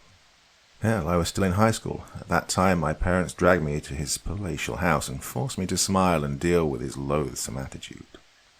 He grumbled, picked faults with every little thing my mum did, and went on bizarre, bigoted rants. It was just unpleasant. I only realized this morning when I was packing my bags that it was the last time I was ever going to meet with him. Well, I couldn't work myself up to tears, but I did feel some semblance of guilt welling within me for completely ignoring him. It was my dad who told me about his passing. Everybody wanted a slice of the pie that Grandpa Henry was going to serve after he died, and my father was no different, being barely able to contain his glee when he invited me to attend his funeral, and, more interestingly, the reading of his will later on in the evening. I'd made up my mind to skip the whole thing, as I had a very important meeting on the day of the funeral, but mostly because I wanted to avoid the inheritance-related family drama that was bound to follow the reading of the will. My girlfriend Alison was the one who made me change my plans, fascinated as she was with the prospect of visiting a Victorian-style manor. "So, is it as beautiful and romantic as you'd imagined?" I asked as I drove up the winding road, the tires kicking up dust as they crushed the gravel underneath. She grinned. "Better." It truly was a beautiful sight. Undulating hills covered in grass that curved and warped as frosty winds danced on them, rolling hills that surrounded the summit on which Grandpa Henry had built his little palace. I slowed down as we came closer to our destination, taking the time to properly drink in the view. Towering turrets that thrust up into the bright moonlit sky, like spears of ancient warriors, arched glass windows proudly looking down upon the well-maintained garden, enclosed by a sturdy wall that finished its circumscribing journey on a wrought iron gate. It was a place that had stood the test of time, maintaining its dignity and poise throughout. Snow-capped peaks that were barely visible at this time of night dotted the distant landscape behind the imposing manor, completing the picturesque scenery. "Oh my God," Alison giggled. "Your grandfather even had a butler." "Sure he did. Frank was the only person in the world who could tolerate Grandpa's surly and entitled attitude without devolving into fits of uncontrollable rage, or so I'd heard." He fiddled with the buttons of his black suit, and then brought his gloved hand out to open Alison's door when I brought the car to a halt. "Good evening, Mom." He greeted her warmly before turning to me. "Good evening, sir. Please head to the living room up ahead. Everyone is waiting for you." I shivered as the cold air stabbed at my skin. "Oh, are we really the last to arrive? Oh, fuck." I could hear the murmuring as I hopped the short stairs to the front door. The chattering instantly stopped as I soundlessly pushed the door open, and more than a dozen heads swung in our direction. Wood crackled and burned in the fireplace, desperately trying to sweep aside the awkward silence with its dying embers. I held the door open, allowing Alison to walk before me, who smiled and thanked me. "Well, well, well. Looks like the prodigal son has arrived. Finally decided to join us vultures, have you? To see what dear father left for you. Good to see you too, Uncle Freddy. I greeted the blond, balding man wearing a bright red sweater. My father's younger brother was as caustic as ever. "Oh, cut it out, Freddy," my mama said as she came and gave me a hug, before helping us put our coats away. I shook my father's hand, waved at my sister and her husband, and then went and sat on one of the empty couches, pulling Allison close to me. Can we just please get started with what we came here for?" Uncle Freddy asked, annoyed. "Jonathan." He looked at a man in a grey suit who nodded and stood up. "Good evening, everyone," he said as he stood near the fireplace, such that all eyes in the spacious room were on him. "I am Henry's lawyer, here to tell you the terms of his will. I'll keep it simple, since it's best not to waste time. $300 million, he continued. That is the sum total of Henry's movable and immovable assets, and that is what is at stake here tonight. Damn, that's a lot of money. Way more than I was expecting, and if the furious whispers around me were anything to go by, I wasn't the only one feeling this way. Jonathan cleared his throat, and the room went silent again. Now, as is written in the will, all of that money will go to the winners of the inheritance game that you will all participate in tonight. The what? A game? What's the meaning of this? Is this a joke? The voices rose, with everyone shouting to make themselves heard over the din, which in turn got even louder, increasingly sounding like the buzzing of a giant nest of bees that someone had chucked a stone at.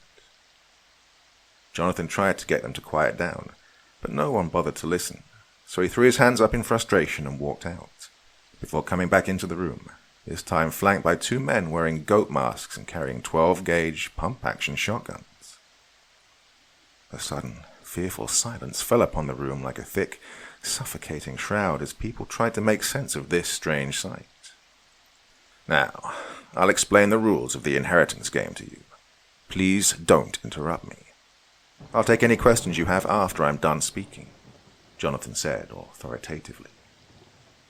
Your family's a bit weird, Allison chuckled nervously, and I held her hand tightly in a reassuring manner.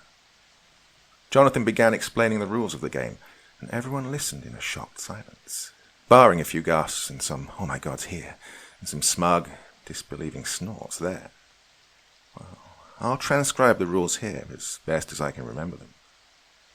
Everyone sitting in the room plays the game, regardless of their age. To win, survive until the crack of dawn at 6 a.m. The inheritance money will be split equally among all those who survive. Escaping or attacking the administrators will result in immediate disqualification and on-the-spot execution. Intentionally damaging the cameras will result in the same. At least one less than half the players must die. If that doesn't happen by the morning, everyone will be executed and the money goes to the board of directors of the company. Each murder costs $10 million, i.e., for each person you directly kill, you lose $10 million of your share of the inheritance money.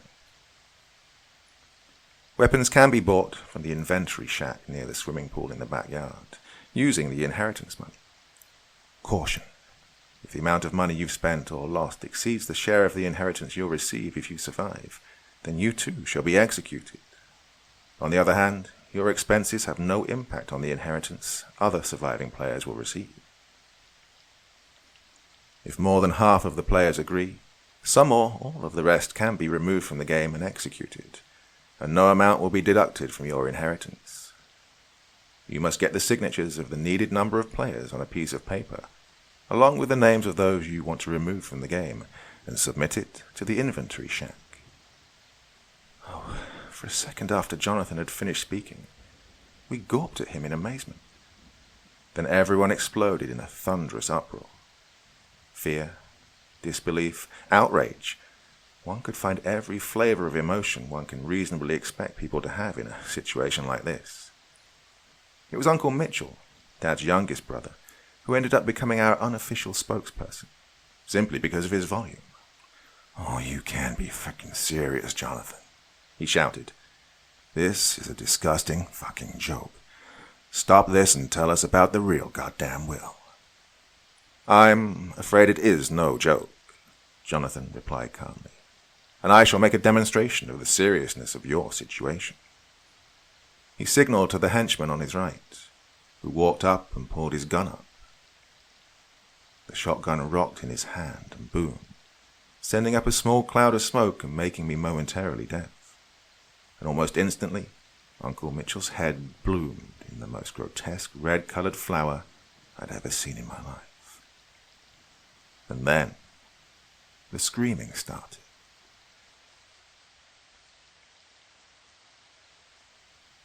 I think I must have been around 10 years old when I went out and bought a copy of the 1987 RoboCop movie and sneakily watched it along with my sister Paddy when our parents weren't home. Well, that was the start of my obsession with blood and gore. I devoured every R-rated film that I could get my hands on, not caring how trash the movie actually was. As long as there was visceral, gut-churning violence, well, I was game. I guess what I'm trying to say is that I thought I had a strong stomach for this kind of stuff, but I was wrong.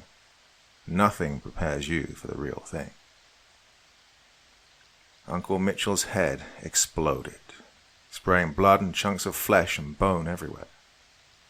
There was an unwanted wetness on my face, and I had to blink my eyes to clear my vision.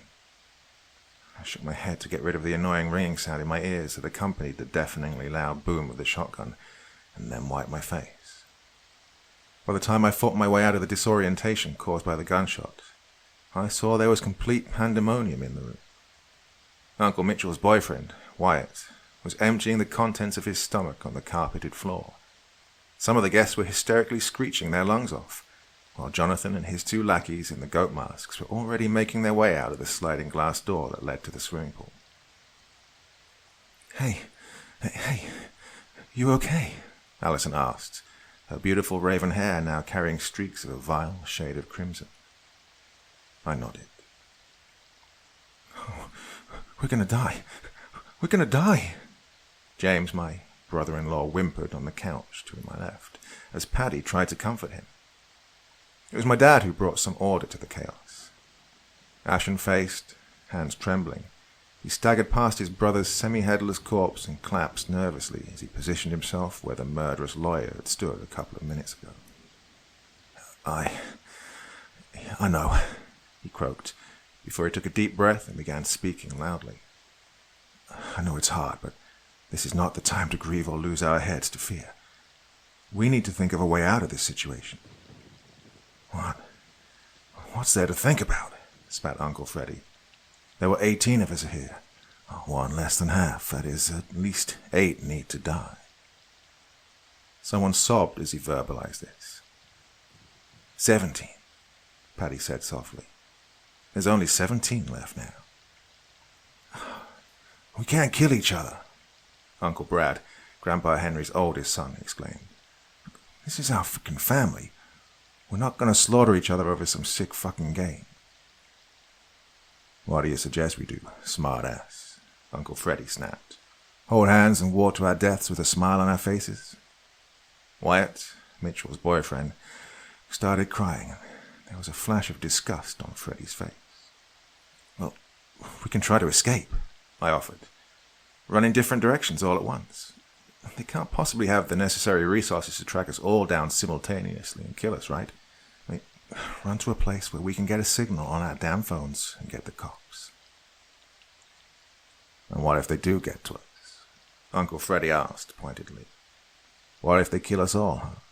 What then? I had no answer to that. We can fight, Alison said, clutching my hand tightly. Everyone turned to look at her. We can all go and buy weapons from the inventory shack and use them to fight our way out. It's too damn risky, Freddy muttered, running his fingers through whatever little hair he had on his head. They're watching us right now. They could kill us on the spot if we tried something like that. And what do you suggest we do, asshole? Uncle Brad thundered. Because to me, it seems like you actually want to play this game. How fucking dare you? Please, my mom begged. Don't fight. Don't give them what they want. Freddy is right. I turned my head to see who had said that. Cameron, Uncle Brad's son-in-law, stood up. All the suggestions that have been made here are great, honestly, but it's too risky. We can't. Too many variables. It's just... I understand that, son. It's... began Uncle Brad. No, you don't, Dad. Cam cut him off harshly. No, you don't. Brandy's pregnant. We're gonna have a child. He put his hand on his wife's shoulder. He buried her head in her hands. Uncle Brad gawped at them as his wife cried out and hurried over to comfort their daughter. An uncomfortable silence choked the conversation out of the room, and I sat there just staring at the soft, hypnotic flames in the fireplace. The wood crackled loudly and out of tune with my cousin sobbing. "Hi," Cameron said, awkwardly breaking the silence. I think we need some time to ourselves. How about we all go to our rooms and take some time to think? There's still time, right?" The tension was somewhat diffused at that, and everyone began to get up. "Not me," Freddy said obstinately. "I'm staying here to keep an eye on the back door. Can't trust you all not to sneak out and buy a weapon." "Ah, jeez, Freddy," my dad said. "No one here is going to betray our family." "You can't fucking know that." "Yes, I do. But whatever problems we might have, I still have faith in this family. You need to as well." He didn't look like he was going to be convinced, but one stern Freddy from his wife, and he reluctantly quit his grumbling and stomped upstairs to his bedroom. The room that was assigned to us was on the ground floor itself. I was listlessly walking towards it when Allison pulled my hand and dragged me off to the kitchen. I looked at her, confused, as she furiously started digging through the various drawers. "What are you doing?" I asked. "Looking," she replied, as she stood on her toes to look at the mostly empty shelves. "All the knives have gone. There's nothing here that can be used as a weapon." "Jesus, Allie." She jogged over to the stove and turned it on. "Oh, wow. This works. Why? I mean, a gas explosion would threaten the administrators too." "Allie, what are you doing?" She stopped searching, then came over and hugged me. "I'm sorry. I was the one who forced you to come here." I wiped her tears away. "It's okay. Let's just focus on surviving, yeah?" She nodded. "Besides, Victorian mansions and murder mysteries have a very ancient relationship, so we can't be exactly surprised that this happened, right?" She chuckled and buried her head in my chest. "Okay," she said, a couple of seconds later. "Give me a brief overview of your family. You know, who's who and all that jazz." I raised my eyebrow. "Just to know who can potentially vote us off the island." I nodded. Grandpa Henry had 4 sons. There's Uncle Brad, his wife, and their 2 daughters. Both married, including Brandy, who just announced her pregnancy. Then comes my father. 2 children, me and Patty. Then Uncle Freddy. He has 1 son, Vincent, who came here with his boyfriend. And lastly was Uncle Mitchell and his boyfriend Wyatt. "So there's 4 smaller families in this large one?" she asked. I nodded. 6 people each in Uncle Brad's and my father's families. 4 in Uncle Freddy's case and Wyatt. 6, 4, and 1, she said. "You need 9 for a majority." Which means that assuming families stick together, any potential vote would basically be a face-off between our family and Uncle Brad's. "It's the only mathematical possibility," I replied. "The entire fight would be about getting the support of Uncle Freddy's family." "Do you think Cameron knew this?" Allie asked. "Maybe that's why he split us up, to try and get Uncle Freddy's support." My eyes widened at the thought. "Oh, fuck. What do we do?" "Let's take this one step at a time. Who do you think Uncle Freddy will side with?" I shook my head. "I don't know. I mean, he hated Uncle Mitchell. Thought that he was the one responsible for turning, Vincent, his son, gay. So he'll avoid siding with whichever group has Wyatt. But, Vincent owes a lot to Uncle Mitchell and Wyatt, I added. Well, they'd supported him when Freddie threatened to disown him for his sexuality. He wouldn't vote to kill Wyatt off that easily. So, if we get Wyatt and Vincent along with his boyfriend on our side, we'd have 9 members, Allison stated. Holy fuck, Allie. Are you really suggesting that we kill them off? No, she said loudly, and then lowered her voice. No, but we can't force a stalemate. Even if Cam and Uncle Brad somehow manage to get Uncle Freddie and his wife on their side, they can't kill us off. They'd still be 1 member short, and we can then think about what to do afterwards. Going behind their backs would be a massive breach of trust, I warned. We have no proof that they're conspiring against us. There's no harm in being cautious, she argued. Do you really want to be caught off guard and get killed over presumptions of family unity? This is our lives we're talking about here. What if our actions rouse their suspicions, and even become the reason they decide to act against us? I countered. It's possible, she agreed. But we really can't leave this up to chance. Cameron will be desperate enough to do anything to protect his pregnant wife. I mean, wouldn't you do the same? Fuck, I swore. Okay, how do we do this? We can't just waltz into their room. It's too suspicious. Let's ask Wyatt to go and talk to Vincent and his boyfriend. They have a close relationship. It wouldn't be that weird if he's the one to talk to them, Allison said. And then we go and speak with Uncle Freddie to see where his head's at, I added. We decided to split up. Allison went to talk to my parents and Paddy about what we were planning on doing, while I chose to take the stairs and go up to Wyatt's room. As I knocked on his door, I noticed movement to my right. It was Cameron, coming out of Uncle Freddie's room. He nervously nodded at me and then scampered off. Not good. Not good at all. The door opened, and Wyatt's disheveled and puffy face popped out of the darkness. It was evident he'd been grieving. Hey, Adam, he greeted weakly. Mind if I come in? I asked hastily. He nodded and moved back, letting me in. A couple of minutes later, I had informed him about our assumptions and intentions, his eyes growing more and more alert with each second as he grasped the gravity of his situation. So, you understand what we need to do, right? I questioned. Frame it as a matter of saving everyone, and not a betrayal, okay? He shook his head. I can try, but please be warned. Vincent and Freddie have a very complicated relationship. That boy craves his father's approval more than anything. He could easily be manipulated into doing something he would later regret. Even if his boyfriend objects? Yeah, and that would be enough to give them a majority and kill us all off. I understand, I said. But it doesn't change the fact that we must try regardless.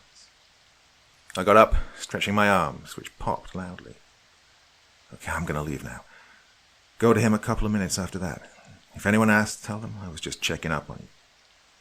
I shook his hand and slipped out of his room and hurried downstairs, to find Allison waiting for me, panic evident in her eyes. It's your dad, she said, scared. He's missing. What? I shouted. Shh, please, she said, looking around to see if anyone was eavesdropping. We don't know if someone from the family is responsible for it yet, or if he's just off somewhere doing whatever, but regardless, we can't let the others know. It'll weaken our position. I ran past her, ignoring her warning and frantically checking for my father in every nook and cranny of this damned house. I saw Mum outside her room, looking inconsolable as Paddy tried to reason with her decidedly frightened-looking husband hovering around. What in the fuck happened? I asked, slightly out of breath. Mum said she went to the bathroom to clean up, Paddy replied. But when she came out, Dad was gone. We've looked all over, but we just can't find him, Allison added. Someone's got him, Adam, Mum cried. They've killed him for the money. Oh, we don't know that. Have you looked up? I was cut off by loud, angry shouts from behind me. I turned around and saw Cameron coming down the stairs, holding a piece of paper in his hand, with Wyatt begging and pleading along the way. The others were right behind him, scared, guilty, but also resolute. Fuck. Things just keep going from bad to worse. Jesus Christ, James, Paddy's husband, whispered, his voice trembling. I bolted towards the living room and quickly stood in front of the glass door that opened up to the pool. Hey, I shouted. Don't frickin' do this. Get out of the way, Adam, Cameron said, his voice low and teeth gnashed furiously together. I told you, Wyatt shouted. Step aside. I noticed a certain madness in Cam's eyes and realized with a sinking feeling he was beyond the point where reason or logic could sway him. You can't do this, Patty yelled. I'm sorry, but there's no other way, said Freddie as he nudged Cameron. You're killing us, Mum cried. You're killing us. She walked up to Uncle Brad. Brad! When he turned away in shame, she pleaded to his wife. Samantha, please. Move. Cameron shoved me aside, making my ribs crash into the glass, and walked past me. No. James slammed into him, and they both fell and started struggling with each other. Freddie tried to rush Cameron, but he was already held back by a desperate Wyatt. The others just stood silently, gawking at the spectacle. Adam! Allison screamed. We need to make that paper worthless. It's the only way. She picked up a wooden chair and began swinging it like a club. My heart began to pound in my chest as it instantly became clear what she was asking of me. It would change everything, but it was the only way. My eyes hardened as I resolved myself to do the unthinkable. I walked away from the door and towards Aunt Samantha. She looked at me, confused, before her facial muscles contorted into an expression of disbelieving horror as she saw the look on my face and understood my intentions. I pounced on her, shoving her down to the ground, before wrapping my hands around her throat and began to squeeze so hard my fingers turned white. Everything had turned into white noise for me as I focused on the unholy task at hand. It was a marvel that no one dragged me off her. I didn't know it at the time, but Allison fought like a woman possessed to keep everyone away from me, with Paddy and Mom doing their best to support her. The nerves in my arms bulged, and the muscles surrounding them pulled and tightened so hard I felt like they were going to pop out. Aunt Samantha thrashed around like a fish out of water, scratching at my arms to get herself free, but the fight slowly but surely left her. I squeezed and squeezed and squeezed till the light left her eyes and her arms dropped to her side, cold and limp. And then I squeezed some more, my fingers now digging into the flesh of her corpse. I had just killed someone. And it wasn't some random stranger off the streets that I dragged into a dimly lit alley and murdered for money, while using the cover of darkness to shield my conscience from the grotesque display.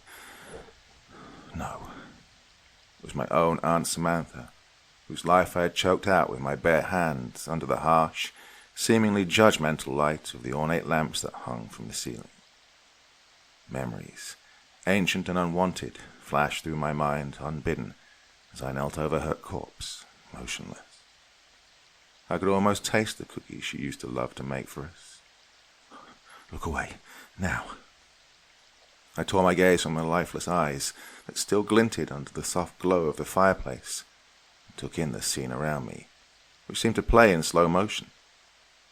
Allison was hovering around me protectively, brandishing a mangled, blood-stained chair as a weapon, while roaring like a lioness protecting her cubs as she and an exhausted Wyatt tried to fend off Uncle Brad, whose sharp blue eyes were filled with a sort of anguish I had never seen in my life, hinting at the deep wound I had inflicted on his very soul. I averted my own eyes quickly, before the guilt could successfully rip my mind to pieces.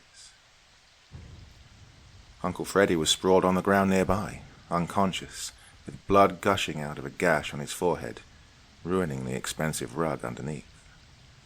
His wife, Aunt Susan, was on her knees beside him, worriedly checking his pulse. Out in the backyard I could see my brother-in-law James locked in a desperate struggle for survival with both Cameron and Aidan, Uncle Brad's other son-in-law. What in the world had happened to us? Just a slight nudge and we'd descended into murderous madness, with me taking the lead in plunging down to the deepest depths of hell.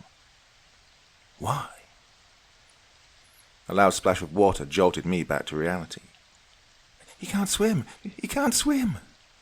A feminine scream from upstairs dashed down at us after James sent Cameron flying into the pool with a solid kick to the chest. Aidan wasted no time and dove in after him. Uncle Brad, in a fit of monstrous rage, tore through the human barricade preventing his advance and charged in my direction. I scampered off to the side, terrified more at the prospect of what I could potentially do to the grieving man than anything else, but I needn't have worried. He didn't come for me, but cradled his wife's head in his lap and sobbed uncontrollably. I felt a hand on my shoulder. "Adam." The hand shook me. "Adam." It was Wyatt, looking at me wide-eyed.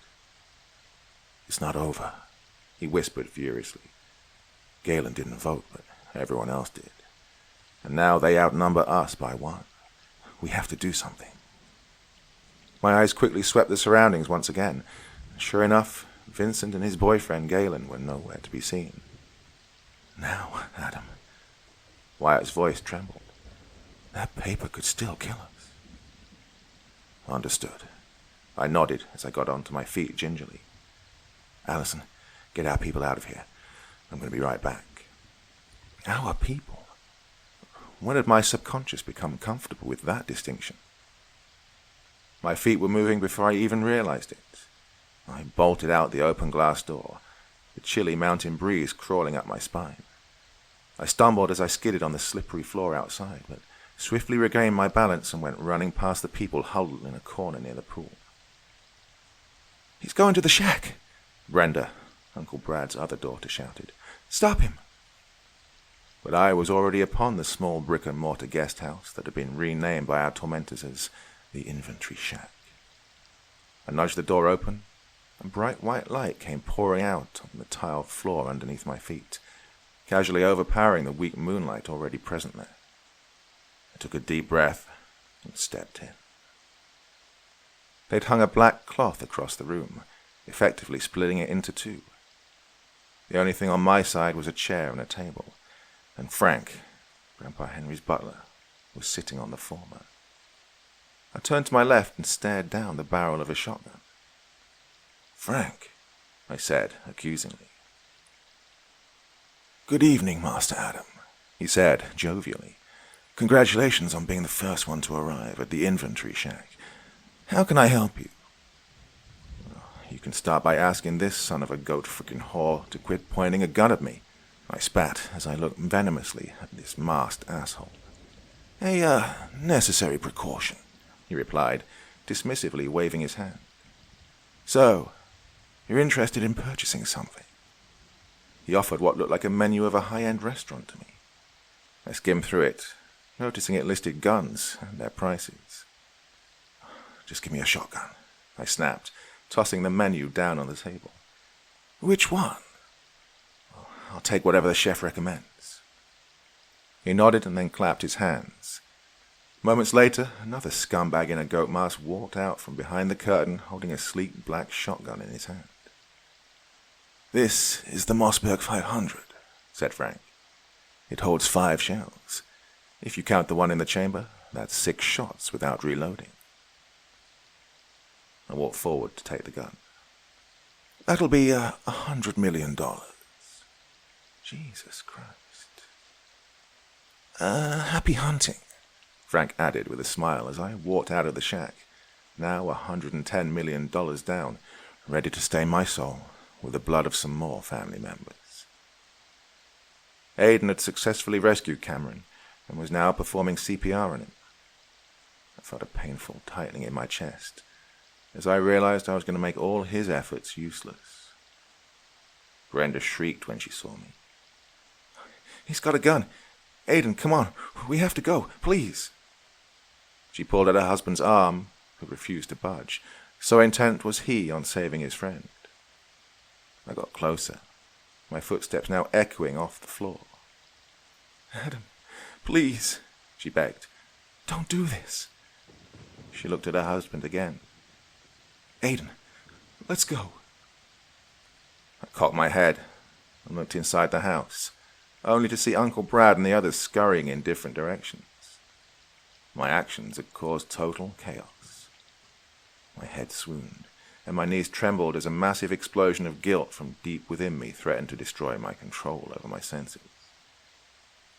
Brenda finally made Aiden aware of the impending danger stalking him and dragged him off into the house, shouting expletives at me the whole way. I stopped near Cameron's wet body. A trail of water and saliva ran from the corner of his mouth, all the way down to the ground. He coughed once, making his watery lungs gurgle. I aimed the gun at his chest. I hesitated. "Do it." My parents, my sister, Allison, their lives were on the line. Cameron would do the same. No, he did do it. Only James and I didn't let him succeed. My shoulders tightened as my finger neared the trigger. "Adam, please." I looked up to see where that muffled voice was coming from. Couldn't quite make it out from here, but I knew it was Brandy, peering down at us from the darkness of her room upstairs. "Please," she said hoarsely, as if every word pulled and scraped at her tired throat. "We're going to have a child. Let him go." Tears blurred my vision, and I faltered, but only for a second. "I have to do this, Brandy." "No, you don't," she cried. "End this. We'll all run away together, just as you said. Please, just stop this." "It's too late for that now, Brandy." "No, it isn't. We can still—" I cut her off. "Did you sign the paper?" Silence. "Well, did you?" I asked again, sighing as I got no answer other than some pain-filled sobs. "Please, look away, Brandy. You shouldn't watch this." Her screaming was almost as loud as the boom of the shotgun. I found them in our bedroom, looking extremely shaken. Allison jumped out of her chair and wrapped her arms around me when I entered the room. "I'm sorry, baby," she wept. "I'm so sorry." "It's okay," I said. "I had to do it. It was the only way." "That's not what she meant, Adam." Patty interrupted me. "It's Mom." My heart skipped a beat. "What about Mom?" "They've taken her," Wyatt replied, nervously twiddling his thumbs as he paced around the room. "Vincent came downstairs while you were in the shack and helped the others drag her upstairs after knocking her out." "God damn it. Why didn't any of you fucking do anything?" I yelled. "I was helping James. I didn't pay attention," Patty replied softly. "Brad hit Allison on the back of her head, and I rushed to help her," Wyatt added. "Look, it just happened so fast, man." "Oh, fuck." I turned and walked out of the room, tightly clutching the shotgun in my hands as the others ran after me, asking me not to be too hasty. But I was blinded with rage. First my dad goes missing, now they dare to take my mom. "Mom, where are you?" I screamed as I entered the beautiful living room, which was now marred with Aunt Samantha's corpse. "Mom!" I yelled. "Where is she? I'll fucking kill anyone who hurts her." "Adam!" someone shouted from above. "She's here!" I recognized that voice. It was Aiden. I should have shot that bastard when I had the chance. "Don't come up. I'll throw her out of the window," he warned. "It might only be the first floor, but let's see how her skull takes it if I drop her head first." My heart pounded as my body burned with anger. "What do you want, Aiden?" Allison asked from beside me. Fuck you, you psycho bitch. I'm not talking to you. What do you want, asshole? I spat. A simple exchange, he replied. Your mom for your gun. Fuck no, James swore under his breath. Don't listen to this shit. Just go upstairs and shoot the fucker. I put my finger on my lip, and he shut up. How do we know you won't just kill us afterwards, Aiden? You'll just have to take that risk, I guess. You can't expect us to agree on that, Wyatt exclaimed. Silence followed that. I guess they were arguing about how to proceed. A new voice joined in a couple of tense moments later. Hey, Adam. It's me, Freddy. How about this? You leave the shotgun near the stairs and we'll come pick it up when we're dropping Daisy off. Allison tugged at my arm and quickly whispered in my ears. Okay, I agreed. We'll do it, but the gun will be on the coffee table in the center of the room. Fine. This is fucking stupid, James swore, after we were sitting in our room post the negotiations. If we're giving them the gun, we might as well write our own names on a piece of paper and take it to the damn shack. I'll do anything to save Mom, James, I replied. Anything. But you're not, are you, you thick fuck? Look, she'll just end up dead anyway. Don't worry. We're not going to die, Allison said, because we're not giving them a loaded gun. I think they may have guessed that already, Patty said. Oh, then why are they agreeing to this? They'll take a significant advantage away from us, Allie replied. And don't forget, we're barely evenly matched at this point. 7-7. 4 in Uncle Freddy's family, Uncle Brad, his 2 daughters, and 1 surviving son-in-law. And that's if we include your missing father and kidnapped Mom, and exclude Galen, who refused to vote to kill us. If we lose the gun, he changes his mind. We could be back where we all started. Yeah, it'll be hard for us to stop them this time, I added. Well, now that they know what I'm capable of. No, what we are capable of. Allison corrected me, and she grabbed my hand reassuringly. It was a collective decision on our parts. We all chose to help you do it, Adam. Not to mention they forced us into this position. I won't let you shoulder the guilt all by yourself. I won't allow it. Yeah, Wyatt nodded. I pushed you into killing Cameron. I killed him just as much as you did. I could tell he genuinely meant that by the heavy guilt and sorrow I saw in his puffy eyes. So, what now? James asked. I think we should try and take both the gun and Daisy, Allison answered. I have a plan. Around 15 minutes later, I was back in the living room, shouting to make my voice heard upstairs. All right, I've placed the gun on the table. You can bring Mom downstairs now. Aiden replied almost immediately. Oh, changed my mind, Adam. We'll take the gun first and then send your mother downstairs. Fuck. They must have talked among themselves. Allison shook her head furiously and mouthed no at me. That's not happening. You bring my mom down and take the gun up simultaneously.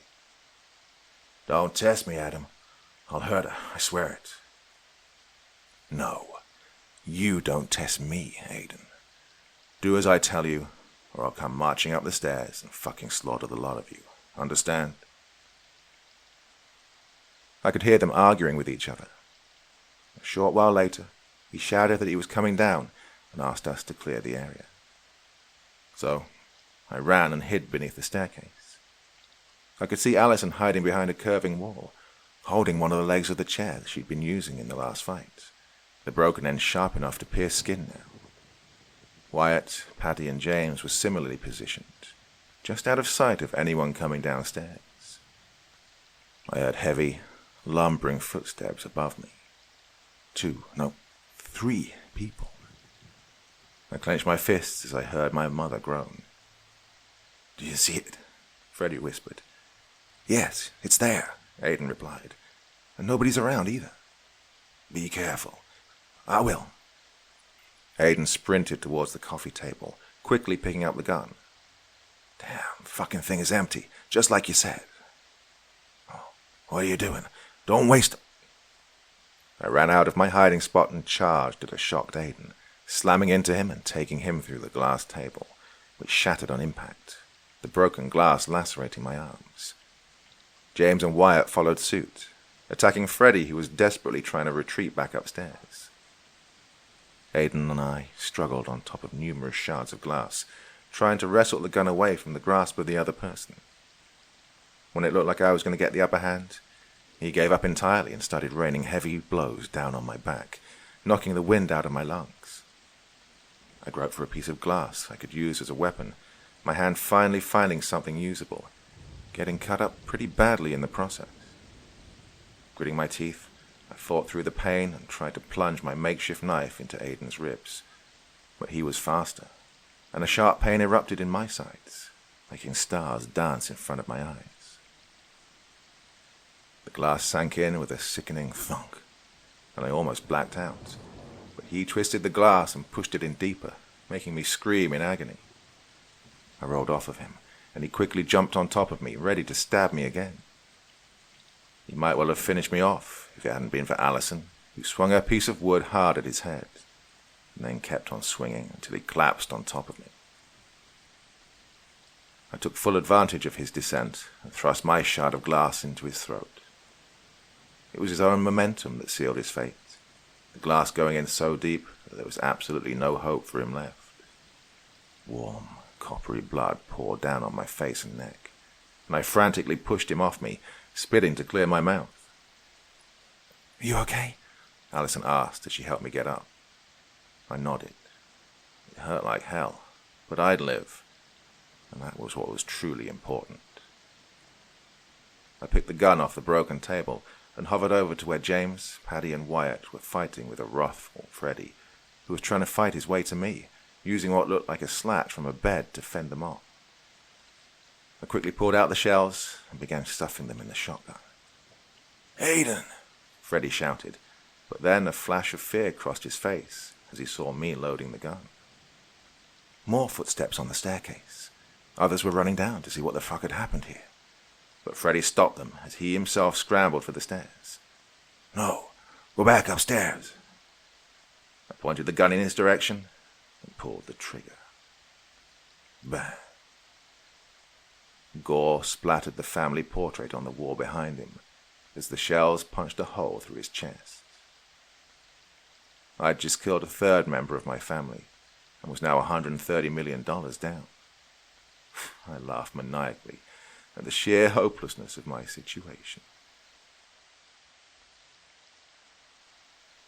My hand hurt like a mother and made me stop laughing. As the fight ended and the adrenaline wore off, a stabbing pain came rushing up the nerves in my arm and assaulted my brain, making me drop the gun with a ringing clang. I collapsed to my knees, fiercely clutching the wrist of my wounded hand with the other. The deep cut throbbed, but the blood, which was pumping out to the beat of a metaphorical drum, stopped trying to escape my body, if only a little. "Adam!" my mom cried. "You're hurt!" I grunted. "It's just a scratch. How about you, Mom?" I could see her body shiver. "I'm fine. I have a slight headache, but nothing more." That's good. A slight bump on the head was a small price to pay for her survival, especially when compared to the ordeal that Aiden had in store for her. Fuck. That made me think of the debt that I found myself in. "You should sit down, Daisy," Allison advised. "You might have a concussion." She then helped me get up. "Come on, we need to do something about that hand of yours." "We have a first aid box in the bathroom. You can use that," James suggested. I looked at him and pointed at the gun with my elbow. "Take it. Don't let anyone come down. If they try and force their way through, kill them." With his actions tonight, James had more than earned my trust. By taking on both Aiden and Cameron, kicking the latter into the pool, he'd shown himself to be extremely reliable. Besides, I didn't want to give the gun to Patty because, while I would trust her with my life in most situations, I couldn't do so in this case, as I didn't think she had what it takes to kill another human being. Well, you might say it was extremely stupid of me to let anyone else take the gun, no matter how much I believed in them. But I was exhausted, physically and emotionally. I just wanted a little peace and quiet, to be away from anything that reminded me of the horror we found ourselves in, if only momentarily. But of course, I kept half the remaining shells in my pocket.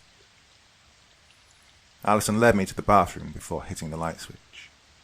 The opulent room was instantly bathed in a soft yellow glow, the light gently bouncing off the marbled floor and walls. She turned on the faucet, and I winced as the water rapidly smashed against my hand, threatening to widen the painful rift. I rotated my wrist to properly clean the area, while Alison fetched the kit from a shelf behind me. "This will need some stitches," she said as she applied the antiseptic. "Unfortunately, I can't do that right now, so I'll just apply the dressing." "Didn't teach you that in the army?" I asked. She smiled. "I just don't have the right tools now, smartass." They were just not there, or did the administrators take them out? I wondered. I think it's the former. "Why?" "I don't know," she shrugged. "Something just seems a little off about all this." "Yeah, well, it is a little out of the ordinary that we're being made to kill our family," I said wryly. She glanced at me, her green eyes full of sorrow and empathy, eyes that threatened to pull my own grief out of the dark place I'd hastily buried it in. "I'm so sorry, baby. I can't imagine how hard this must be for you." "Shh, it's fine. So, you were saying?" I asked, quickly changing the subject. "Have you seen the cameras?" she asked as she tightly wrapped the bandage around my hand. "They have a shit ton of blind spots." "They do?" "Yes," she exclaimed. "Don't you think it's weird? I mean, if your grandpa had this planned out, then each and every inch of this house should be covered by those CCTVs. But it's not. The way things stand, it's far more likely those cameras were set up by your average nutty reclusive old man than a raging sadistic psychopath." I felt confused. "And the gas in the kitchen," she added. "It still works. Why? Why would they risk a possible gas explosion? It makes no sense. The whole game seems to have been put up on short notice, maybe immediately after Henry's death." "What does that mean?" "What if your grandpa didn't set this up, Adam? I mean, have you seen the will? Like, physically held it in your hands and carefully perused it?" I could see the confused expression on my bloody and bruised face in the mirror. Then, who else could it be? Someone from the company wanting to take out the legitimate heirs? A rival businessman? "But why would they go to this extent?" I added. "What's the fucking point in setting this game up? Why not hire killers to murder us, plain and simple?" "I don't know," she admitted. "Maybe you're just overthinking this, baby. Let's just focus on surviving this hell for now." The two of us found an argument going on in the living room when we made it back there. An exasperated Patty was trying to reason with James and Wyatt, who were having a shouting match. "Hey," I raised my voice. "What's happening here?" "Wyatt's lost his fucking mind," James replied venomously. "He wants to run away." "Why would you want to throw your life away, Wyatt?" I asked slowly. I can't." His voice trembled as his eyes turned red with tears. I can't do this anymore. The love of my life is lying dead just an arm's length away, and in the same room is her brother's corpse, and I helped kill him myself. Now James wants to... "What does James want?" Alison asked. "To end this once and for all," James answered. "We have the fucking numbers now, for the first time this night. 6 present here against 5 of them. Get a damn piece of paper. Let's end this nightmare." "He has a point, Adam," Patty said. "Patricia!" my mother cried. "Well, it's true, Mom," she insisted. "Or would you rather we die instead?" Mom lowered her gaze, ashamed at the fact that she saw her point. "Please," Wyatt begged. "Don't ask this of me. I can't. Not for Vincent and Galen. They're just kids. They haven't even graduated college yet. I can't do this to them." "And you think it was easy for me to kill my family members?" I asked coldly. You've known them for, what, a couple of years at most. I grew up with them. This whole argument is completely pointless, Allison interrupted. There's 6 of us present here, yes, but there's also 6 of them. Brad, Freddie's wife Susan, Brenda, Brandy, Vincent, and Galen. Look, your calculations are off because you probably didn't count Galen, who refused to sign the paper. But he's still alive. Because of that, we'd need 7 to vote them out. And since George is missing, we're shit out of luck. Oh, fuck, James swore, and rested his head in his hands, the shotgun placed precariously on his lap. I saw my mum tense up when Dad was mentioned. I think we were both avoiding the truth at this point, that he was likely dead by now. That doesn't change anything, Wyatt said, his voice firmer now. I've made up my mind. I'm going to try and escape. It's suicide, I warned. Look, you will die. What if I don't? He asked. What if I'm able to escape and call the cops? What if all this could have been avoided if we just tried to run away? Something you were the first one to suggest. It's not like that, I said defensively. Things are different now. Because you want them to be, he said accusingly. You have the most blood on your hands, Adam. So it's natural you're holding on to the admittedly strong possibility that escape is impossible. But I can't do that. I can't do this anymore. I have to try. Jesus Christ, man. Just listen to me. Adam. Allison gently cut me off. It's his decision. We can't force him not to do it. We're all adults with free will here, aren't we? We should be free to choose what road we want to go down. What? Even if it leads to hell? I asked. She nodded. All of us chose to accompany Wyatt to the front door, except James, who was tasked to maintain vigilance near the stairs. You sure you don't want to take a car? Mum asked. Well, Frank was the one who parked them all, Wyatt answered. And considering that Adam told us he was an administrator, it's almost a certainty that they'll have all been tampered with. I don't want to crash or get blown up halfway down the hill. He shook our hands one by one. All right. I'm off. Make sure to run in a zigzag pattern, Allison suggested. He nodded, gave us one last look, and took off running. I heard his boots pound the gravel as he dashed down the driveway, before abruptly changing his direction in a roughly 90-degree angle. On and on he went, away from our little corner of hell, trying his hardest to stick to a zigzag pattern as he ran towards freedom and civilization. It really looked like he was going to make it. Then a sharp crack whipped through the air and he stumbled, before falling face first on the ground ungracefully, bringing all our hopes crashing down with him. What was that? Patty yelled. Sniper, Allison exclaimed. All right, get back inside. The hair on my arm stood up as I realized that the shot had come from inside the house. While we were busy killing each other, those fuckers had placed their men in strategic positions right under our noses. Some cultures believe that when divine bad luck enters a person's life, it comes as a deluge of trouble. James came sprinting at us as we were running towards him. My blood ran cold at the utterly terrified look on his face. Vincent reached the shack. Vincent reached the shack, he screamed frightfully. How? Patty shouted. Why did you let him get past you? I didn't, he replied as he jogged alongside us towards the sliding door that opened up to the pool. He fucking jumped off the balcony near the shack. Broke his fucking leg, too. By the time I got him in range with a gun, he crawled his way inside. Fuck, I swore. Oh, God, no, Mom cried. He must be buying a gun, Patty said. No, James said as he placed his hand on my shoulder. He had a paper in his hand. What? How? They don't have the numbers, I shouted. Well, they do now that Wyatt's dead, Allison replied. Especially if they know for sure George is dead too. It made no fucking sense.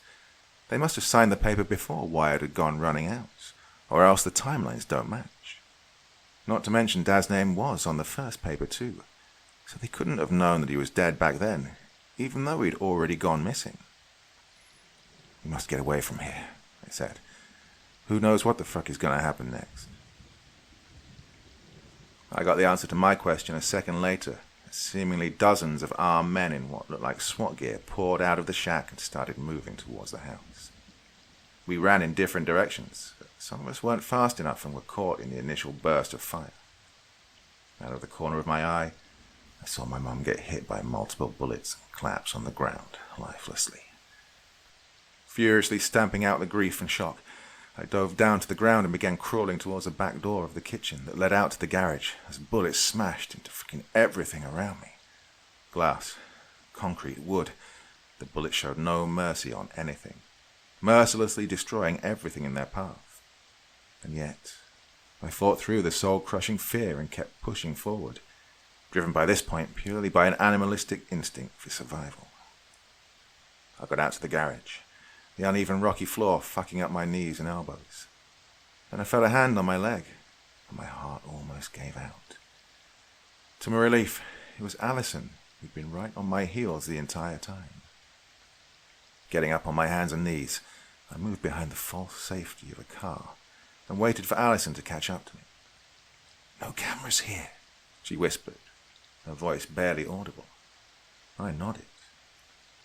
Body covered in sweat, heart pounding dangerously in my chest, I was the most scared I had ever been in my life. Alarm bells were ringing all over my body. Every single cell was screeching, begging me to run away. Call me a cornered rat if you will, but it wouldn't even begin to get close to what I was feeling at that time. And then the door opened, and one of the attackers walked in. I strained my ears as I went completely still, not wanting to give my position away while tracking this guy's movements over the ear-splitting gunfire, which soon stopped.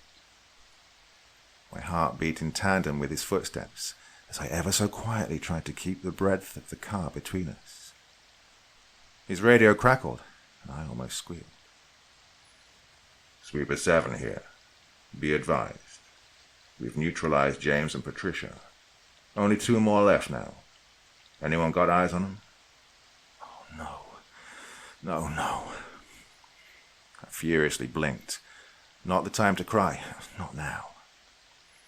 A slew of negatives came out of the radio, and I went with bated breath for our pursuer to say the same. He stopped, swung his gun around, the mounted flashlight illuminating the ground inches from me. Allison grabbed onto me with vice-like claws and pulled me back. He took a step closer to us, and we followed suit, trying to keep away from our deaths. My heart was not going to last long if we kept playing this deadly cat-and-mouse game.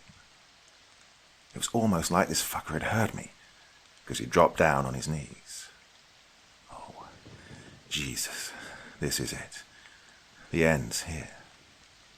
I prayed, and God answered through the radio. "I see movement in room 1. I think I've located them. We got cameras in here?" Our attacker got back on his feet and walked out. Relief flooded through me so aggressively that little stars danced in front of my eyes. Allison tugged at my shirt. "What?" I whispered. She pointed at something behind her. I craned my neck and saw some long cylinders stacked in a corner. As we got closer, I realized what they were. Green K-bottles. Those long gas cylinders you use in welding. I remember that because Grandpa loved building shit. He would often wag his finger in my face and tell me that's what real men did. For the first time that night, I smiled as I thought of him. Allison was right about the game being set up in a hurry. No way these things could have been kept out in the open otherwise. Silently moving these cylinders closer to the kitchen took almost a minute, with every second feeling like a tortuous eternity. Luck was, again, on our side. They weren't nearby when we started emptying the cylinders, otherwise the loud hissing would have been our death knells. Allison smiled at me, her bared teeth reminding me of a tiger shark. She held her finger up and mouthed, "Wait here," at me. Before I could stop her, she crawled into the kitchen, turned on the stove and hurried back to me. quickly opened the remaining cylinders as she went and retrieved a can of kerosene, again from the corner that had been our salvation. I could hear people nearby. They were coming, right on time. We darted out of the garage, pouring a line of kerosene on the floor, all the way out to the middle of the driveway. It's a miracle the snipers didn't kill us. Well, in some cultures, when the gods of luck smile down on you, even death itself can't touch you. Alison took out a lighter and lit the trail of kerosene she'd set up. The fire spread instantly, racing towards the cylinders at an insane speed. The orange flames turned nearly white as they ate the gas, and with an audible thump, the spectacle started. The fire spread like a living thing, ravishing and devouring everything in its path. Wooden furniture, gas, clothing, flesh, everything became food for the ravenous beast. Panic shouting that soon turned into shrieks and screeches tore through the house. I don't know what the fuck had happened with the cylinders and the gas from the stove, but the flames were so powerful that we had to retreat as they even reached the top floor. A window broke upstairs, and a charred body came tumbling out. Then, I don't know why, the chemistry being beyond me, there was a huge fucking explosion. The concussion of the blast sent us flying backwards, momentarily knocking us out. I woke up to the sight of bright but tiny lanterns shimmering away in an infinitely vast black sea above me, and the cold, hard ground digging into my wounds from beneath. Little orange sparks drifted in the fiery wind, emanating in waves from the blazing house, adding to the mesmerizing view in front of my bleary eyes.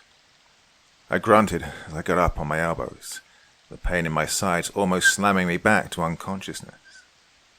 Alison was right beside me, just like she had been this entire hellish night. She coughed, dust and bits of ash constricting her lungs. "Do you think we got 'em all?" she asked. "I sure hope so. Oh, fuck 'em," I whispered as I pulled her up. "Fuck them. Hope they all burn in hell." Something crashed and the resultant sound boomed throughout the area. The fire was eating away at the very foundation of the house, which in turn was beginning to crumble to pieces, just like my family.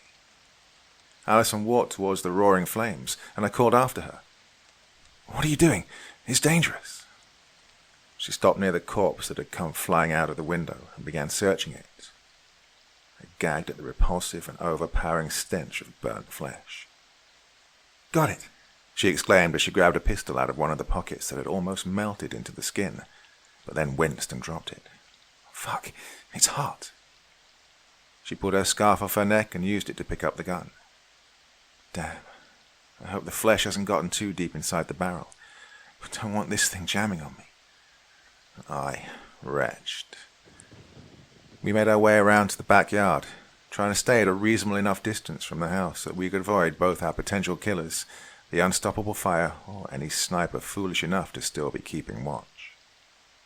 The back half of the mansion was still mostly safe, but I doubt that would last, looking at the speed with which the flames were leaping from room to room. We stopped and hid behind a bush when the infantry shack came into view. I saw Vincent slumped against the wall of the shack facing the pool, a sharp hole in his forehead being illuminated by the orange glow from the fire. Geez, why did they kill him? I wondered.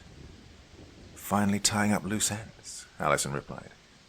"I don't think a giant explosion was in their plans." "So, what do you want to do?" she asked me. "We need answers," I said, and then pointed at the shack. "And that's the only place we'll find them." We tiptoed over to the shack, staying close to the ground. We heard shouting and sporadic gunfire, but thankfully none of the bullets came our way. Once again I found myself in front of that door, this time my intentions being completely different. With trembling hands, I pushed the door open and came face to face with Frank again. "Fuck it. Kill them all. No one should survive." He was screaming at the radio in his hand, but stopped when he looked at me. his eyes growing so wide it looked like they were going to pop out. You're still alive. He scrambled for something, presumably a gun, but Allison was faster, quickly firing 2 shots into his neck and chest, making him fall backwards. I was about to turn around and express my annoyance at Allison for killing the one man who could answer our questions, and potentially end this. But I didn't have to, because when he stumbled and fell backwards, he ended up pulling the black cloth down, and while the action was, admittedly, not as graceful as the curtains in a big theatre being drawn, the end results were no less spectacular. Weapons and monitors adorned the makeshift control room, and in the center of it all, sitting with a burger in his hand, was my father, whose jaw dropped when he saw me. Adam. He gawped at us, then quickly composed himself. Thank God you're here. I thought they were going to kill me. What are you doing here, Dad? I asked dumbly. Why are you eating a burger? They offered it to me, he replied hastily. They've been keeping me here for God knows what reason. I don't understand, I mumbled, the gears in my mind turning, sliding the missing pieces of the puzzle in place, while one part of my brain desperately tried to stop this from happening, as terrified as I was of the horrifying image that lay in store for me when the puzzle was finally completed. You, Allison said accusingly. You did this.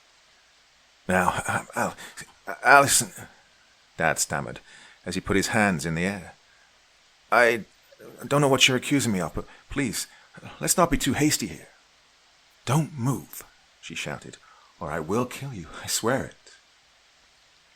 Why are you eating a burger? I continued. Mom died. Why would you eat a burger? Daisy died? He said, sounding a little too shocked for it to be genuine. Oh, God.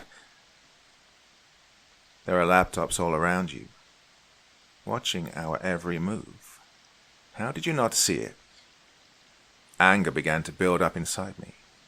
You disappeared when this whole thing started. Why? Let me explain, all right? Did you do all this? I didn't. Why? No, you've got it all wrong. It was her. He frantically pointed at Allison. She's the one who did this. What?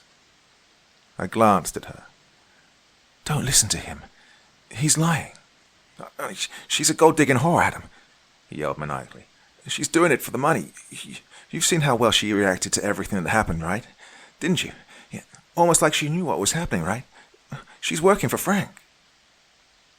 So you did see everything on the cameras, I accused him, and he turned pale at that. You're lying to me, Dad. Why? Is it about the money? No. He shook his head furiously. It's not okay. I didn't do it. You have to listen to me. He screamed, tears streaming down his face. Look, I'm your father. Why would I kill my own family? That's what I want you to tell me, I replied angrily. Maybe it's someone from the company. He grasped at straws in a room completely bereft of them. I blinked to clear my eyes of tears that I wasn't even aware of. Why? I yelled. I didn't. Allison fired a shot on the floor. Okay, fine. He flinched and then began to sob. I did it. Why? I asked yet again. His body shook as he cried. Was it about the money? He nodded. There never even was a will, was there? He nodded again, wiped his face and began talking. The real will just splits the money amongst all living blood relatives. Pretty standard stuff, actually. So you did it for the money? $300 million worth killing all your family? Your daughter? Your wife? I asked, aghast. I didn't. Tell me. It seemed worth it at the time, he replied guiltily. Frank was the one that came to me with the idea. Said we could set it up so it looked like the family killed each other over the money. He said he knew people who could help us. He just needed one living member of the family to actually access the money. Just one. I tried to get him to let you and Daisy and Patty live, but he refused. Fewer survivors, fewer people to split the money with, right? I didn't think it would turn out like this, he mumbled. What did you not think about, Dad? That you'd have to watch your kids get shot to bits, or that we would fucking stop you? I spat. I tried really hard to get him to change his mind, he whined pathetically. I didn't want you to die. But you ultimately made peace with that, didn't you? Jesus Christ, Dad. Patty loved you. She thought the fucking world of you. I'm sorry. What about Jonathan? Allison asked. Is he even a real lawyer? He shook his head. Oh, fuck. And those assassins? Why send them out? I wondered. The other group didn't have the numbers, so why? Why did you break your own rules? Brandy's baby, he answered. The paper had her name, too. Brianna, Vincent said. That's what they were going to name her. Frank thought it was hilarious and decided to humor them.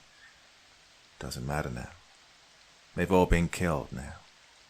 Vincent, Galen, Brenda, Brandy, Brad, Susan, all gone. Only you two are left. You fucking piece of shit. Dad saw the look on my face and shrank back in fear. Look, we can fix this. Frank's dead. I can call them off. Tell them the game's over. Just pay them off. Look, we can split the money. $150 million each for the two of us. That's nice, right? My blood boiled at his stupidity. You still care about the fucking money. What the fuck is wrong with you? No, please, he said as he reached for the radio. I'll fix this. I'll show you. Dad lied again. He wasn't reaching for the radio. He was reaching for a gun. Allison saved my life yet again that night and turned me into an orphan. I quickly shut my eyes to stop myself from seeing it, but it was too late. The image of my dead father was seared into my memory. I wondered, as I would thousands of times later in my life, whether I could have done anything to change this, whether there were any signs that I missed, whether I should have somehow known that he was capable of doing something like this. I remember speaking to a friend of mine involved in a property dispute with her sister. She'd tell me how she was blindsided by court cases after her mother died, how her own sister pounced on the chance to extract as much wealth as she possibly could. Does money always do this to a person? Or were they always this way and our love and naivety just prevents us from seeing the truth? I guess I would never really know the answer to that question, because it's not so easy to judge these things in hindsight. We can always find little factoids that we can mold to fit our own biased perception of events. Adam. I felt a hand on my shoulder, bringing me back to reality. We need to get out of here. How? I sighed. How many of them are still living? Will they really let us leave? Yeah, but the masterminds are all dead, right? There's no one left to pay them for the job. She picked up the radio and tossed it at me. We killed their friends. Do you think they'll just let us go? What if they kill us for revenge? Well, look, I'm willing to bet on the greed and selfishness of mercenaries. I pressed the button. Hi. Is anyone listening to this? There was no response. I continued. George and Frank are dead. I repeat, those who hold your contract or are planning to pay you are now gone. We killed them. There's nothing keeping you here. You all should leave. I got nothing but static in response. What does this mean? I asked Allison. Are they planning on killing us or letting us go? She shrugged. I don't know. Only one way to find out. I don't want to die. She held my hand. Let's go.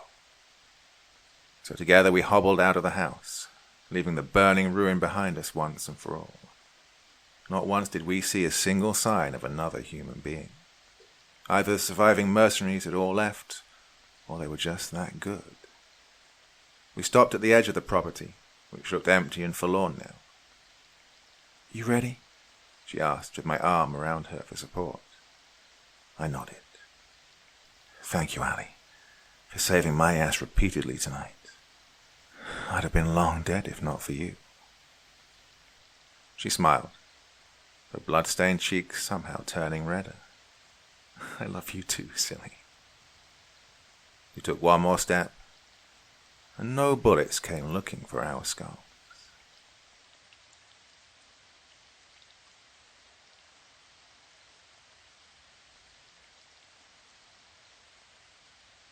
Let me start off by saying that I joined the experiment a while ago. I've tried to talk before to people about it, but nobody believes me, and I can't exactly blame them. I haven't been able to properly sleep, eat, or live since I made it back home, plagued by feelings of tremendous guilt. I hope sharing this will help ease my conscience. Day 1. The apartment looked pretty decent. It was small, but had everything I needed.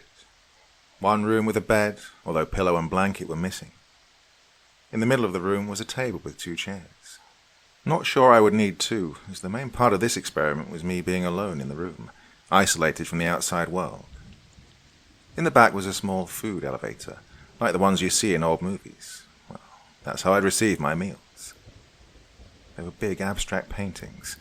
I had a chalkboard to write on, and of course there was a laptop so I could communicate with who exactly? I opened the laptop. Everything was wiped away. No internet access, no apps or programs.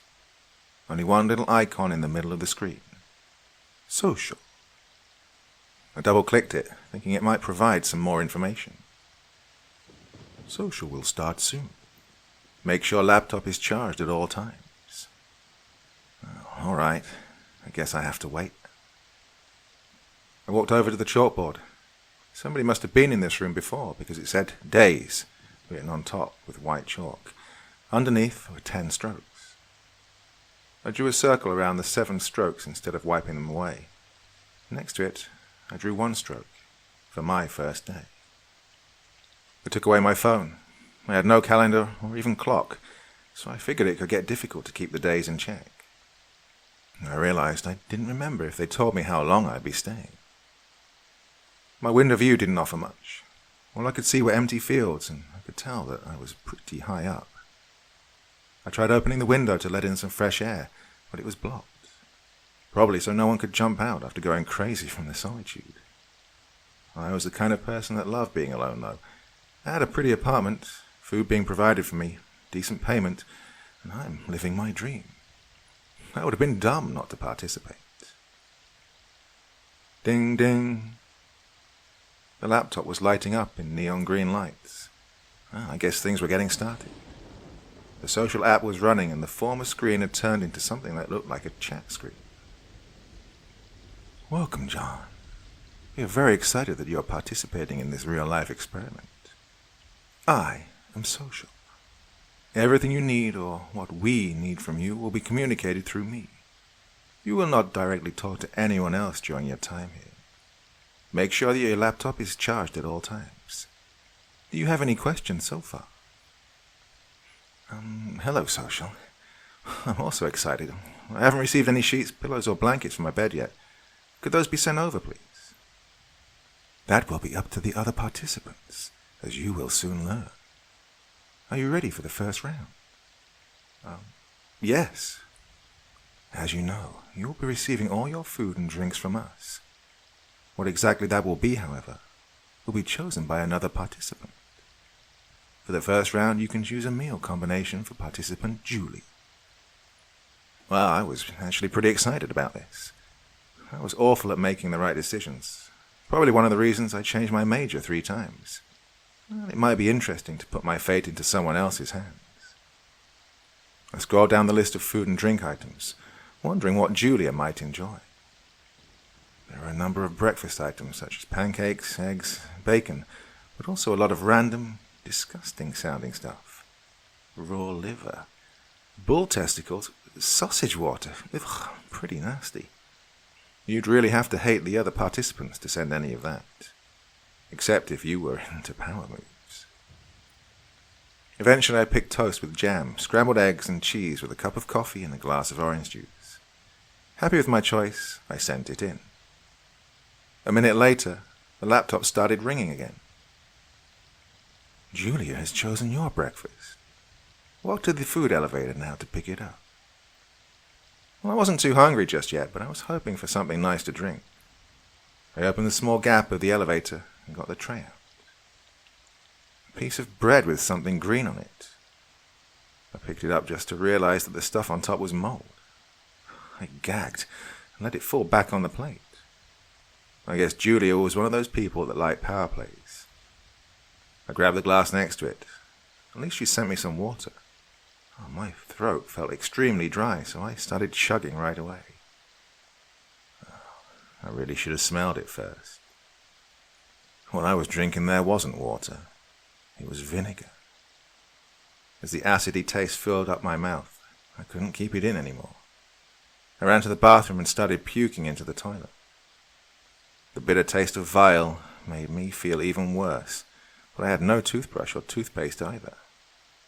I wanted to rinse out my mouth, but there was no water. I couldn't even flush the freaking toilet. Well, this experiment was starting off pretty badly. I was just about to ask Social about this when I heard another ringing noise. You just lost 50 social points. What the hell? What are social points? During your participation, you collect points. More points equal more power and more access. During this experiment, you have to make many decisions. One of them on who you want to be. Do you want to be nice or gain power? I'm not sure I understand, but I'm really not feeling great. Is there any way I can get some water? That's not up to me, John. You have another decision to make. This time you'll be sending an item to Manuel. Please select one item out of this list. Toothpaste, a shock collar, a knife. Well, this list seemed even more random, but this time I really had to think this through. If I sent toothpaste, I'd probably get even more negative points, although at that point I wasn't sure what exactly that meant. Well, the knife sounded like a terrible idea. I figured if I picked the shock collar, he could just decide not to wear it. Congratulations. You just received 30 social points. Walk over to the elevator now to see what Manuel sent you. It was a blanket. Oh, I felt like a real dick, but I kept telling myself that this was part of the experiment. Maybe those people didn't even exist. My laptop let out another sound. There was a new icon on the screen. A green circle with a smiley face on it. I pressed it, but nothing happened. Manuel has received and attached the shock collar around his neck. Press green circle to send over shocks. Oh, shit. Had I just shocked him without even knowing? No, that couldn't be true. They can't purposefully hurt participants. I grabbed my blanket and took a nap. The experiment had only just begun and I was already exhausted. The taste of vinegar and puke in my mouth wasn't helping either. When I woke up again, it was already getting dark outside. Had I missed lunch? I walked over to the laptop, but there were no missed messages. I was really getting fed up with this experiment, when my laptop made another sound. Dinner time. Pick one meal for Jackie. I scrolled through the list again, but I had no idea what to do. Should I go with something decent and risk losing points? I went with a safe choice and sent a cup of vegetable broth. Something I was really craving myself after throwing up. It wasn't a real meal, but it wouldn't make them sick either. After my choice was sent over, I went to the elevator to see what Jackie had sent me. It was a BLT and a bottle of Coke. Oh, thank you, Jackie, I shouted out loud. I felt a little bad for only sending her broth, but at the same time I was so happy to have something decent to eat and drink that would also kill the terrible taste in my mouth. Day 2. The sound of an alarm blasting through the apartment pulled me out of sleep. I had no idea where it came from, but it wasn't from the laptop. The sound was followed by a robotic voice. "Score too low. Wake up immediately." It was still dark outside. Felt like it was the middle of the night. I got up from my bed, which felt like pure concrete. My head was aching from not having a pillow, but I was grateful that I had at least received a blanket. Oh, it was freezing cold. I realized then that I didn't have any spare clothes. Hadn't I brought any? As I walked over to the laptop, the loud alarm finally stopped. "Good morning, John. Your social score has gotten dangerously low. Increase score now by pressing shock button." "No!" "As a negative player, you will lose all perks, including nutrition. Remember, more social points equal more power." I don't care. I don't want more power." The music started blasting again. I felt like my eardrums would explode. Shielding them with my hands wasn't helping. As if this wasn't bad enough, a foul smell filled up the room. I thought I'd throw up again. "Oh, fuck this. This isn't real," I said out loud and pressed the shock icon. I took a deep breath and pressed it 2 more times. Finally, the siren stopped. "Congratulations, John. You are now the highest ranking participant." "Well, yeah, because you freaking forced me to." "It is now time to pick a meal for Jackie." I felt bad for only sending her broth last night, so I chose pancakes and orange juice. After a few minutes, I went to pick up my meal from the elevator. This time, I almost threw up by just looking at it. On the plate, I found the head of a chicken, raw and bloody. Next to it was a glass of what I can only imagine was blood as well. I guess I deserved that. I was really fed up with this whole operation. I was hungry, tired, and sad. No money was worth this torture. "I want to get out of this experiment now. I'm done." "You can't leave. You will stay until the experiment is finished." "What the fuck? You can't force me to stay. I never consented to any of this." "Yes, you did. And you will stay until the experiment is finished." I started thinking about that. Did they give me a contract? Oh, as much as I tried to remember, I couldn't. I couldn't even remember what day it was today. "Do you remember how you came here, John?" I didn't. "Do you remember what you did before you came here?" I was so certain that I had joined an experiment. They'd offered me payment, but as much as I tried, I couldn't recall how or when that had happened. I remembered things as to who my family and friends were. I remembered what my home looks like, but not what I'd been doing lately. I'd started studying psychology after giving up on coding, but when was that? My mind was blank. "What the fuck did you do to me?" "We do not make any decisions for you. Play the game right, and you will be leaving the experiment happy and healthy." "Who are you? What is this?" "I am social." Time for another decision. You can send something to a participant of your choice. Pick from one of the following items: a gun, a bottle of water, a death threat. I decided to send a bottle of water to Manuel.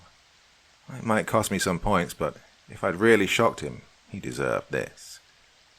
After what must have been an hour, the laptop started ringing again. "You just received a video. Press play now."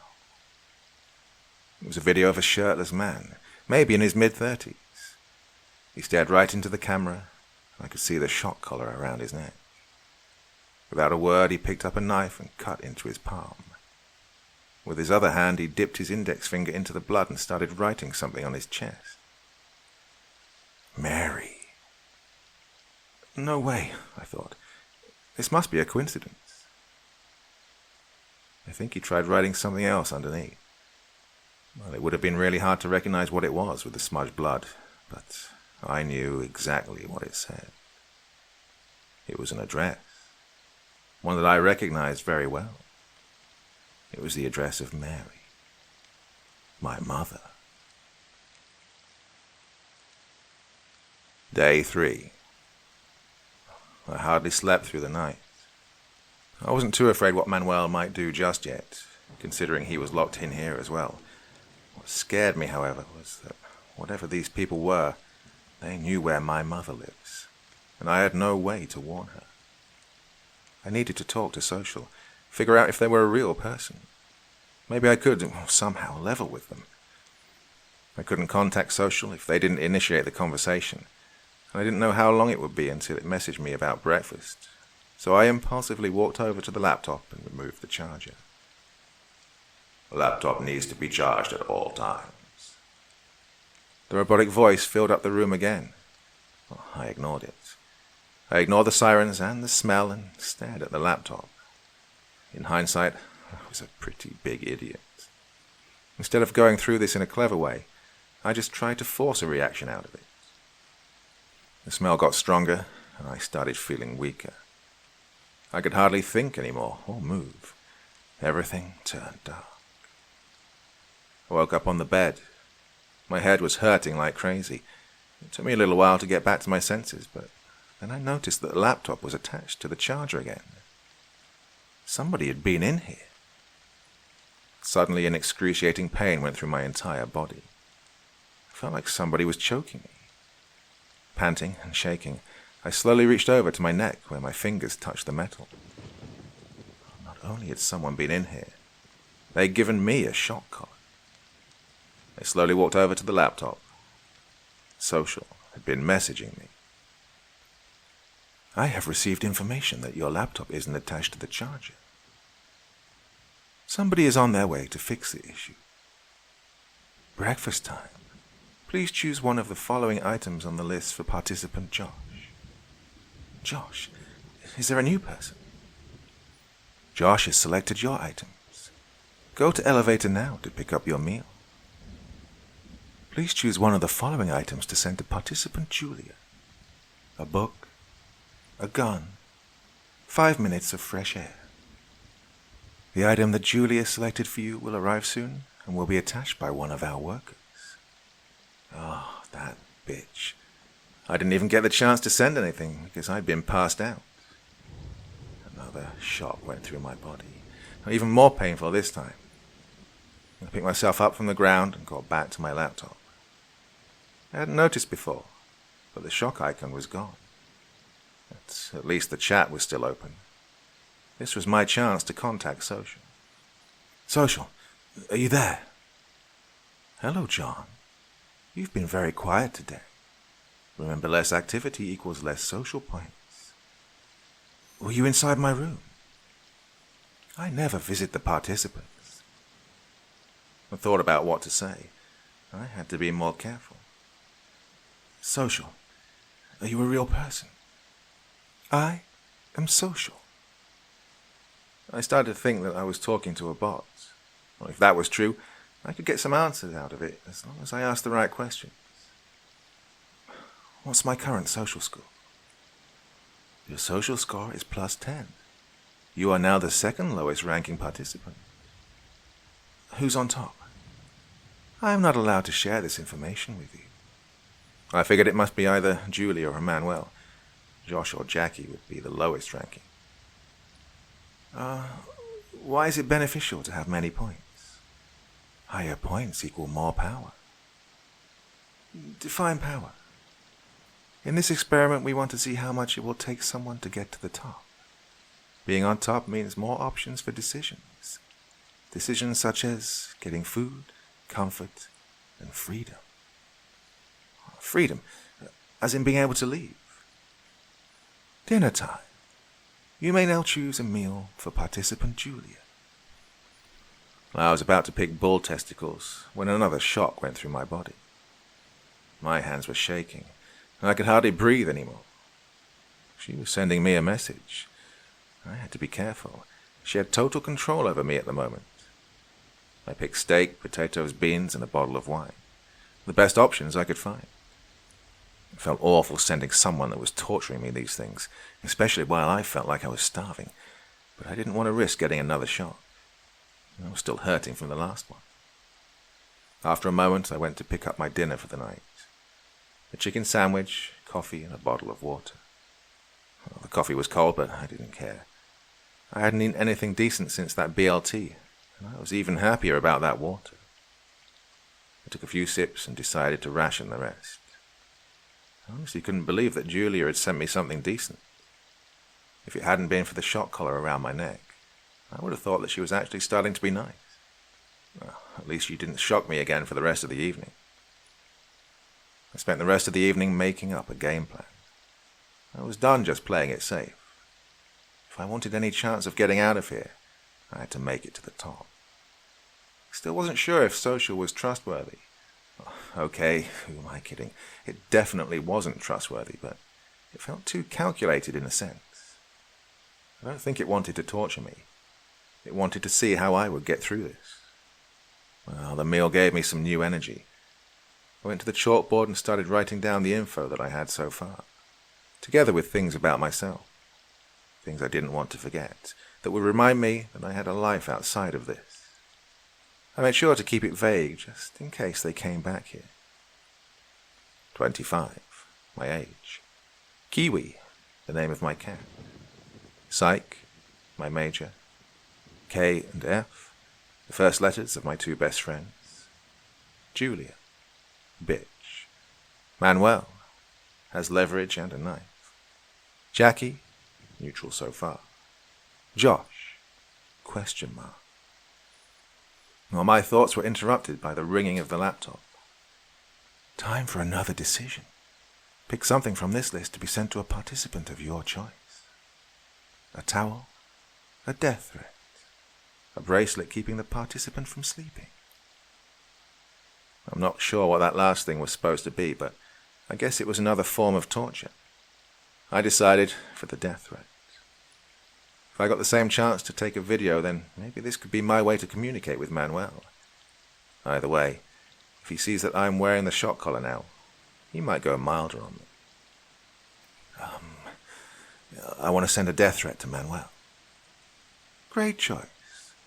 Would you like to receive leverage information? Yes. The most important person in the life of Manuel is Sabrina, currently working as a nurse at Central Hospital. Always takes a bicycle to work. Oh, fucking hell, Social. A video recording app opened. The microphone was blocked. Well, that was shit. I was planning on speaking. I had to get creative and fast.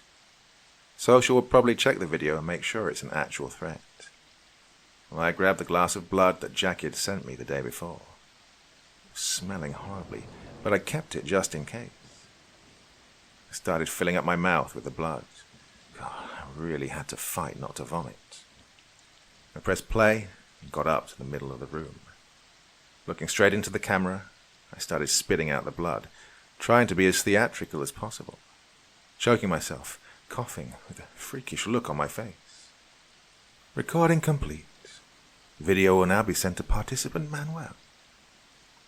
I could only hope that he understood what I'd done. You just received an item from participant Jackie. Walk up to the elevator now to pick it up. A pack of cigarettes. Day 4. The day started off with another lovely shock from Julia. I started cursing this person and her evil fucking mind. Oh, she was in here to win, showing no remorse. She had to be on top at this point. What reason could she have to shock me even more? I tried to get up from bed. I was feeling extremely weak at this point. My legs were shaking. I was smelling horribly, and I was starving after only having one meal yesterday. Walking around the dry blood on the ground, I made my way to the table. I picked up the pack of cigarettes that I'd gotten yesterday. Oh, I usually don't smoke, but thought it could distract me a little. I opened the pack and noticed that it also contained a lighter. Well, obviously you'd need one, but I didn't think about it until then. The lighter could get really fucking useful. I left the cigarettes where they were and put the lighter in my pocket. Social opened the chat to inform me that I could choose breakfast for Manuel. I was already dreading what he'd send me. At least, this was my chance to talk to Social some more. Social, is there a way to remove the shock collar? Only if another participant decides to send it to someone else. All right. That's new info. Is there only one of each item, like the knife and the cigarettes? Correct. Choose food combination for Manuel now. Oatmeal and tea. Social, how long have the other participants been here for? Manuel has chosen your breakfast. Walk to the elevator now to pick it up. Oh, for fuck's sake. I had to be more precise with my questions. It only gives me a really short time frame. I walked over to the elevator, expecting something smelly or rotten. I almost cried when I saw what was sitting on that tray. 3 kiwis. God, while I was going crazy in the middle of the room last night, I'd made sure that my chalkboard would be in the picture.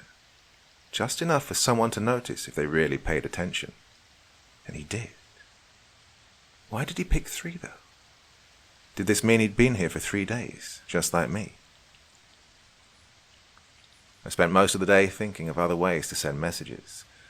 Well, of course, this could all still be part of the experiment. That thought was always in the back of my mind, but somehow I felt sure that Manuel and the other participants were just that, participants. Somehow tricked into this nightmare, just like me.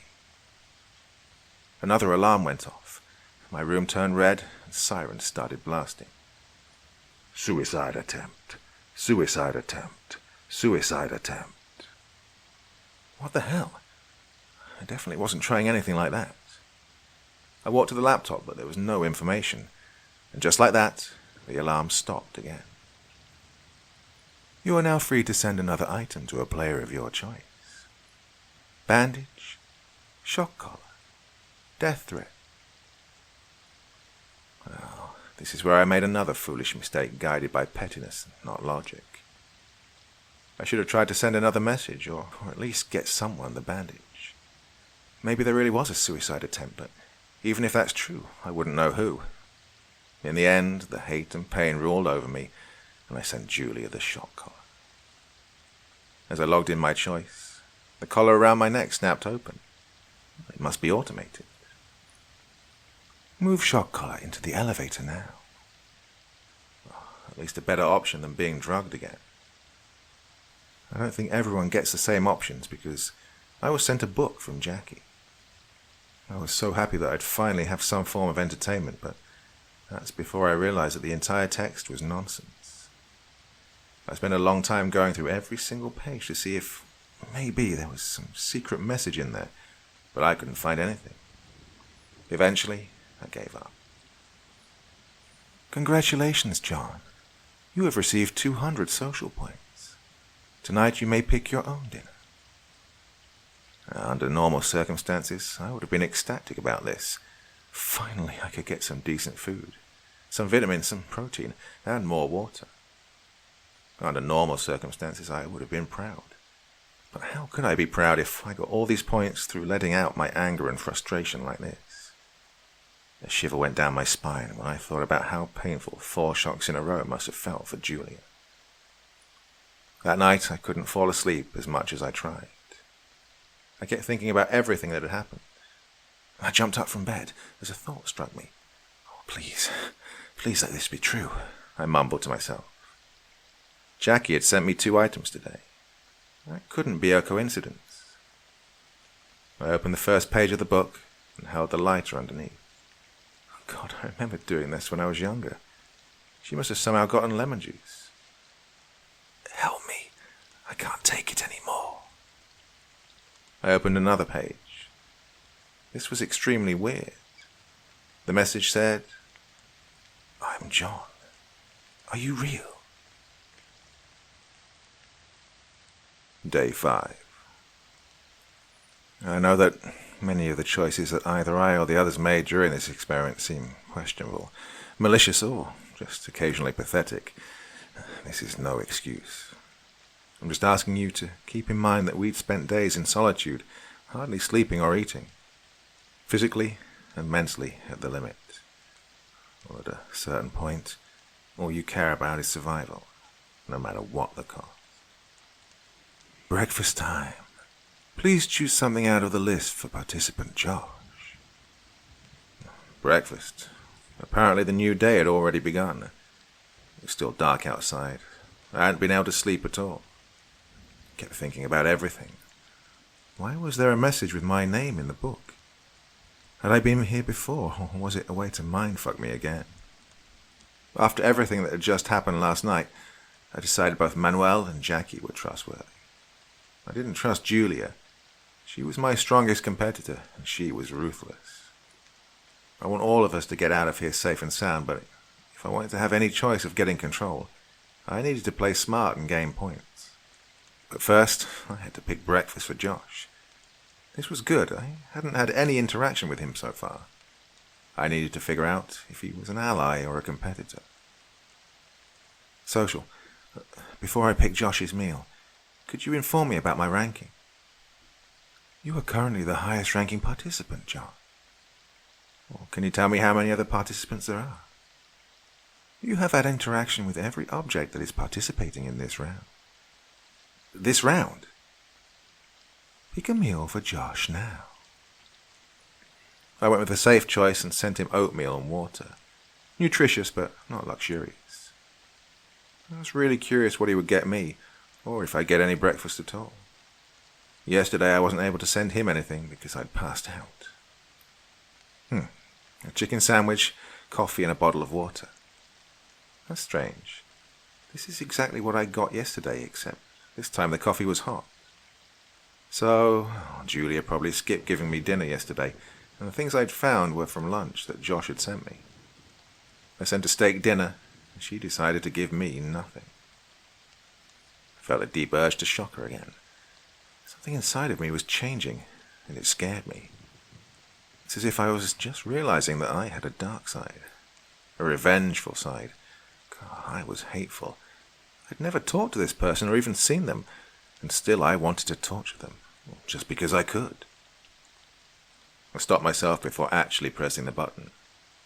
These people were playing with my mind, and I let them. This is probably what they wanted, for me to stop caring, to abuse my power. I was at the top. That should be enough for now. It is time to make another decision. You can now choose to send out one of the following items to a participant of your choice.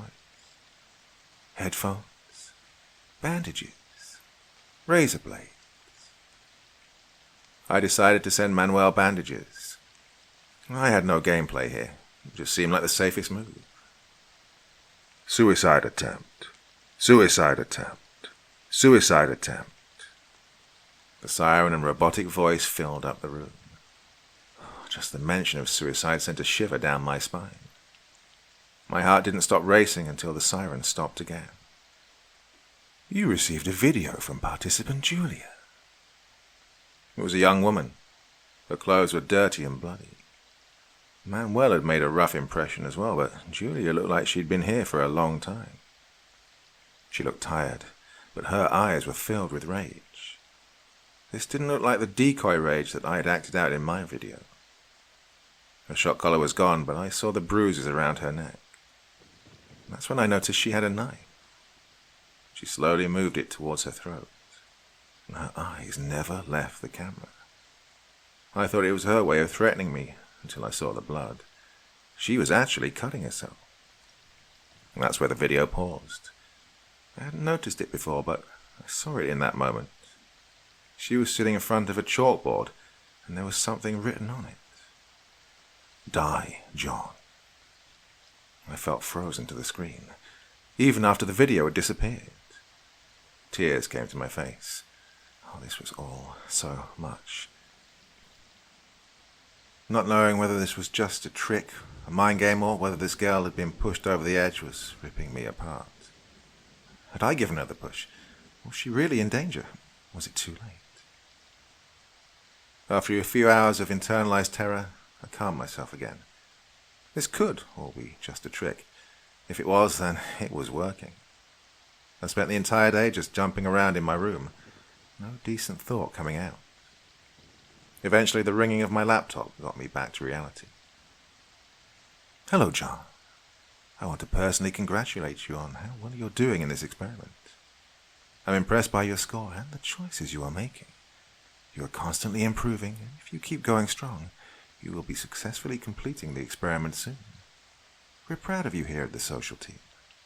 As a special treat, you'll be having dinner together with the second highest ranking participant today. Enjoy. Who is this? Social? Hi, John. This was a personal message sent to you by our head of research. Can I message them as well? I am afraid not.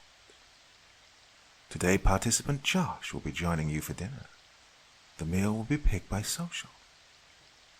Join me, as in face-to-face? Yes. Well, I thought I'm not allowed to know how other participants rank. I am not allowed to share information with you. All right, Social. Try to keep up the illusion that this is a legit experiment with all your freaking loopholes. I almost typed that, but decided to delete it. It might just cost me points again. I really didn't trust any of this, but if it meant that I was actually meeting a real human being, I was all for it. I wished it was Julia, just so I could set things straight, but maybe it would be good to meet Josh. Figure out who this mysterious new person was. Pick up dinner from elevator now. Where's Josh? The other participant will be joining soon. I picked up my meal. Steak, jacket potato, greens, and champagne. This looked pretty great, although I only had one of each. As I walked back to my laptop, I realized what Social had really meant by face-to-face. It was a video chat. On his side, it was still buffering. I made sure to turn my laptop in such a way that the chalkboard would somehow be visible when I sat down. Josh looked like he was about my age. You could see that he was mentally exhausted, but it was not as bad as with Manuel or Julia. So, are you John? I was surprised to hear a voice. For some reason I thought this would be muted. I had to be careful with what I said, though. Well, first of all, I didn't know if I could trust him, and second, Social was probably recording all of this. I had to keep up the illusion, and I was still trying, that I was a good participant. So, you're my strongest competitor. Pretty good for someone who just joined last, I said. I had no idea if this was actually true, but maybe this would get me some more answers. Ha! Forced out a smile. -1, he said and nodded over. I think he was hinting at the strokes on my board. So, I was right about that. I was really nervous. God, I wish I'd had time to prepare for this. Look, I did something pretty, intense to get this high. He looked to the ground. Some participant hasn't been sleeping in days because of me. I could really hear the remorse in his voice. But then he continued. But you must have made some even stronger decisions to be the one on top, I guess. He was trying to get information from me. I guess we both know how to play the game, I said and swallowed. I still felt the guilt deep inside of me. I took a big gulp from the champagne. I guess so.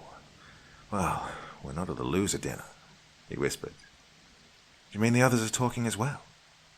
He nodded. How do you know? I asked. Social. Which one of them's the lowest? He shrugged. I guess Social really does keep the other ranking secret. I was about to ask him something, but the connection was already gone. Well, at least I'd gotten some information, if Josh could be trusted. I know that some of the other players probably talked today as well.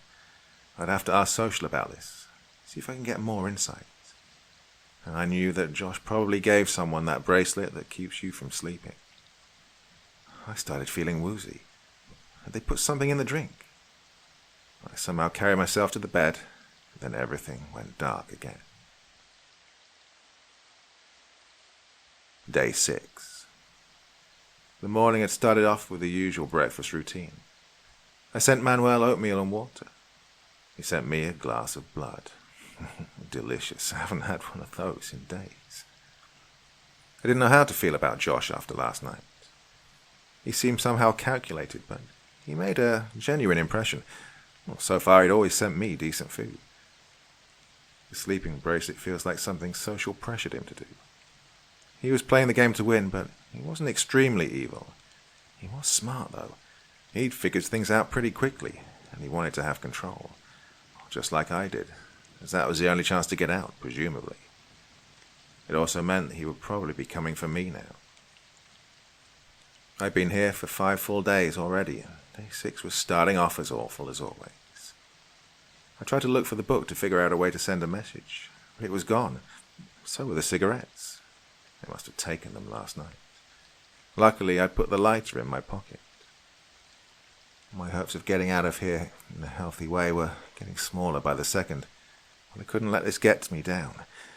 If I started losing hope now, I'd probably die in here. I had to get into survival mode. Ding, ding. Hello, John. Today we have a very special assignment on the planet. You'll be live streaming the other participants and play a game of choices. There are many points to be gained here, so do your best. Go sit down on your bed with the wall behind you. 4 video screens opened up.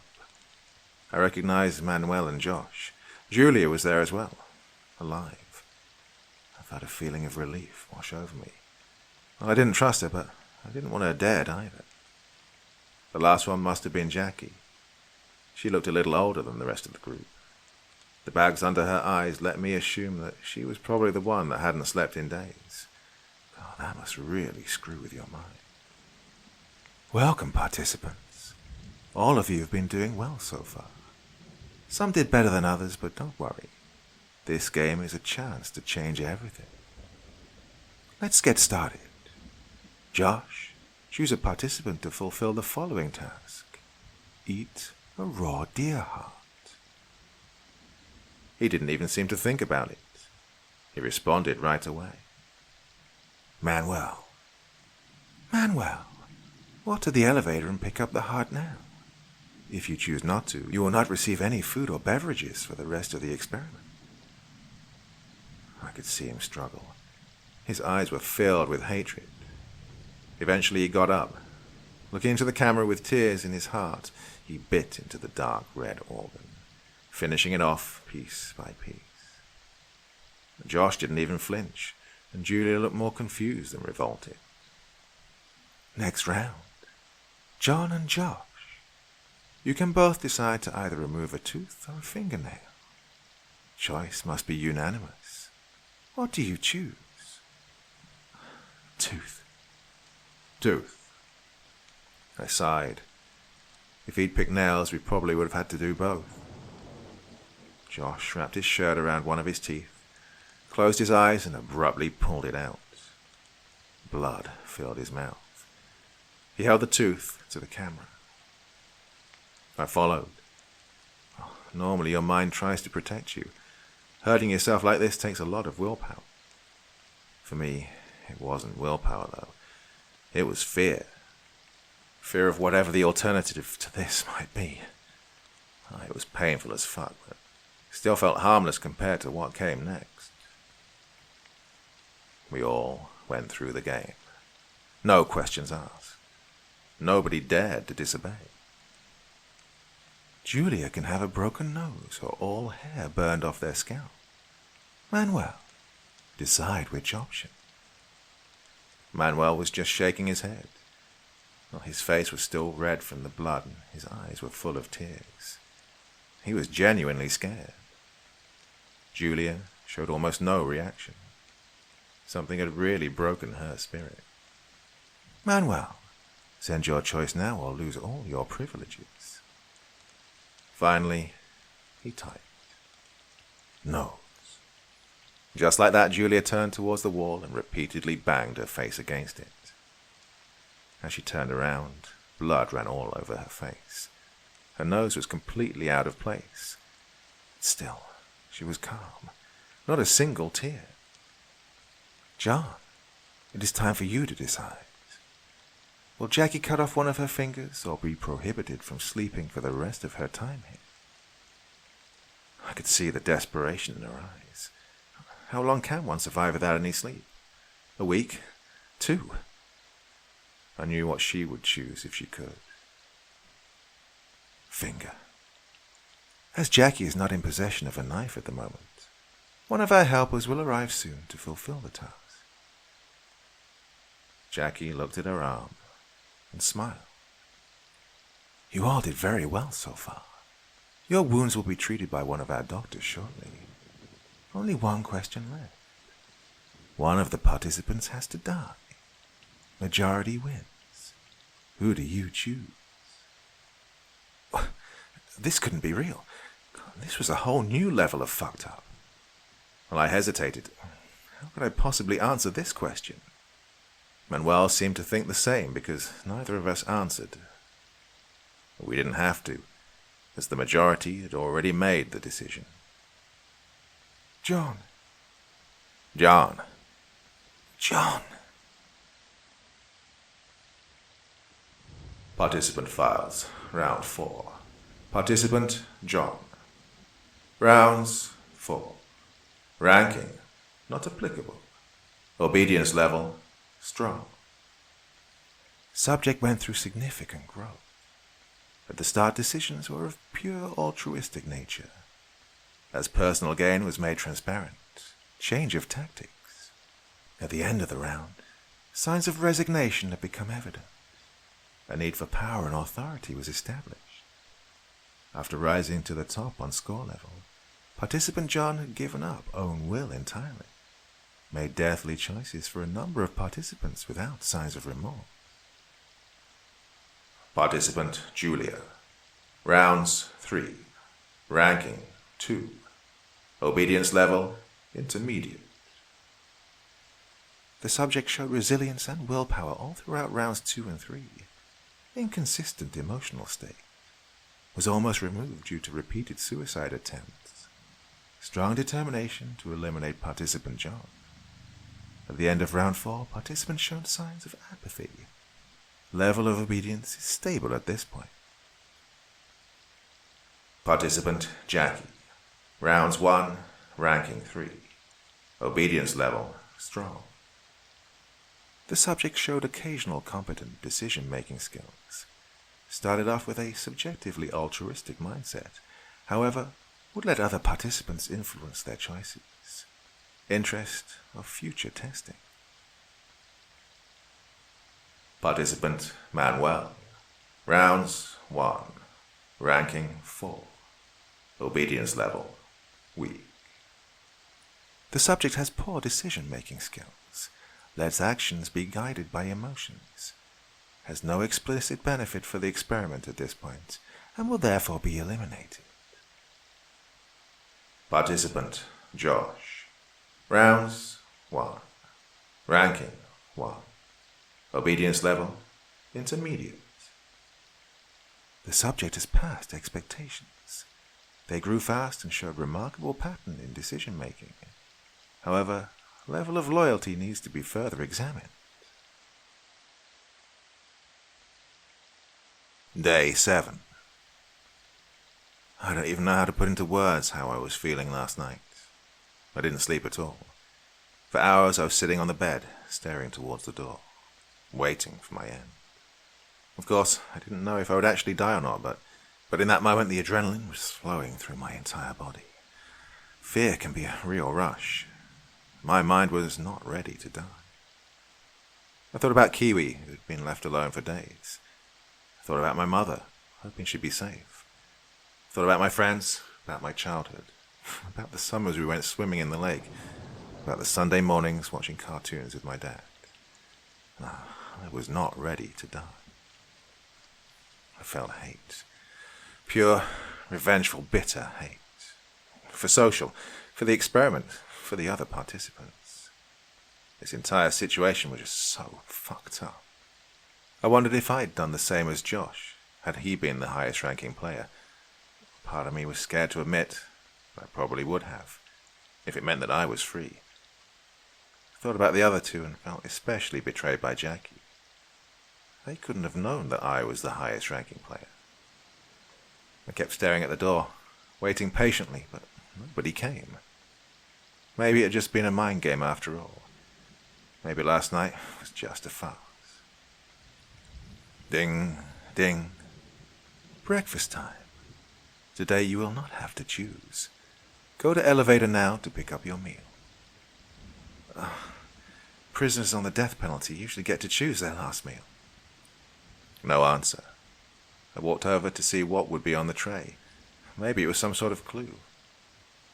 It was a finger. Was this a sign from Jackie? Was the reason she picked me to die because of the choice I'd made for her? I let it fall to the ground and broke down in tears. I lost all hope of ever getting out of this place. The chat window was still open. Social. Am I still the highest ranking player? Currently the highest ranking participant is John. Wait, had Social just given me a name? They never answer questions on the rankings of other participants. Hello, John. I want you to know that I'm very impressed with your progress. I understand that it must feel surprising to see the other participants turn on you. Remember, the only reason they want you dead is because you are a threat. Wouldn't you murder someone if it meant getting your freedom back? We are sad that it had to come to this point, but we have provided something for you to make this a little easier. Make the right decisions. Who is this? Hello, John. You just received another personal message from our head of research. You get to make another decision now. Do you want to continue and accept your destiny, or put fate into your own hands? Go to elevator now to pick up the items sent to you by the head of research. A bottle of vodka and a gun. 1 bullet. Last night the majority decided for the death of participant John. Oh, if this was making things easier, what was the alternative? What kind of gruesome death had they planned for me? I took a big gulp of the vodka. I didn't even have to think about this. Hey, Social, come and get me. Just bring the head of research as well. I'd love to meet them. Well, they could go fuck themselves if they thought I was going to make things easy for them. I grabbed the bottle of vodka and poured it out in front of the door, making a trail towards the bed where I sat down. I held the gun towards the door. If someone came in, I had one chance to shoot them. My chances weren't great, especially as I doubt only one person would come, so I kept the lighter close. If I had to go, I wouldn't do this on my own. I would take them with me. I waited for what must have been hours, but nothing happened. Every time I thought I'd figure them out, every time I thought things were ending, they just pulled another trick. They must have cameras everywhere. How could I have believed that this was it? The laptop started ringing again. The sound of pure misery. Hello, John. We see that you did not decide to use the gun. You just gained 100 social points. We do not appreciate suicide attempts. What is this? Why are you doing this to me? Please just give me answers. If I have to die, at least let me know what the purpose of all this is. With a majority of 3 votes, the death of participant John was decided. Do you agree with this choice? No, I do not. Adding your social score with the one of participant Manuel, you could overrule the majority. What does this mean? What's going to happen now? You have 2 choices. Team up with participant Manuel. If you can agree on another participant's death without discussion, it will be executed. Keep in mind, participant Manuel could choose John. Well, this was no option. It was too much of a gamble. What's the other choice? You can join another round of decisions. This time you'll be making them on your own. If you gain 1,000 points in this game, the life of participant John will be spared. This could only be another round of torture. But at this point, what did I have to lose? First round. Give gun to participant Julia. 200 points. Or to participant Josh, 50 points. Oh, she'd tried to kill herself before. If I send the gun, this could end fatal. But then again, I'd just send it right. I mean, the decision was all hers. Julia. 200 points. I moved the gun to the elevator. I hated giving it away, but I doubt it would have been much use anyway. Participant Manuel is free to leave and go home, minus 200 points. Or he will stay indefinitely, 200 points. Shit. I've really wanted him to get out of here. To get back to Sabrina, but even more than that, I wanted to live. Make him stay. 400 points. I felt like such a dick. I just kept the only person from freedom that had spared my life. Jackie will lose the rest of their hand, 200. Or John will lose a finger, 300. This was a really awful decision. A finger was nothing compared to a whole hand, and it would give me more points. But was I ready to sacrifice something for someone who'd wanted my death? Jackie. 600 points. But if I hadn't realized it before, this game really showed me how weak the human mind is. You do anything some authority asks you to do, as long as it perks for yourself. I felt like such a horrible human being. And it got even worse. Josh gets to speak to head of research, minus 100. Or Manuel loses one toe, 200. God, I couldn't harm him even more. Josh. 500 points. God, I hoped I wouldn't regret this decision. You can end it all now. Julia will be kept from all benefits, including sleep and nutrition, for 1 week. 500 points. Do you accept? God, would she survive that? I didn't know. All I could hope was that she had something to drink saved in her room. Oh, who cares? I mean, she wanted me dead. She didn't even flinch when she typed in my name. You have to do anything to survive. Yes. Would you like to spare the life of John? Minus 1,000 points. Yes. Right after I typed it in, I ran to the bathroom to throw up. This had been the hardest moment of the experiment so far. I'd never hated myself as much as I did in this moment. Oh, I hope survival was worth this.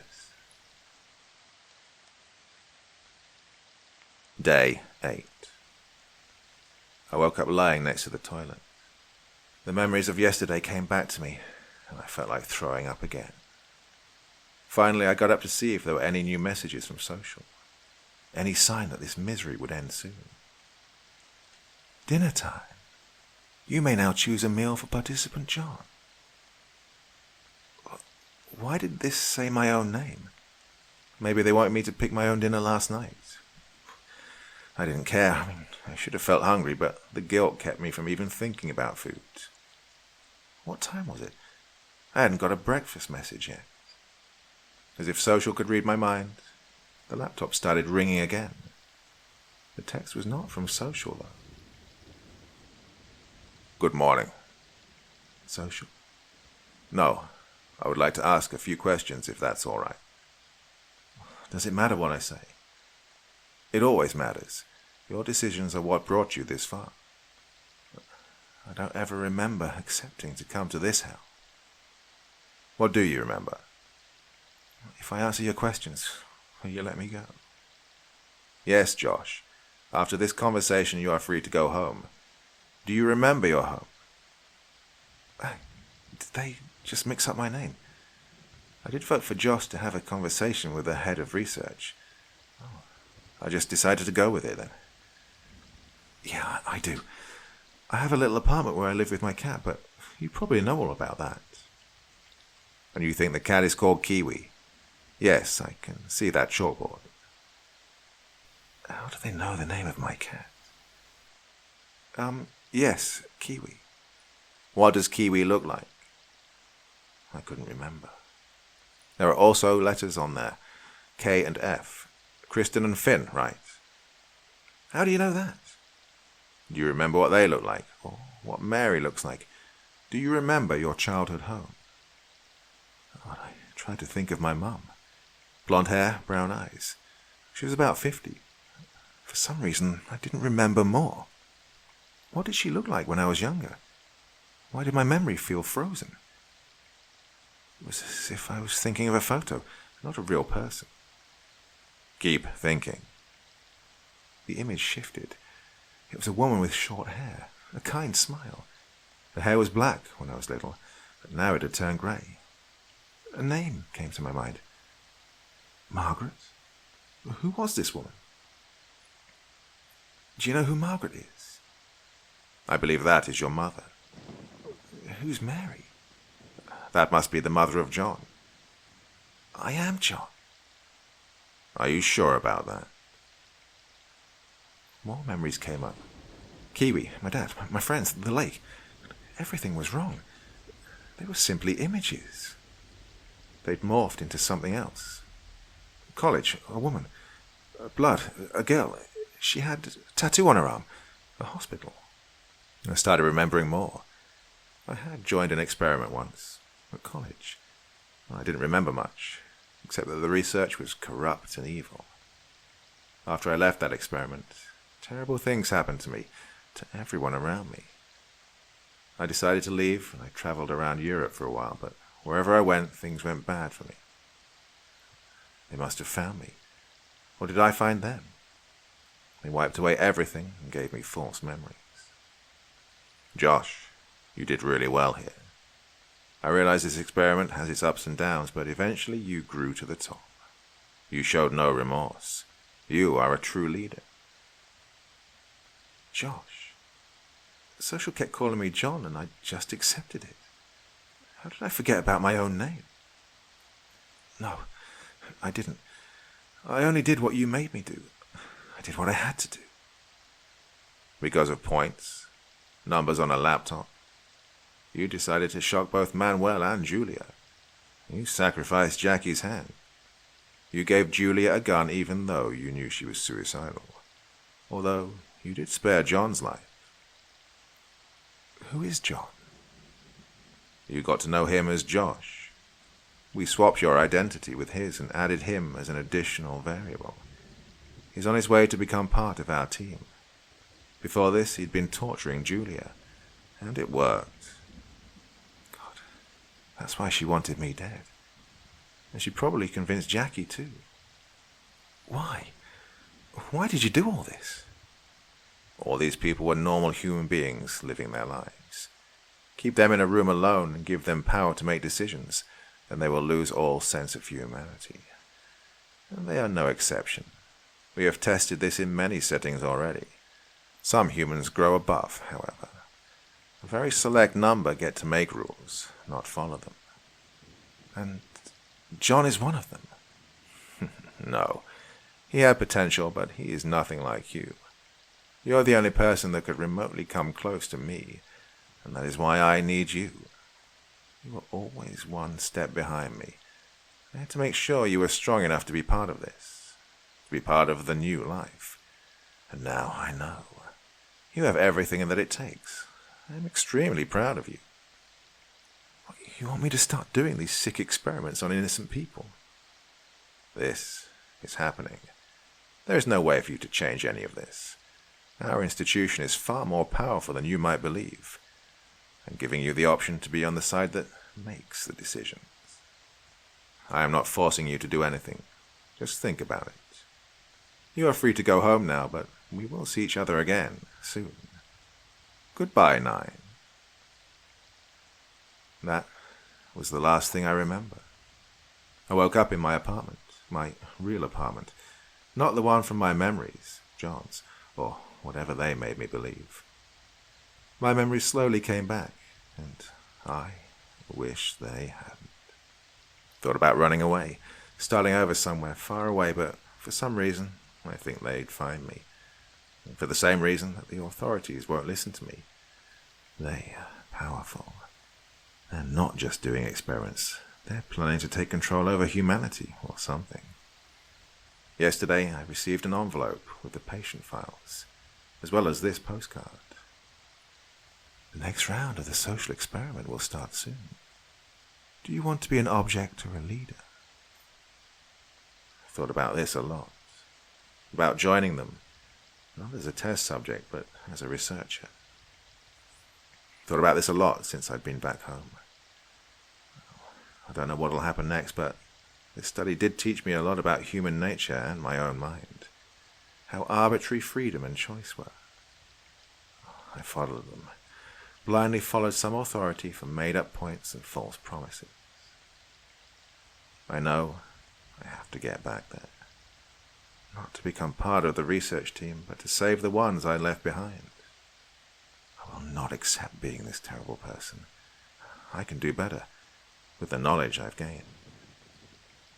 The envelope has no return address. So for now, all I can do is wait.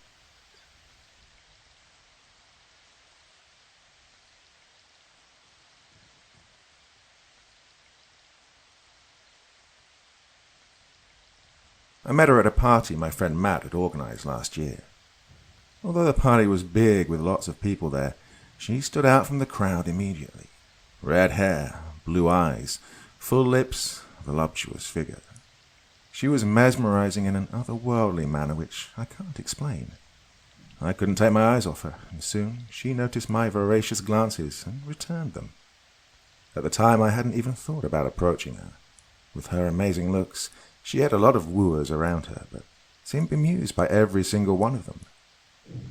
That's why, when I grabbed a beer and turned around to see her standing right in front of me, I was so startled I almost spilled my beer all over myself. "Hi," she said with a curious smile, ignoring my clumsiness.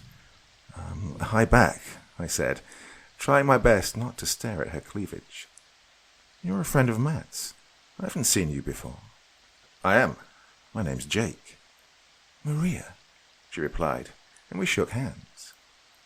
At the time, the only thing I could think of was what in the whole of hell was wrong with her that she had decided to talk to me of all people at the party. You want a drink?" I gestured to the plethora of booze on the table. No, I don't drink. I'll take a Coke Zero, though," she jovially said, as she bent forward unnaturally to reach the Coke can on the table, making her breasts even more prominent in that position.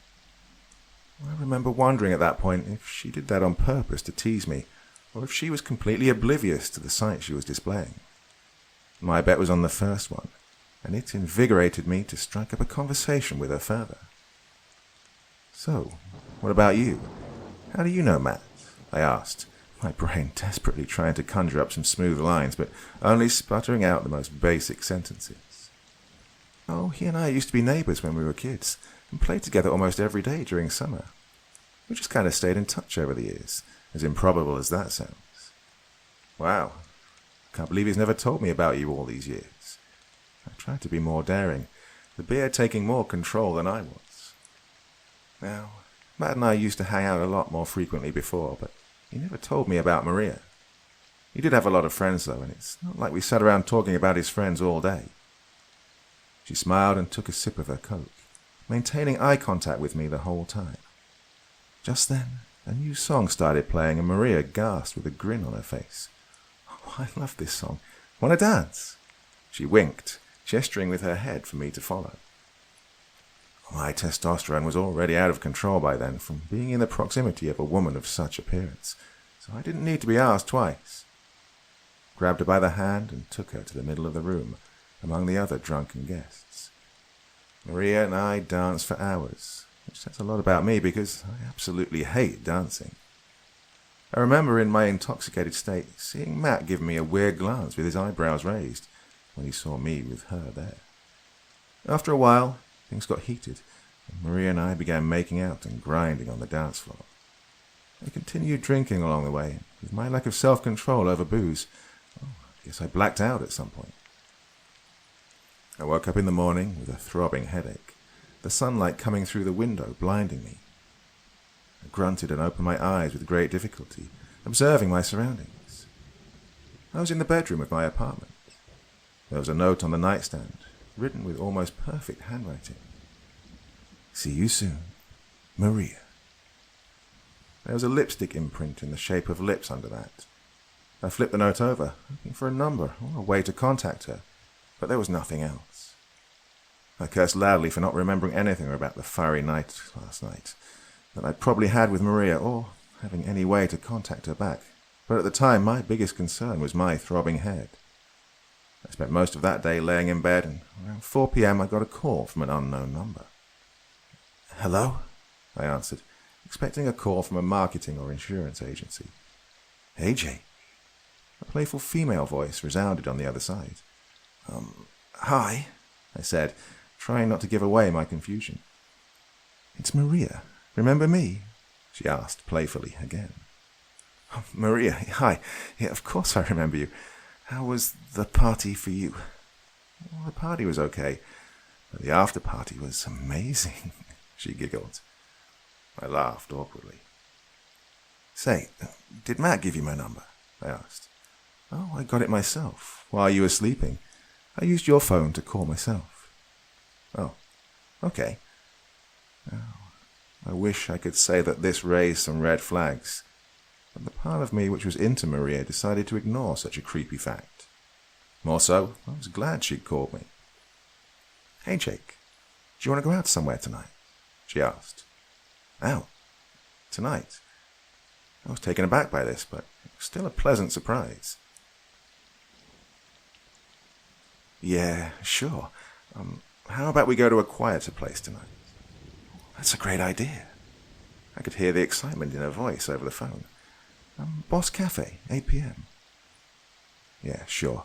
Do you want me to pick you up somewhere, or—" "No, it's okay. See you soon, Jakey. Can't wait." I dressed up fancier than last night and put on an expensive perfume to make up for the intoxicated state I was in at the party. Maria was already seated at a table in the restaurant, looking even more enthralling than last night. She wore a tight, fancy red dress that matched her hair and brought her bodily features to expression. I felt my temperature going up right away, and it wasn't from the restaurant's heating. She and I hit it off right pretty well from the start. After just a few minutes of talking, I realized she wasn't just a pretty face and a hot body, but also a font of knowledge that possessed the intellect of someone who could put a scholar to shame. I honestly started to feel a bit intimidated by this point. She was a psychologist in high school who planned to start her own business, and in spare time she enjoyed painting, joining book club meetings, and going to acting classes twice a week. And then there was me, a half-ambitious accountant, whose only goal was to make it to Friday so I could go drinking. She didn't seem to mind my lack of hobbies, though, and was genuinely interested in everything I had to say, gleefully hanging on to every word I uttered. After dinner, we went back to my place. When things started getting heated, she stopped me. She seemed genuinely worried, so I asked her what was wrong.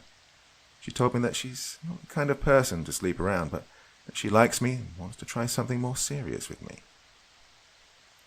Well, most of my thinking capabilities were then drained from staring at her breasts, but I used my remaining brain power to tell her I understood what she meant, and the feeling was mutual. At that, she seemed relieved, and we took things further in the bedroom, and luckily, this time I remembered every single detail. We officially started dating after that, and things went smoothly for a while. We saw each other every day, and she'd often sleep over. Frankly, I was beginning to think that she was the one. I'd already started picturing our future together, even though we'd only been dating for a month. And then, one day, everything changed. We were on a date in Boss Cafe, and she was telling me about her day. I carefully listened and agreed with her that the 15-year-old girl from school that she was talking to was spoiled. And my phone vibrated, and I unlocked it. Oh, crap. Oh, I forgot I have to meet up with Federica later, I said. Who? Maria asked as she took a sip of her coffee. My friend, Federica. She and I agreed to catch up this week. Excuse me? Maria's face contorted into a grimace of anger. I'd never seen her make this facial expression, so I instantly assumed this was bad. Yeah, I mean, well, Federica and I have known each other over 10 years. So? It's not right for someone in a relationship to have any lady friends, Jake. I don't have any guy friends either. What? Oh, come on. Federica's like a sister to me, and I mean, you hang out with Matt too, right? No, I don't. I blocked him on all my social media when you and I started dating. Men and women can't be friends. There's always a chance for something more to happen between them. Are you serious? Look, I'm not forbidding you from hanging out with guys.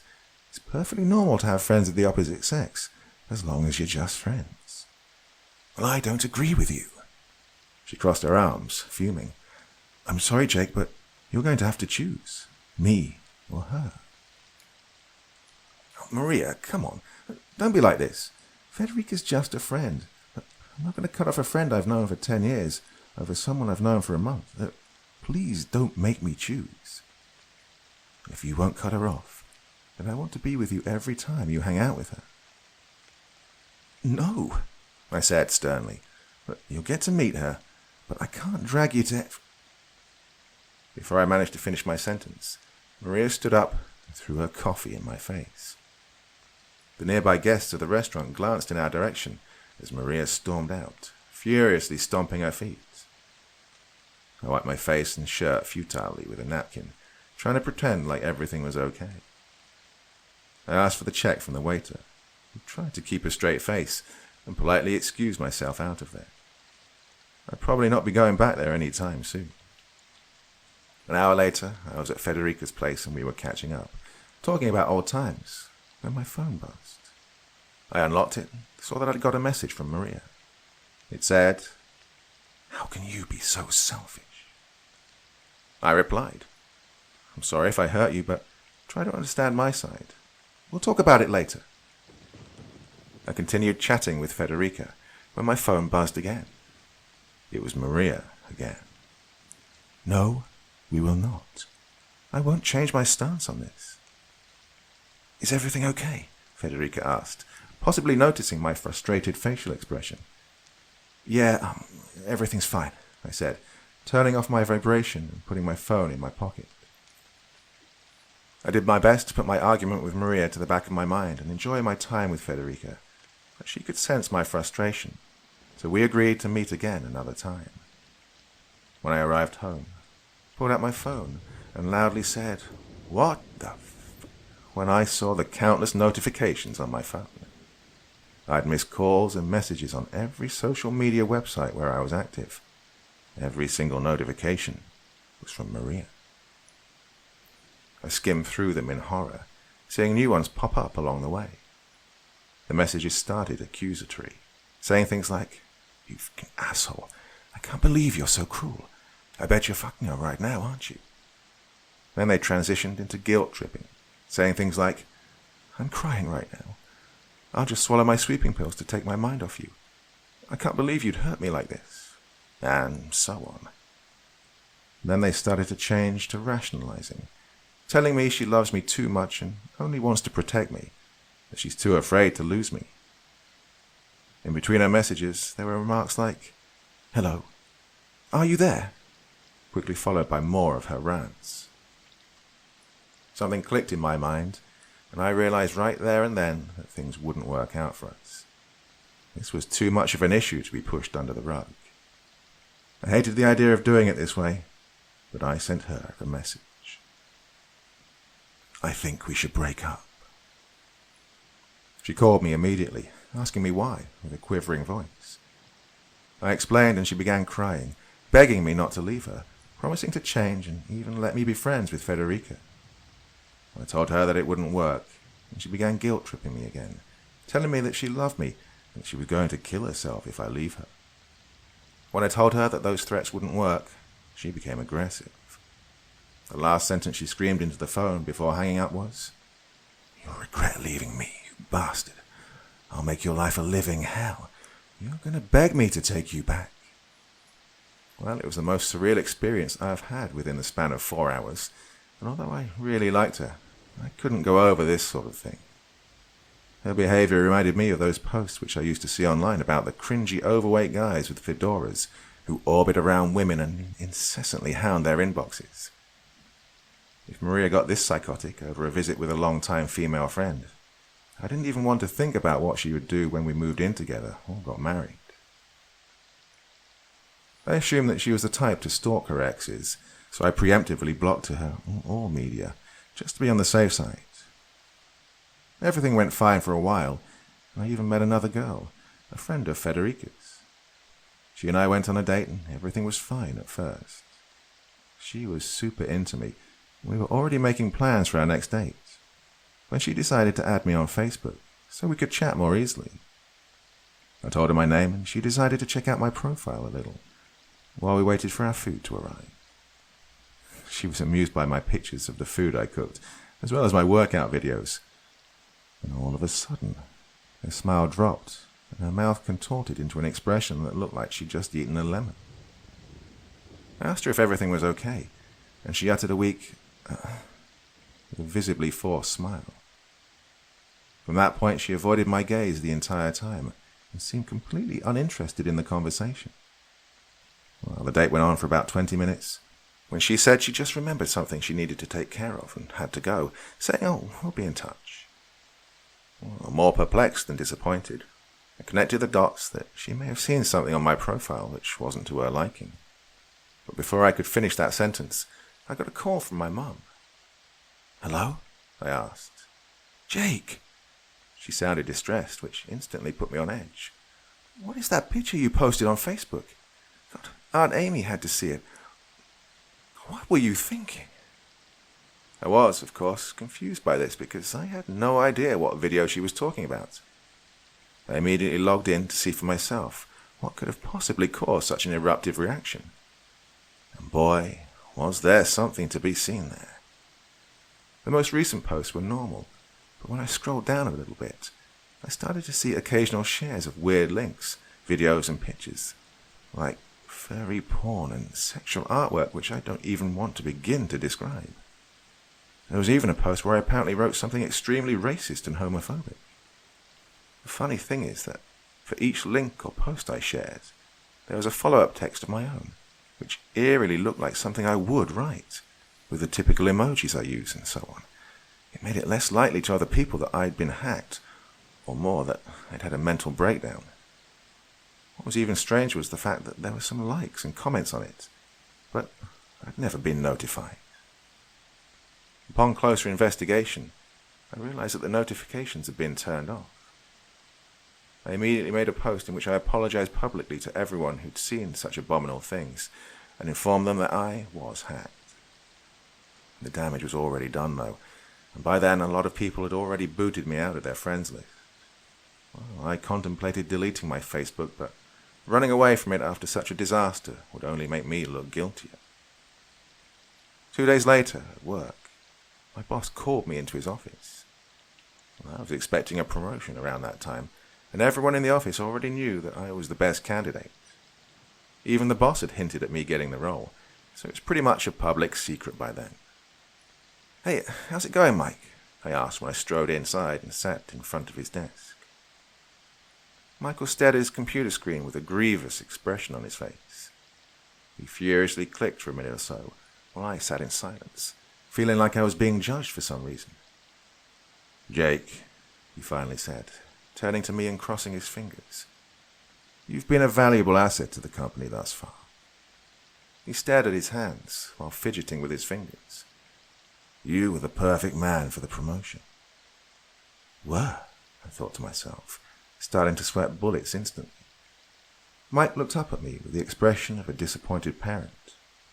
He said, "That's why I don't understand why you'd do something like this. Why focus on small cash when you could have made it big?" "Mike, what are you talking about? What's going on?" Mike opened his drawer and pulled out a stack of papers. He slammed them against the desk and said, "The client who you've been working with on the previous project contacted us and told us you were willing to sell him some sensitive information for a price. My eyes widened, my heart practically thudding against my chest at this point. The paper showed screenshots of my secret communication with the client, where I clearly offered to leak information in exchange for money. The papers also had proof that I did it, because the emails were apparently sent from the location of the office, from my computer. "What is this? Mike, I'd never do such a thing. Give me a chance to at least I tried to say before Mike interrupted me. "Jake, don't make this hard on yourself. Now you can leave either with a severance package or without it, which already took a lot of strings to pull. Hell, you're lucky that I managed to convince the higher-ups not to press charges against you." Well, the choice was clear here, and there was no use arguing. They had strong evidence to go against my claim. I agreed to Mike's terms. By the end of the day, I was out of the office, followed by the contemptuous glances and hushed whispers of my co-workers. I wish that's where everything ended. But when I got home, I had an even bigger surprise. I opened my front door to find my apartment completely ransacked. Furniture was ripped, with sponges strewn all over the place. Dishes were smashed on the floor. The TV and other objects were overturned. It looked like there'd been an earthquake in there. I called the cops immediately, and they showed up within minutes. After a brief search, I realized that nothing of value was missing, and they'd found no signs of forced entry. "Do you have any idea who might have done this?" one of the officers asked. I thought for a moment. The idea occurred to me that Maria could have been responsible, but I had no clear evidence to assume she would go to such extreme lengths, despite being as crazy as she was. It made sense that she would do it, though. She'd vowed to make my life a living hell, and the past few days had been a string of unexplained incidents. I was about to give the officer the name of a potential suspect, when the other police officer emerged from the bathroom. "Turn around, put your hands behind your head," he said. "What? What's going on?" I asked. The officer raised a small transparent bag with little green lumps up to his face. "You're under arrest for marijuana possession," he said. "Wait, what? That's not mine. I don't..." "Sir, don't make this hard on yourself. We can do this in 2 ways. You don't want to be charged with resisting arrest." I complied, my brain spinning 1,000,000 miles an hour. As they escorted me out of my apartment, my gaze fell on a tiny note in the front of the entrance. A note with an all-too-familiar lipstick imprint on it. "See you soon. Maria." Oh, no. This couldn't be happening, I kept telling myself as I was put in the back of the cruiser and taken to the police station. It took a week until I had my court hearing, and I was granted bail of $3,000. Well, it would have been a misdemeanor charge, but the amount of marijuana exceeded it just by a little, and I was sure that whoever framed me had calculated it scrupulously. At the time, I didn't have such money, so I called Matt to help me out. I felt bad for calling him like this, especially given the fact that he and I had only spoken once briefly since the party, but he was more than happy to help me. When he finally arrived to pick me up, he shook his head but smiled. "Dude, having fun without me? Why didn't you conceal your shit better?" he asked. "That wasn't mine," I said. Matt laughed. "Yeah, innocent man, I get it. I totally don't have some on me right now," he winked. "I'm serious, Matt. I was set up by Maria." "Who?" "Your friend, Maria. You know, the one I hooked up with at the party and dated for a month." Matt frowned for a moment, before snapping his fingers and saying, "Oh, right, yeah, the redhead. Oof, that chick was hot, man. Too bad things didn't work out for you two. Hey, wouldn't mind giving me your number so I can try and charm her, eh? I mean, you guys are through, so you don't mind, right?" I stared at Matt in bewilderment. Something was very wrong here. I said, "Matt, she said that she was your childhood friend." Matt shook his head. "No, I thought she was your friend, man." My head started to spin again. Who the hell was this girl, and what did she want from me? How the hell did she manage to sneak into the party without anyone noticing, especially with her prominent features? I thanked Matt for everything he'd done and promised to pay him back as soon as I had the money. As soon as I got home, I unblocked Maria's number and texted her. "Well, you done now, you freaking psycho? You embarrassed me in front of my friends and family. You got me fired and arrested and ransacked my apartment.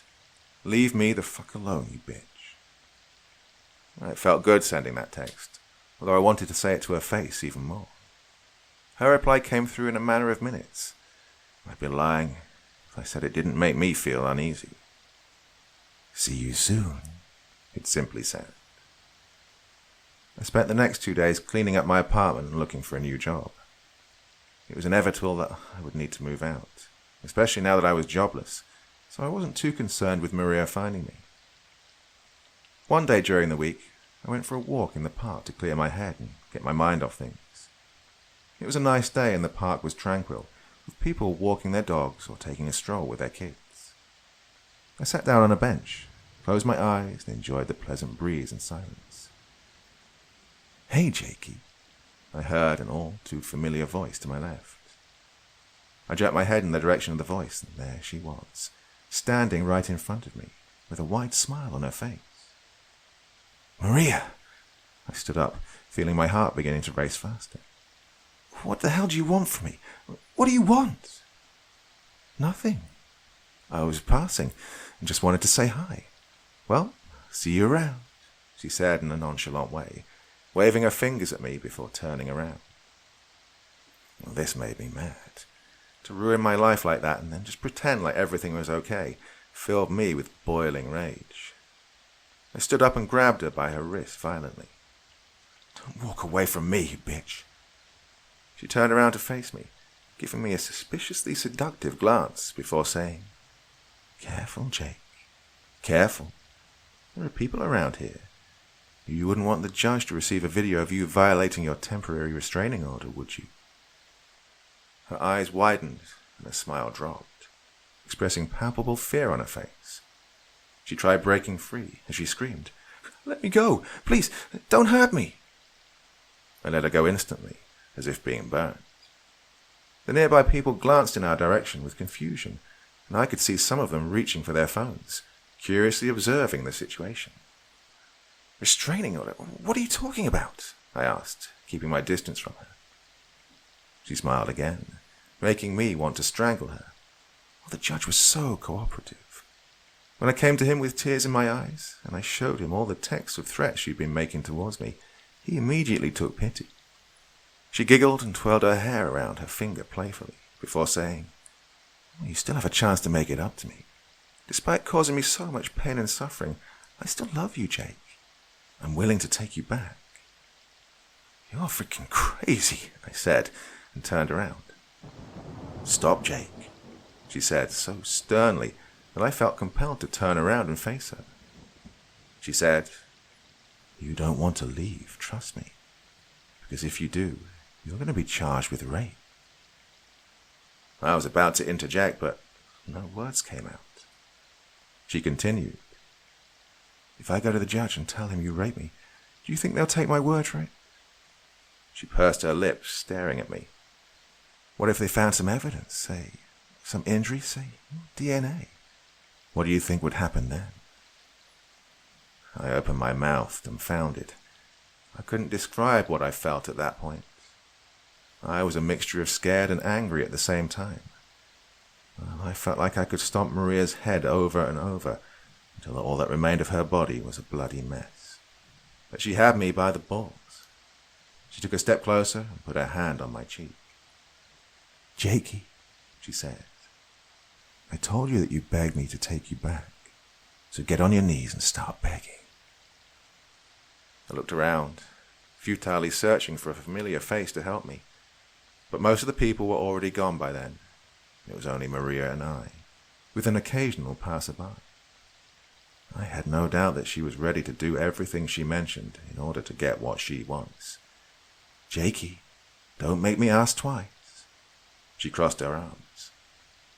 I felt tears streaming down my face at this point, so I slowly lowered myself to my knees and looked up at Maria's stern face. "Forgive me," I said. "What was that?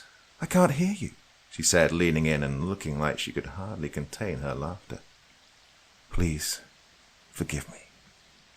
"And," she said, her face very close to mine now, her lips contorting into a conniving smile.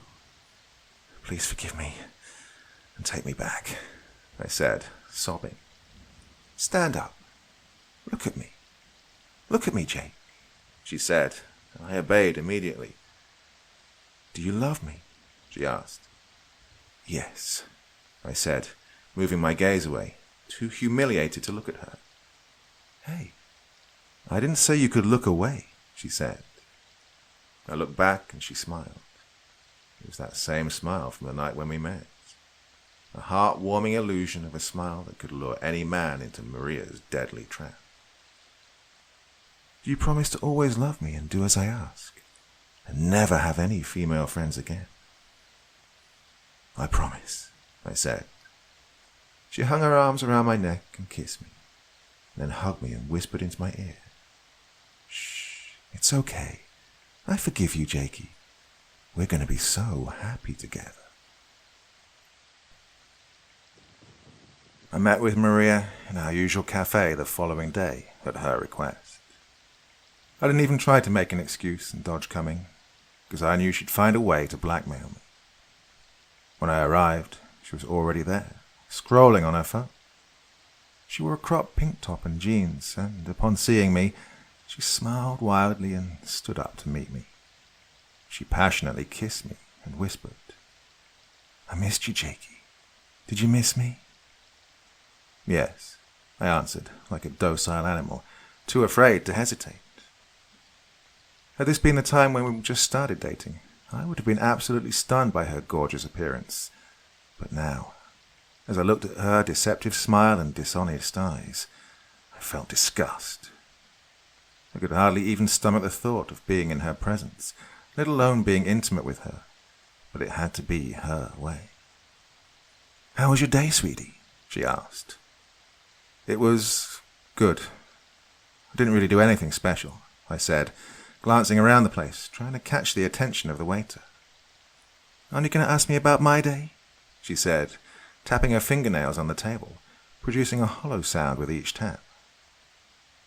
I hadn't been with her for a full minute, and already I'd managed to piss her off. How the hell was I going to survive a relationship with this psychopath? "Yes, I'm sorry. How was your day, baby?" I smiled and asked, to which her tapping stopped. "Well, just another typical day at school, you know. I had one kid scheduled for a conversation, but he never showed up. I'll have to contact him to make sure he's okay, though. I'm really worried about him, since he's feeling depressed." She raised her eyebrows in a sorrowful manner. "Oh, you lying, two-faced bitch," was all I could think to myself as I nodded and agreed with her, encouraging her to leave the kid alone until he felt comfortable to talk about his situation. Normally I would have advised differently, but right now being depressed sounded way better than being near this lunatic. "So, are you looking for a new job?" she pompously asked, taking a sip of coffee. I stared at her for a moment in confusion, and when she saw that, she put her mug down and said, "You know, because you got fired from your old job. It's such a shame. You really seem to enjoy working there. But I believe you're going to make up for the mistake you made at your old job. I believe in you, and I'll support you until the end, Jakey, because that's what good girlfriends do." She smiled and reached across the table, putting her hand on mine. I smiled back, holding within me the urge to shout at her. We spent another 20 or so agonizing minutes talking about random things, when my phone buzzed on the table. I picked it up to read the message, and noticed Maria greedily glancing at the screen. When I saw who the message was from, I silently started praying that Maria hadn't seen it, but my hopes sank when she spoke up again. "Jake, I thought we'd been through this already." When I looked at her, she had her arms crossed and was frowning at me. "What do you mean?" I played dumb, closing the message and putting the phone in my pocket. "You know what I mean. We agreed that having friends of the opposite sex is not right for someone who's in a relationship. And last time I checked, Federica was a girl." "Maria, please. Federica's always been a good friend of mine. I can't just ditch her after all these years." "Jake, I'm trying to be supportive. I really am. but it's so hard to do so when you're constantly hurting me like this. Tears started welling in her eyes and her voice started to quiver, gradually becoming louder. I can't be supportive of it when all I can think of was that day when you left me to be with her. How am I supposed to believe you wouldn't do it again? She was practically screaming at this point, tears streaming down her face, much to the bewildered glances of the other guests. She buried her face in her hands and started sobbing. Maria, please stop. No, I won't stop, she said between sobs, before slightly calming down and continuing. If you won't do anything about it, then we'll just have to go our own ways, Jake. But I'm not sure what your path would entail. She stood up, picked up her purse and put it over her shoulder. Maria, wait. I'll do whatever you want. Please, I said. She looked at me with hesitation, wiping the tears and ruined makeup off her face, before sitting down and leaning on the table. She said, Call her now. What? Call her and tell her never to contact you again. Maria, Call her or I'm leaving. I glanced around the restaurant, realizing that most of the people were sneaking glances in our direction, moving their gazes away when they met with mine. Well? Maria's unrelenting gaze was on me so intently that I felt that it would burn a hole in my head. I pulled out my phone and dialed Frederica's number with trembling hands. After 2 rings, she picked up. Hey, Jay, she said jovially. Hi, Frederica. My somber greeting contrasted hers. Is everything okay, Jay? She could immediately sense that something was wrong. Of course she could. Even after a long time of not talking, she knew me better than I knew myself. Jake, you still there? She asked when I failed to respond. Maria incessantly stared at me, slowly tapping her fingernails on the table again. We can't be friends anymore, Federica. I spat out as quickly as I could, feeling uncomfortable with the words. What? Jake, I don't understand. Don't ever call me again, I said and hung up before she could respond. I put my phone in my lap and stared at it as it started to ring with Federica's name on the display. Block her, Maria sternly said, still staring at me with her piercing look, her lips stiffening into a thin line. I declined Federica's call and did as Maria asked. I also blocked her on all social media, and once it was done, I gently placed my phone on the table and looked Maria in the eye. Her expression shifted entirely from an angry one to compassionate. She stared at me with what looked like pity. She put her hand on mine again and said, I know this was hard, baby, but it was the only right thing to do. You only need me in your life, no one else. I'll make you happy, I promise. She tightened the grip on my hand and I returned it, giving her a vague smile. A moment later, she pulled back and leaned in on her chair as she said, Now that we've got that vermin out of the way, I wanted to talk to you about a more serious matter. Her face flashed with a wide grin as she cheerily said, Jakey, I think I should move in with you. I opened my mouth to say something, but I frankly didn't know what I should do. Object, find an excuse, or agree. What do you think? She said as she took another sip from her mug.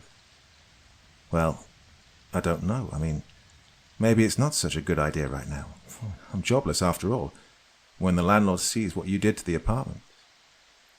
I thought you'd be happy about us living together. Well, I would. I am, I awkwardly said. Good. Then it's settled. I'll bring my stuff around tomorrow. She took another sip of her coffee. Oh, and please try to clean up the apartment. The last time I came to your place, it was a mess, and I don't want to be welcome with things that need cleaning. I smiled, imagining pummeling her over and over. I'm so excited, Jakey, Maria exclaimed. Sure as shit, Maria was there the next day. I'd started cleaning, and she was less than happy to see that the apartment was still a mess, despite the majority of it being taken care of. She was frustrated and started taking it out on me, calling me an incompetent half-man, but I ignored her remarks. This sort of life was not going to work. I had to find a way to turn the tables. Having Maria move in was agonizing.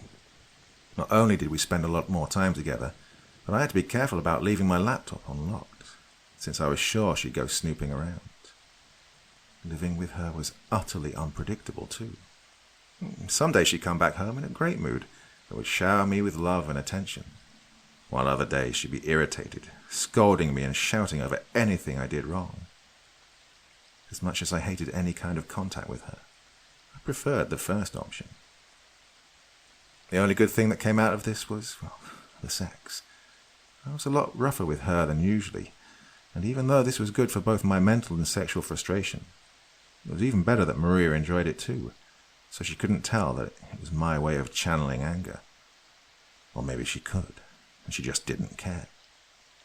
Either way, the first few days of her moving in, I barely had any time to spend alone and think about things, but as the days went by and she mentally started exhausting me, I started to consider ways to end all of this.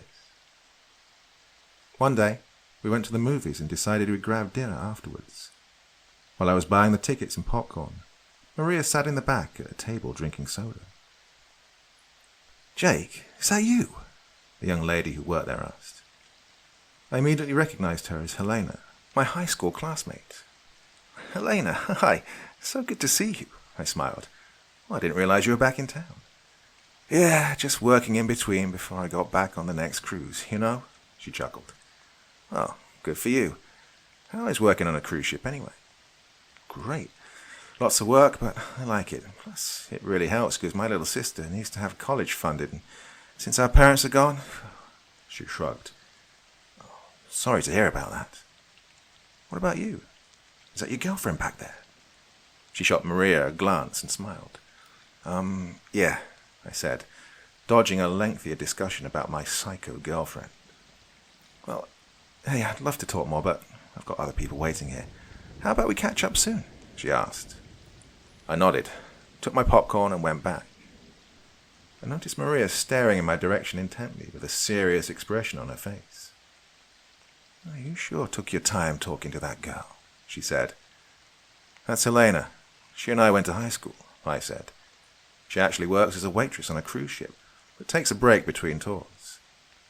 "Sounds boring," Maria said, while staring at her phone. "Yeah, but it pays well. She wants to pay for her sister's college." "Whatever. Can we go see the movie now?" I sensed Maria's aggression, since she was rarely subtle when she got angry. I knew we'd have a problem with this later, and unsurprisingly, while we were in the restaurant eating dinner, Maria spoke up after being quiet for over an hour. "Jakey, do you love me?" "Of course I love you, Maria," I said, reaching across the table to take her hand. "And are you planning on hurting me in any way?" she asked, ignoring my hand. I brought my hand back and frowned, saying, "What? No. Why would you say something like that?" "All right, good," she said as she took a bite of her food. "Because you know, if something were to ever happen to me, it would be a bad thing. For you, I mean. And I really can't stand the thought of you getting hurt, baby." I pretended to pay attention to the content on my plate while slicing my steak. I chose not to respond, and we spent the remainder of the dinner in silence. I had a horrible gut feeling the whole night, and the following morning when Maria left for work, but I couldn't really tell why. It just kept nagging at me, warning me about something. Maria came home later than usual that day, and was in an unexpectedly good mood. I tried to stay on her good side for the remainder of the night. The next morning I almost threw up my breakfast when I read the news.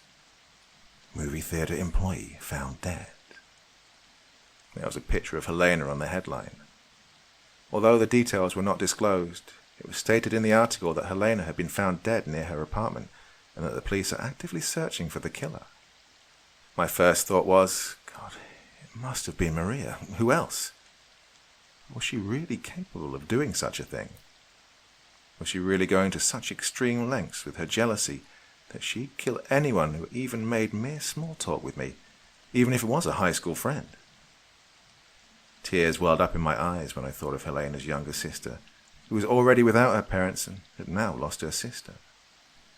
It really was a case of the stakes having been raised, and I had to up the ante myself if I wanted to have even a slight chance of making it out of this hell of a relationship.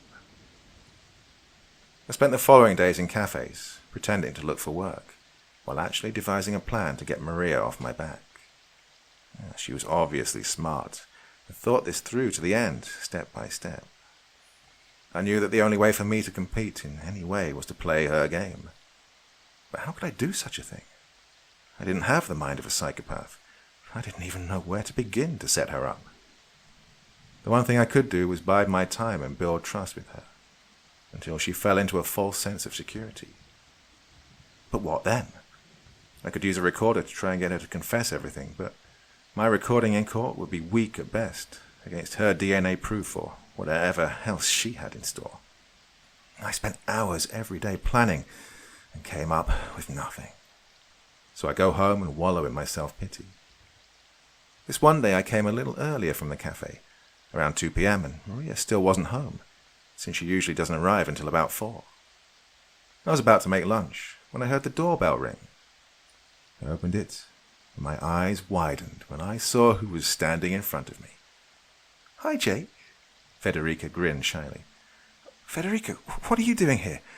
I told you not to contact me again." "Jake, you need to talk to me.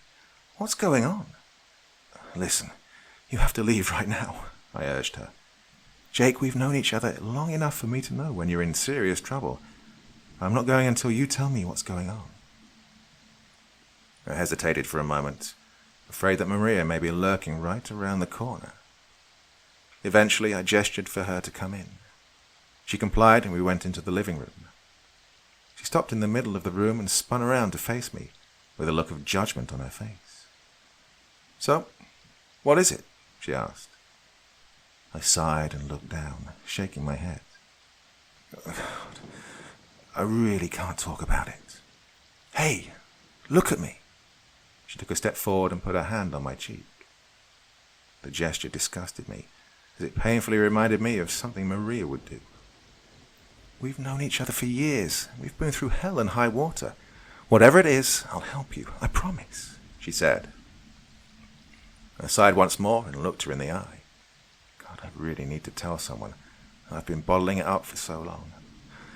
"Oh, it's Maria," I said. "What about her?" She stepped back and looked at me curiously. "She's blackmailing me. She's got evidence against me for crimes I didn't even commit. I mean, yeah, she framed me and got me arrested a while back for drug possession. The girl's a psycho." "Jeez," Federica said, now staring at me with wide eyes. "I have to do everything she tells me," I shrugged. "Well, Jake, we can't just sit on it and let her have her own way. We have to find a way to—" Federica started, and her eyes trailed behind me, growing even wider. "Have to find a way to what?" A female voice came from behind me. I spun around and there stood my girlfriend. She had a disturbing grin on her face, stretched from ear to ear, and she stared directly at Federica, with her shoulders tense. "Jakey, what is she doing here?" Maria asked through her grin, turning her gaze towards me. "Maria, I can explain. Federica had nothing to do with this," I said, holding out my hand in a stop sign. Just then, my eyes fell on a glint in Maria's hand. She was holding a knife. "Maria, baby, let's just calm down here, all right?" I stepped back in front of Federica. Maria took a daunting step forward, still grinning like a crazy person. As she did so, her step turned into a walk. "I told you to cut all ties with her, Jake." "Hey, Jake and I are leaving," Federica said as she stood next to me, "and we're calling the police." Maria raised the knife and rushed at Federica while screaming. She fell on top of her, knocking over the coffee table and the decorations on top of it. "Maria, stop!" I rushed and grabbed her from behind. She swung her knife and cut my forearm, making me recoil in pain. As I did so, I tripped on something and fell, hitting my head on the wall in the process. My vision got blurry and I struggled to regain my composure. Through my blurred vision, I saw Federica and Maria thrashing against each other, both screaming, and then it suddenly stopped. Federica gasped loudly in horror, and it took me a moment to realize that the knife had made its way into her chest. "I told you to leave him alone. He's mine, mine, mine."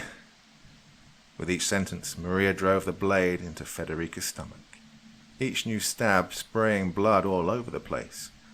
"Maria, no!" I shouted, slowly propping myself and trying to stand up, but losing balance. Federica desperately tried to hold Maria back, but her strength was waning with each stab. In a matter of seconds, she stopped resisting altogether. Her arms fell limply next to her body, and her head turned in my direction, her eyes staring vacantly as blood slid from her mouth. That didn't stop Maria, though, as she continued stabbing over and over with screams, making Federica's now lifeless body twitch at each stab. I rushed to Maria and tackled her. She screamed hysterically, demanding that I let her go so that she could finish the whore. "Stop, just stop, goddammit," I shouted, and she seemed to break out of her hysteria, ceasing all struggle and staring at me while panting. I took the knife from her limp hand and stood up, turning to face Federica. It was even worse than I assumed. My friend had so many stab wounds that it was impossible to even count, some of them even going into her neck. A large pool of blood already formed around her body. I grabbed my head with both hands, panic overtaking me. Oh, God, no," I said over and over. "Look what you did, Jake," Maria said in a calm tone. I turned to face her and saw her covered in blood from head to toe. She had a menacing look in her eye as she stared directly at me. "Look where your selfishness got your friend. This is your fault. Why did you make me do it, Jake? Why?" She became hysterical again, her mad look turning into a desperate one as she started crying. "We have to go to the police," I said, panting myself. "Oh, really?" Maria suddenly stopped sobbing. "Your fingerprints are on that knife, and you're covered in blood, Jake. If you go now, there's going to be enough evidence to convict you for life. Marijuana possession, then breaking your temporary restraining order, raping me and killing your friend. You really think it's a good idea to go to the police? You stupid fucking idiot." I looked at the knife, and then at Federica's lifeless body once more. Tears formed in my eyes at the sight of my best friend being gone in an instant, just like that. "Well, Jake," Maria demanded, "if you want, I can call the police. I can easily pretend to cry." She buried her face in her hands and said, while weeping, "It was horrible, officer. I tried to stop him, and he pushed me away, just continued stabbing and stabbing and stabbing. Oh, he's hit me before, and I was too afraid to leave because I didn't know what he was capable of." She sobbed violently for a moment, before stopping and looking up at me with a satisfied grin on her face. "So, what do you want to do, Jakey?" she asked calmly. I closed my eyes and dropped the knife. Oh, the rest of the day was a blur. Maria and I spent a long time cleaning the apartment, until it was seemingly spotless. I left the living room at one point to wash my hands, and when I came back, the knife was gone. Oh, it was foolish of me to leave it with her, because now she just had extra evidence to use against me. As for Federica, Maria took care of her. She carried the dead body into the bathroom and brought a hacksaw.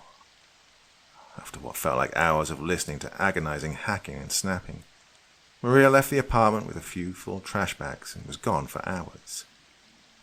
I was pretty much on autopilot by then, just cleaning the remainder of the mess. When Maria came back, she hugged me and said, "Shh, everything will be all right, Jakey. We'll get through this. We only need each other. Why don't you sit down and relax?" I complied and slumped onto the sofa, exhausted physically and mentally. I threw my head backwards and closed my eyes, while Maria sat on the floor next to me, stroking my hand gently. I was so tired.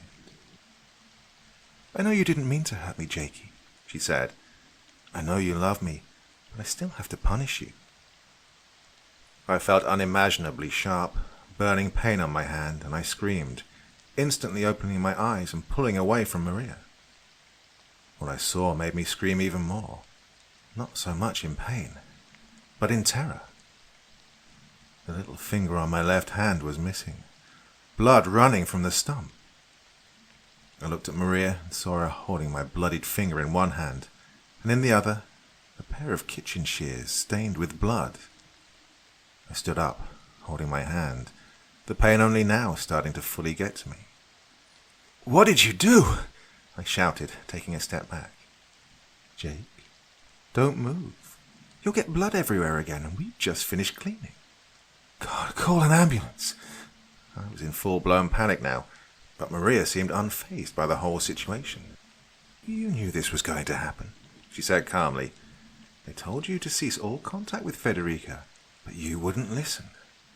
"We need to call an ambulance," I said, panting and already covered in blood all the way down to my elbows. "They might still be able to reattach it."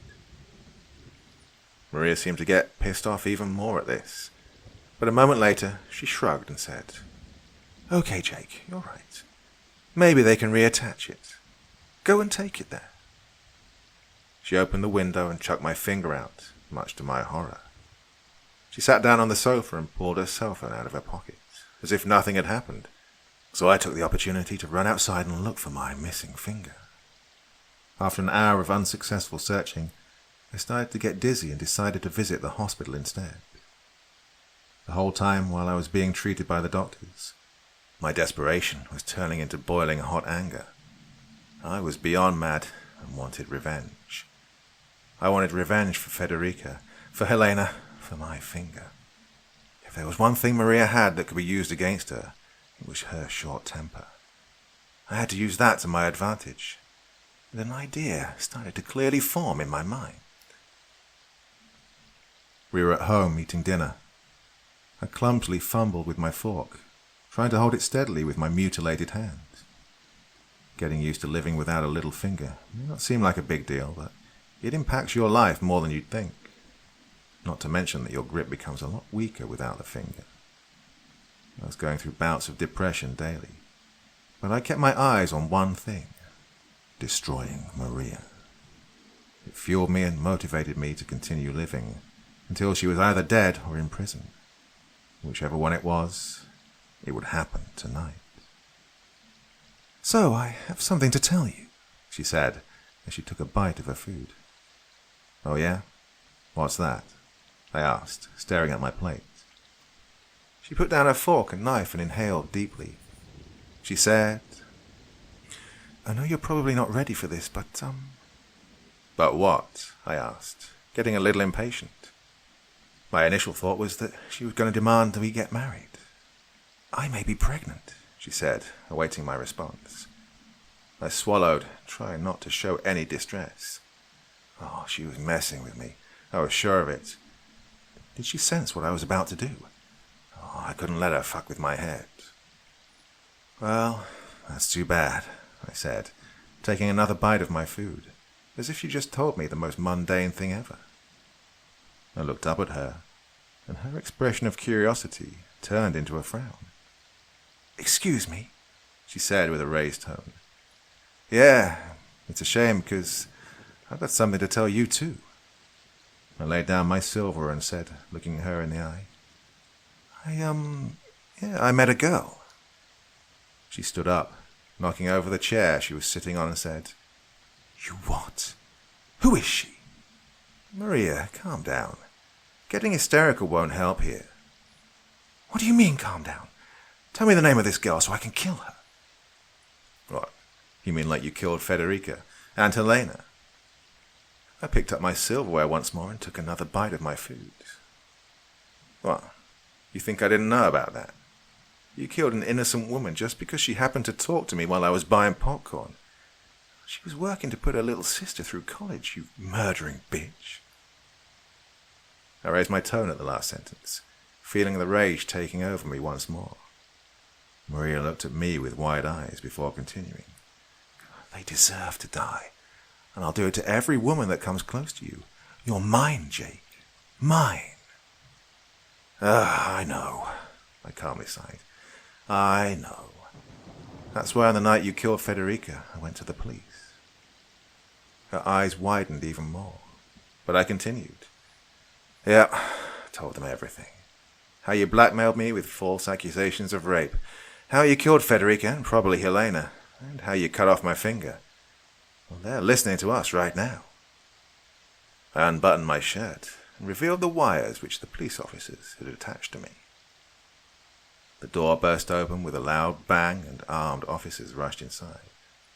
Freeze! Get on the ground and put your hands behind your head, they shouted. Maria spun around to look at them and then faced me with a glint of such anger and hatred that it actually made me feel palpable fear. She grabbed the knife and overturned the table with a loud scream. I'm wanting you to stop, one of the cops shouted, but Maria ignored them. She ran right at me, and as she was about to stab me, I jumped on the ground and covered my head as a series of loud bangs filled the air, with ear-splitting amplitude. Cease fire, one of the officers shouted, and I dared to look up. Maria was on the ground next to me, strewn sideways, riddled with bullets. Her eyes were wide and her mouth agape, as blood drooled out. You promised, she barely managed to utter, before letting out a gasp and ceasing all movement entirely.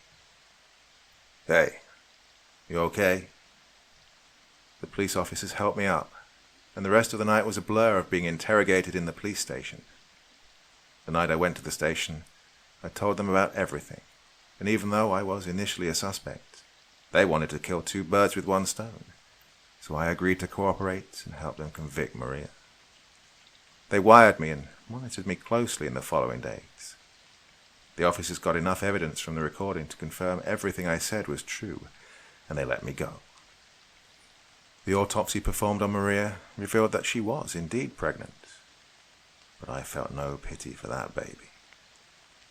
For a while I expected some evidence to turn up in the police station which would accuse me of rape, like Maria swore, but that never happened, which got me to the conclusion that she was probably bluffing the whole time. I still have PTSD to this day, and often wake up seeing Maria with a knife or kitchen shears standing over my bed. I stopped dating too, and I'm not sure I'll ever be able to get back into it. With the immense guilt I felt for allowing Federica and Helena to die, I turned to the bottle and stopped looking for a job altogether. So one thing is for sure. Maria is gone, but I'll never be the same again.